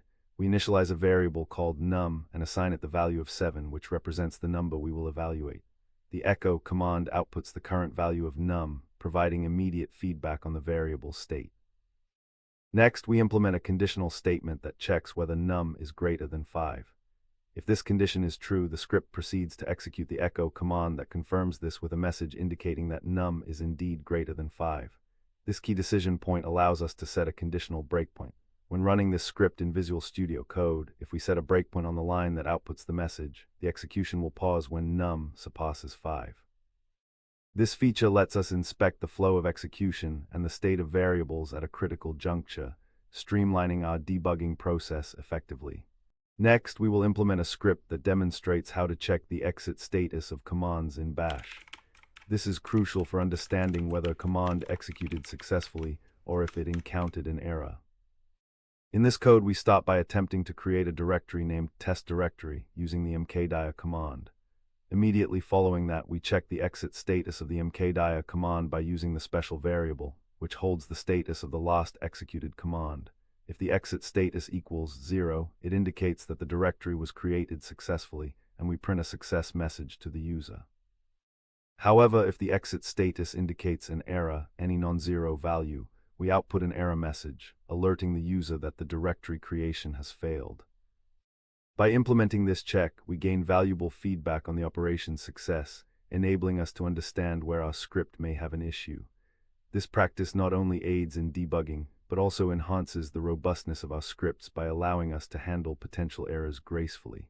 Now let's take a look at how to incorporate logging into our Bash scripts to enhance our debugging process. The first component is the logging function, which is defined to take a message as input and append it to a log file with a timestamp. By utilizing the date command, we can capture the exact time when each log entry was created, making it easier to trace back events during script execution. Next, we start logging immediately with a message indicating that the script has started. This creates a clear entry point in our log file for monitoring the script's activity. As the script progresses, it checks for the existence of a specific file, logging whether the file was found or not. This step not only captures success or failure, but also provides context for errors if they occur. Finally, once all tasks are completed, we log a completion message, ensuring that our log file reflects the entire lifecycle of the script's execution. By reviewing the log file, we can efficiently identify anomalies and understand the script's behavior, which is especially useful in unattended or production environments. Incorporating this logging practice greatly simplifies the debugging process and improves the overall reliability of your scripts. Now let's implement the following code to introduce assertions, a valuable feature for ensuring your script meets certain expected conditions. In this code snippet, we define an assertion function that takes a condition as an argument.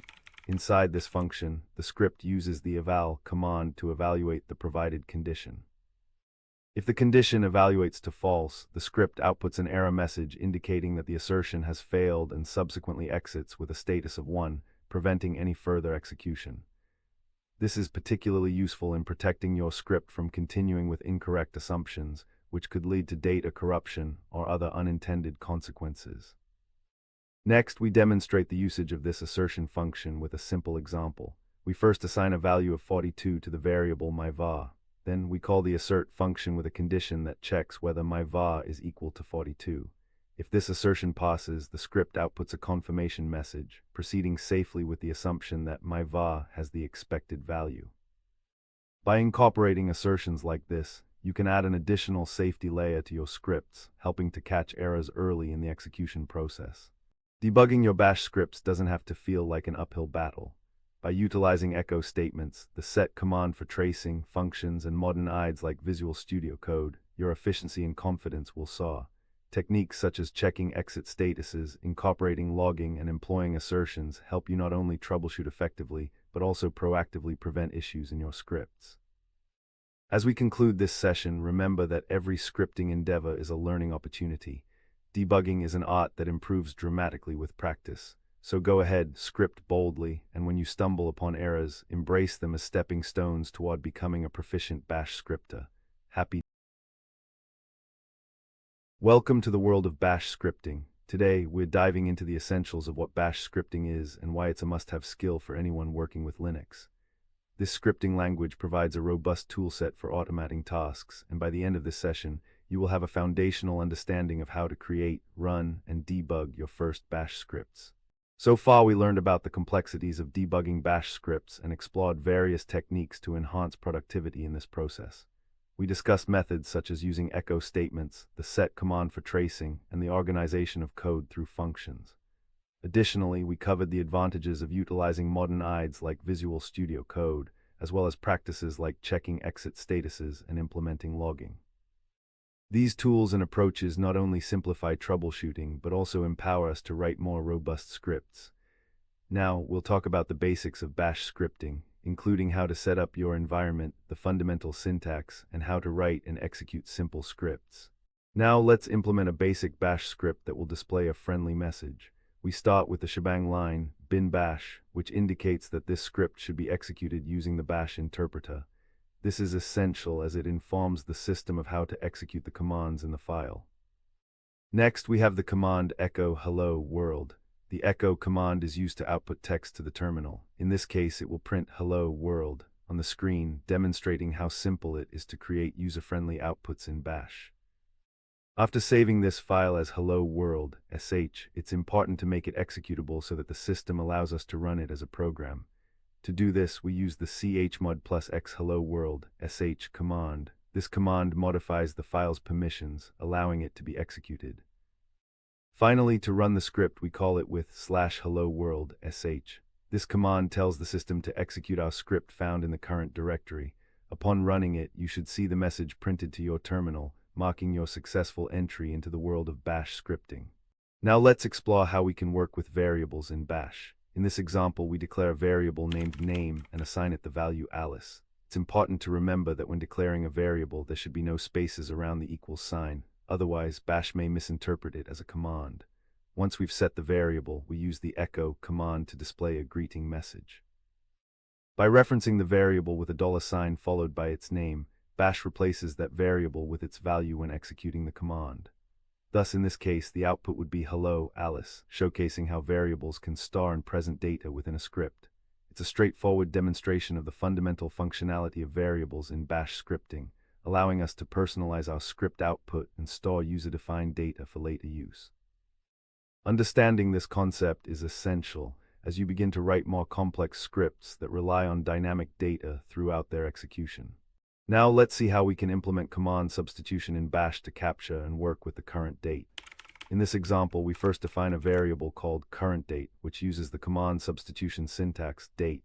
This means that instead of just assigning a static value to the variable, we're executing the date command, which retrieves the current date and time from the system. By wrapping the command in, Bash executes it and takes the output, storing it in the current date variable. This allows us to dynamically capture the date whenever the script is run. Immediately following this assignment, we use the echo command to display a message that includes the date we just stored. When the script is executed, it outputs the current date formatted by the date command, providing a practical example of how command substitution works in Bash. This technique enhances the script's capability, making it versatile for various scenarios where real-time data is necessary. By using command substitution, we can enrich our scripts and automate tasks effectively. Now let's see how we can implement a simple for loop in Bash to iterate through a sequence of numbers. In this example, we are using the for loop to print the numbers 1 through 5. The syntax 1-5 employs a feature called brace expansion, which allows us to create a quick range of values without writing them out individually. When the loop begins, the variable I takes on each value from this sequence, one at a time. The do keyword signifies the start of the loop's body, where the command echo number I is executed. Here, the $sign tells Bash to replace I with its current value, thereby printing number 1, then number 2, and so on up to number 5. Finally, the loop ends with the keyword done, marking the conclusion of the execution block. This structure not only makes it efficient to run repetitive tasks, but also enhances code readability and conciseness in your scripts. Next, we will write a simple conditional statement in Bash to demonstrate how to control the flow of a script based on certain conditions. In this example, we start by assigning the value 10 to the variable number. This is a straightforward declaration, where the variable acts as a placeholder for our data. Now let's see how we can implement a conditional check. The if statement evaluates whether number is greater than 5 using the conditional expression within brackets. It's crucial to ensure there are spaces between the brackets and the condition for proper syntax. If the condition is true, the script executes the code within the then block, outputting a message that indicates number is greater than 5.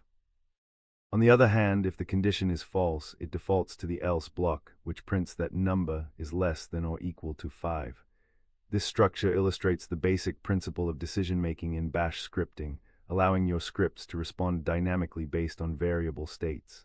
Now let's see how we can implement error management in our Bash scripts. This is a critical aspect as it allows us to check if our commands executed successfully and respond accordingly. In the provided code, we start by attempting to create a new directory named new directory. The command mkdir new directory attempts this action, and immediately after we use the special variable to capture the exit status of the command. A return value of 0 indicates that the command was successful. To check this, we use an if statement that evaluates whether the exit status equals 0. If the directory creation was successful, the script prints a success message. However, if the command fails, indicated by a non-zero exit status, an error message is displayed instead. This method allows for graceful error handling in your scripts, informing users of the result of their actions, and is essential for creating robust scripts that can handle various scenarios. Now let's implement a simple function in Bash by creating a greeting script. In this example, we define a function called greetUser, which is designed to take one argument, represented by 1. This means that whatever value we pass to the function when we call it will replace 1. When we invoke the function using greetUser bob, it sends the string bob to our function. The core of the function is executed by an echo command, which prints out a message to the terminal. Specifically, the script outputs hello Bob by combining the string hello with the argument passed to the function. This demonstrates how functions in Bash can help in organizing your code into reusable components, making it more efficient and modular. With this approach, you can easily greet multiple users by calling greetUser with different names, showcasing the power of functions in streamlining script development and enhancing code readability. Now let's see how we can implement data persistence in Bash using file handling. In Bash scripting, it's essential to manage data effectively, and one of the ways to do this is by writing to files. The first code line utilizes the echo command combined with the output redirection operator to create a file named testfile.txt and write the string "this is a test" into it. The operator ensures that if testfile.txt already exists, it will be overwritten with this new content. Next, we will write the following line to append additional information to our file without losing the previously written data.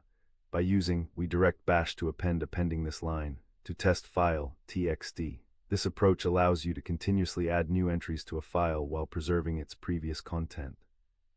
Understanding how to manage file outputs this way not only enhances your script's functionality, but also supports the creation of logs and data records essential for various automation tasks. To recap, we have covered the basics of Bash scripting, starting from the creation and execution of simple scripts to managing variables, loops, conditionals, debugging techniques, and file handling. Each of these concepts builds a foundation that enables you to automate complex tasks and enhance productivity. In our next session, we will delve deeper into interactive scripts that can take user input, further amplifying the power of your Bash scripts. By then, you will have mastered the essential commands, and I'll share more advanced scripting techniques to automate tasks efficiently. Remember, practice makes perfect, so try to write your own scripts between sessions, and don't hesitate to seek help if you get stuck. Happy scripting. Creating interactive scripts in Bash opens up a new realm of possibilities, allowing us to engage with users and tailor the script's behavior based on their input. Today, we're going to explore advanced scripting techniques that will enhance your previous knowledge and make your scripts not only functional but user-friendly. So far, we learned about the essential concepts of Bash scripting, including creating and executing scripts, using variables, and implementing loops and conditionals. We explored debugging techniques and error management, as well as the importance of functions and file handling for effective automation. As we move forward, remember that practice is key to mastering these skills. Now let's see how we can implement user input in our script to create a personalized interaction. In this example, we first initiate by prompting the user with a clear question, asking for their name. The read command is then utilized to pause execution, allowing the user to enter their name, which gets stored in the variable username. This variable serves as a placeholder for customization. After the user has entered their name, we leverage another echo statement to greet them, incorporating the variable into our message. This simple yet effective approach not only makes the script more engaging, but also demonstrates the power of user input in creating dynamic interactions. When you run this script, you'll witness the immediate personalization it offers, enhancing the overall experience and reflecting the importance of user engagement in Bash scripting. Now let's see how we can implement a simple interactive menu in our script, allowing users to select their favorite fruit. First, we prompt the user to choose a fruit from the options presented. The echo commands output the available selections, making it clear for the user. We then employ the read command to take the user's input and store it in the variable choice. Following that, we utilize a case statement, which is an efficient way to evaluate the user's selection. Each case corresponds to a fruit option, executing specific code depending on what the user chose. If the user selects a valid option, a corresponding message is displayed to confirm their choice. However, if the input does not match any listed option, the final case handles invalid selections, prompting the user to try again by indicating that their selection is not valid. This structured approach of using a case statement enhances the readability and organization of the script, making it easy to expand in the future if we want to add more fruit options or functionality. Overall, this code lays the foundation for creating interactive experiences in our Bash scripts. Next, we will write a Bash script that enhances user interaction by validating input. The script begins by prompting the user to select a fruit from a list of 3 options: apple, banana, and cherry. The read command captures the user's choice and stores it in a variable called choice. Now let's implement a validation mechanism right before we check the user's selection. Utilizing an if condition, the script checks if the input matches a specific regular expression, confirming that the selection is a digit between 1 and 3. If the input is valid, the script proceeds to a case statement where corresponding messages are displayed based on the user's choice. If the input does not satisfy the condition, the script provides feedback encouraging the user to enter a valid number between 1 and 3. This approach not only enhances reliability, but ensures that our script can effectively handle unexpected or erroneous inputs, making it more user-friendly. The validation process is crucial for creating robust scripts that behave predictably, thus improving the overall user experience. Now let's implement a loop to continuously prompt the user for their favorite fruit until they decide to exit. In this script, we use a while true loop, which creates an infinite loop that will keep running until we explicitly break out of it. Inside the loop, we display a prompt to the user, asking them to choose a fruit or type exit to quit. The red choice command captures the user's input and stores it in the variable choice. If the user types exit, we greet them with a goodbye message and use the break statement to exit the loop. If their selection is valid, indicated by its matching a number between 1 and 3, we employ a case statement to respond with the corresponding fruit selection. This structure not only enhances user interaction by allowing multiple attempts, but also provides error handling. If an invalid option is inputted, the script informs the user and reprompts them for a valid choice.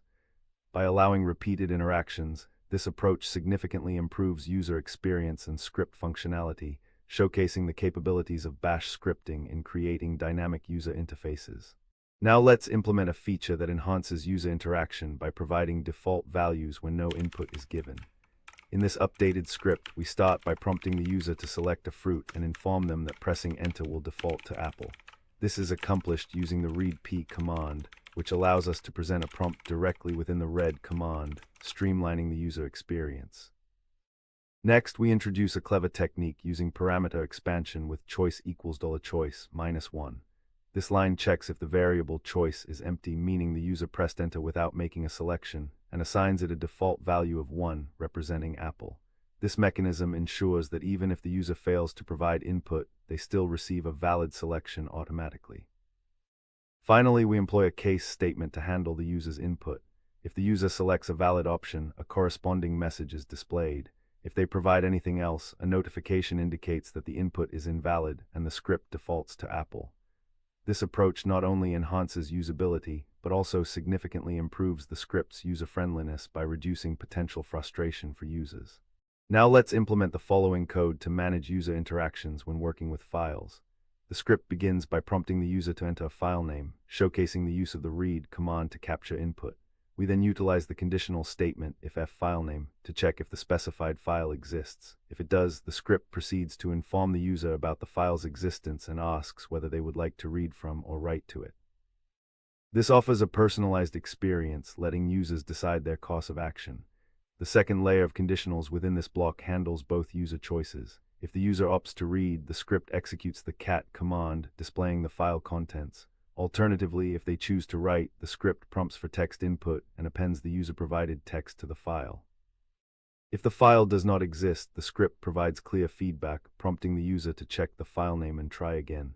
This error handling is crucial. It enhances user experience by guiding them through potential missteps. Overall, this implementation emphasizes user engagement and effective file management in Bash. Now let's take a look at how to incorporate comments into our Bash script to enhance its readability. Comments play a crucial role in making code understandable by providing context and explanations for specific parts of the script. In Bash, comments start with the symbol. In our example, we first have a comment that describes the script's purpose, to greet the user based on their input. This high-level overview helps anyone reading the code, including future you, quickly grasp the script's intent. As we move through the script, individual comments accompany each command, detailing their functions. For instance, the prompt for the user's name is noted, followed by the action of storing the input into a variable. The final comment highlights the greeting process, which seamlessly ties back to the script's primary goal. By annotating each step, we not only clarify what the code does, but also facilitate easier adjustments in the future. This practice of writing clear and concise comments ultimately contributes to better maintained scripts and fosters collaboration among developers.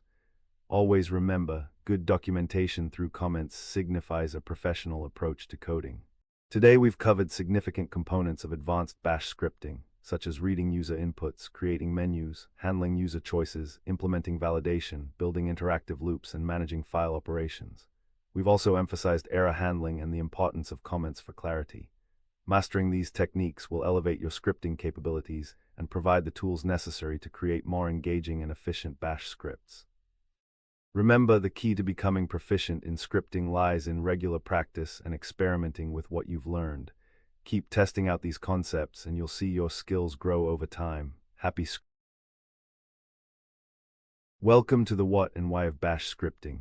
Today, we're diving into one of the most powerful and flexible tools Linux has to offer, Bash scripting.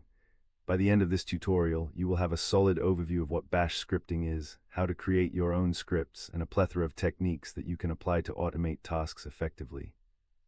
So far, we learned about creating interactive Bash scripts that enhance user engagement by allowing for input and customized responses. We explored techniques such as handling user choices with menus, validating input, and implementing loops for repeated interactions. Additionally, we discussed error handling for file operations and the importance of writing comments for clarity in scripts. Mastering these techniques will help you create more effective and user-friendly Bash scripts.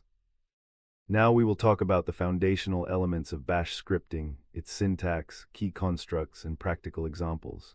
Now let's write the following command to create a new script file named myscript.sh using the Nano text editor. This command launches the editor where you can enter your script commands. It's essential to choose a text editor you're comfortable with, and Nano is a great option for beginners due to its simplicity. Next, we will add a shebang line at the top of our script. This line, bin bash, specifies the interpreter to be used for the script execution, ensuring that the operating system knows to use the bash interpreter. Now let's implement a simple command to print hello world to the console using echo. Placing this command after the shebang allows us to see immediate output when we run our script. Before we can execute our script, we need to give it the appropriate permissions. This is done using the chmod +x myscript.sh command, which makes the script executable.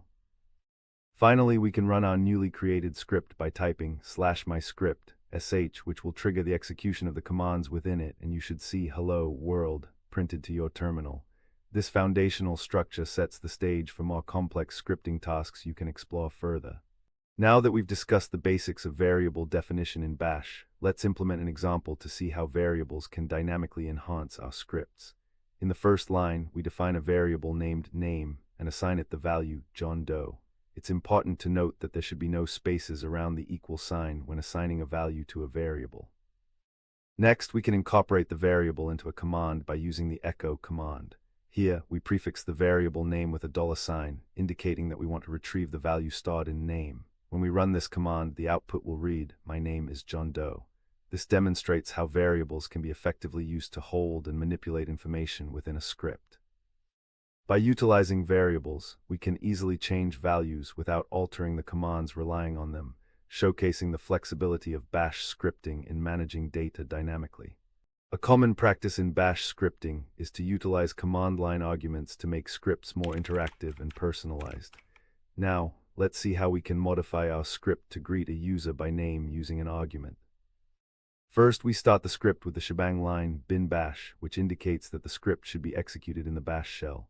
The next command, echo hello $1, demonstrates how to access command line arguments. The $1 notation allows us to reference the first argument passed to the script. By implementing this, we create a dynamic output that changes based on user input. For instance, if we name our script myscript sh and execute it with the argument alice as in /myscript shalice, the script will process this command and output hello Alice.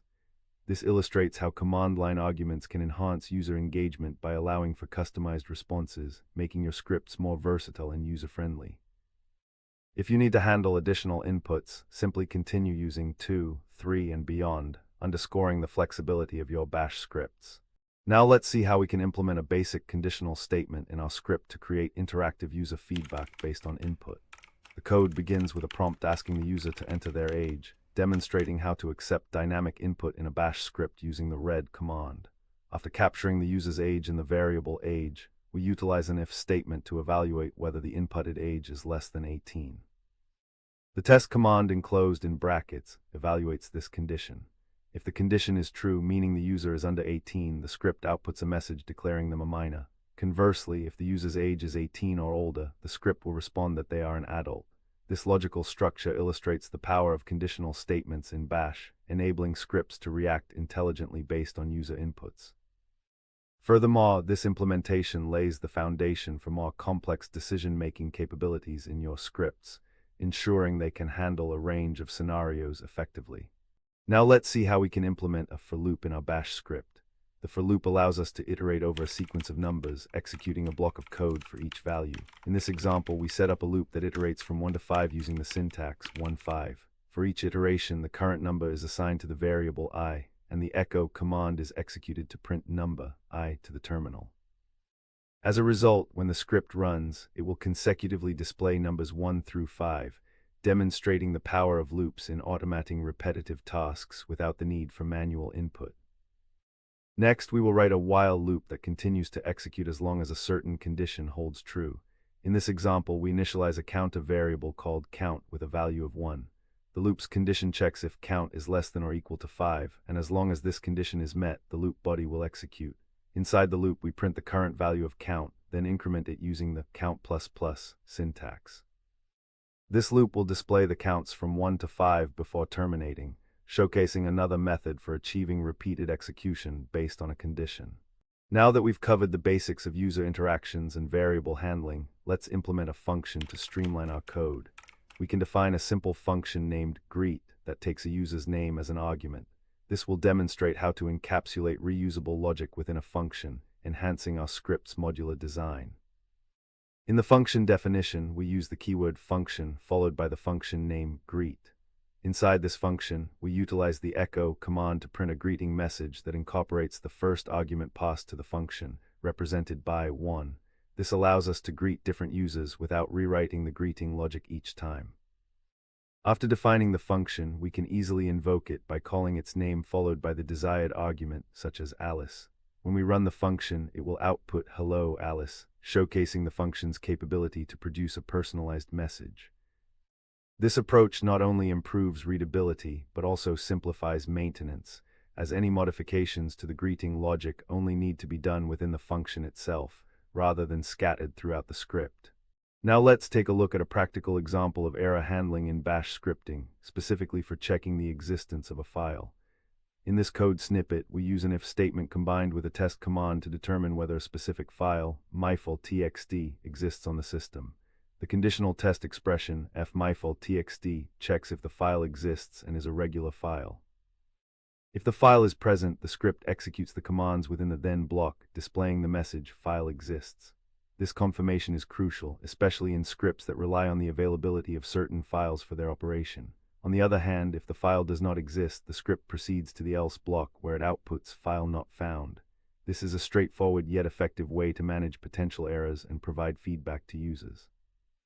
By implementing such checks, you enhance the robustness of your scripts, allowing them to respond appropriately to various situations, such as missing files or incorrect paths.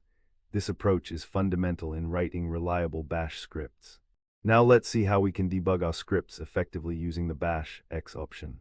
This option enables us to track the execution of our script by printing each command along with its arguments as they are run. To utilize this feature, we simply prefix our script execution command with Bash X. By running our script in this manner, we have a valuable tool at our disposal for identifying problems. It allows us to see exactly what commands are executed in sequence, which can be particularly helpful for diagnosing issues that might not be apparent just by analyzing the script manually.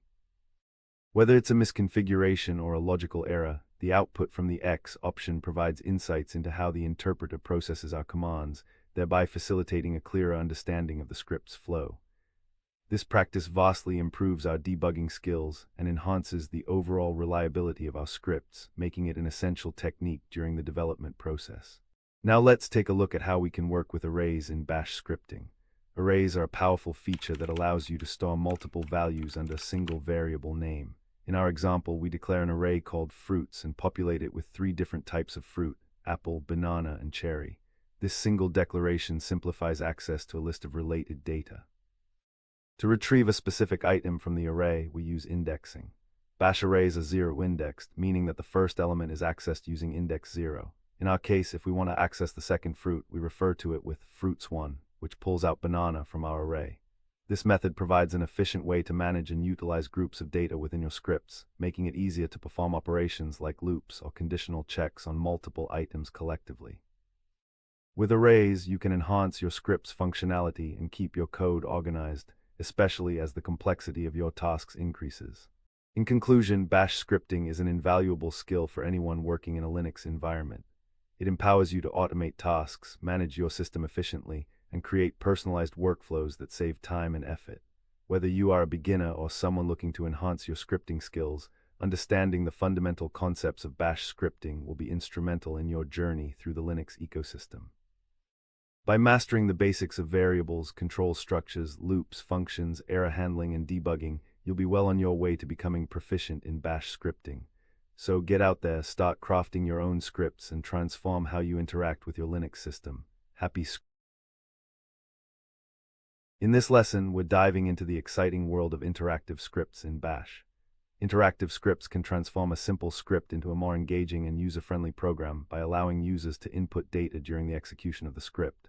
So far, we've covered the fundamentals of Bash scripting, including how to create basic scripts, store data using variables, and control flow with conditionals and loops.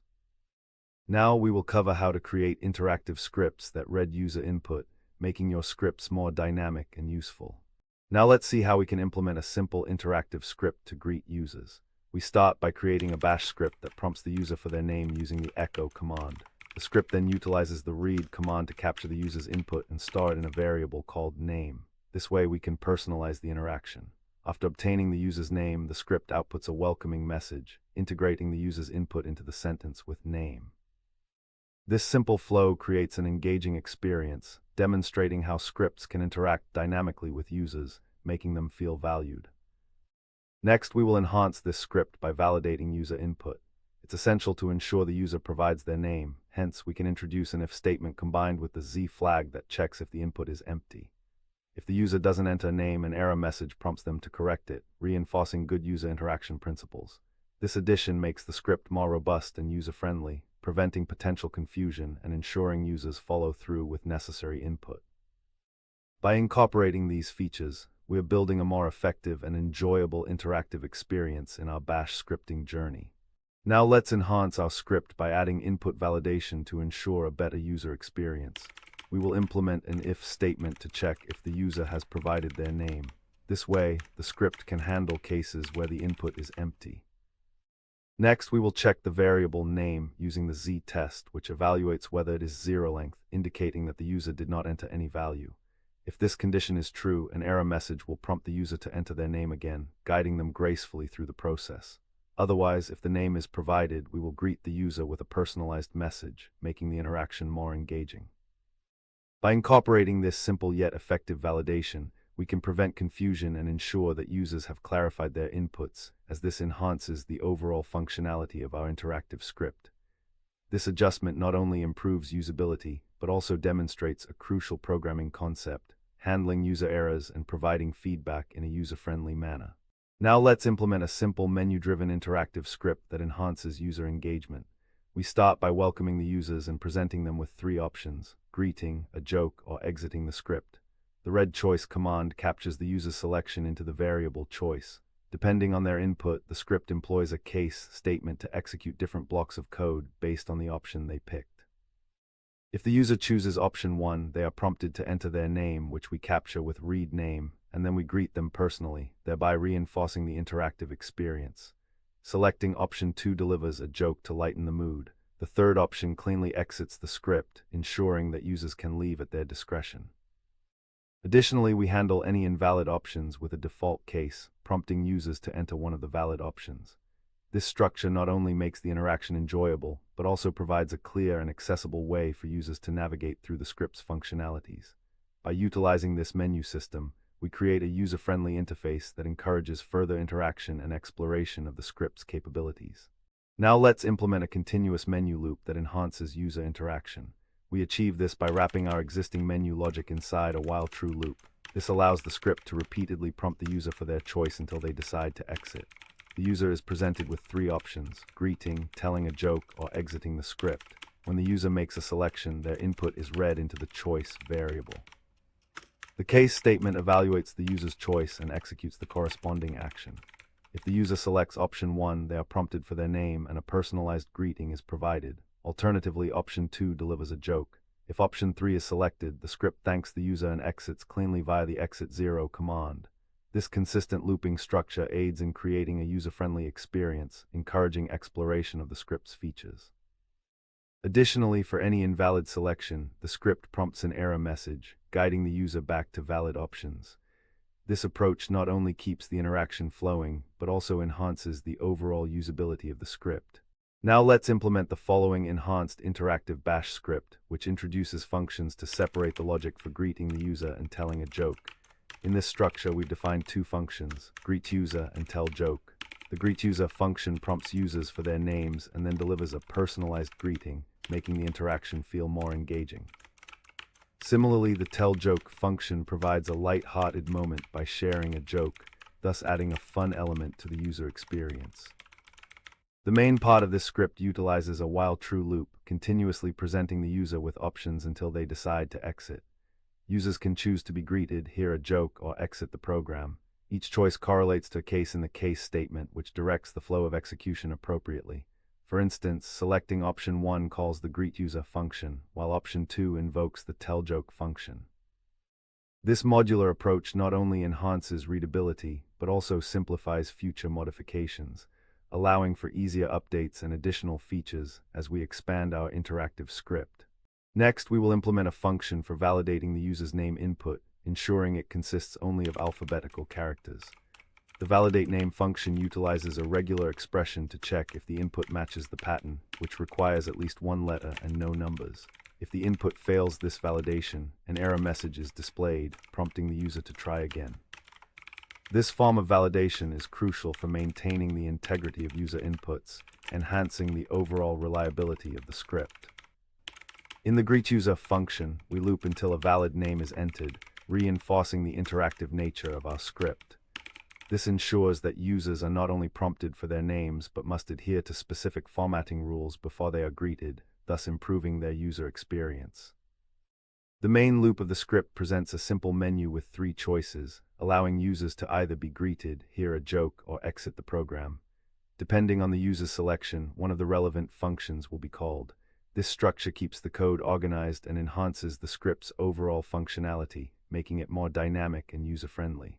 We've now crafted a robust interactive bash script that not only engages users, but also ensures their input meets essential criteria. As we wrap up this lesson, it's essential to recognize that the techniques we've covered are the cornerstones for creating dynamic scripts that respond to user interactions. From simple prompts and conditional checks to using functions for modular code and input validation, you now have a solid foundation for developing interactive scripts in Bash. These skills will serve you well as you continue exploring the vast potential of Bash scripting. Interactive scripts can do more than merely respond to user input. They can guide users through complex processes, manage system configurations, or even create more engaging user interfaces for applications. As your scripting continues to evolve, you'll find endless possibilities to create effective and engaging scripts tailored to your specific needs. So gear up, try out these concepts, and don't hesitate to get creative with your scripts. The world of Bash scripting is at your fingertips, and with practice, you'll become a scripting maestro. In this final section, we will do a project challenge to apply what we have learned so far. Your task is to create a unique application that incorporates multiple skills and concepts from the course, showcasing your creativity and technical abilities. Think of a problem or an area of interest that you would like to address and design a solution around it, whether it be a web app, mobile app, or a software tool. You should use the programming languages and frameworks we've covered, ensuring that your project is both functional and user-friendly. Aim to implement features that highlight your understanding of the subject matter, be it through the use of APIs, databases, or user interfaces. Once you have developed your project, prepare a brief documentation explaining your design choices, challenges faced, and lessons learned. You can find the final project guidelines in the GitHub repository linked in the description below, so make sure to check it out for further details and resources to help you succeed. Good luck, and be prepared to impress us with your innovative ideas.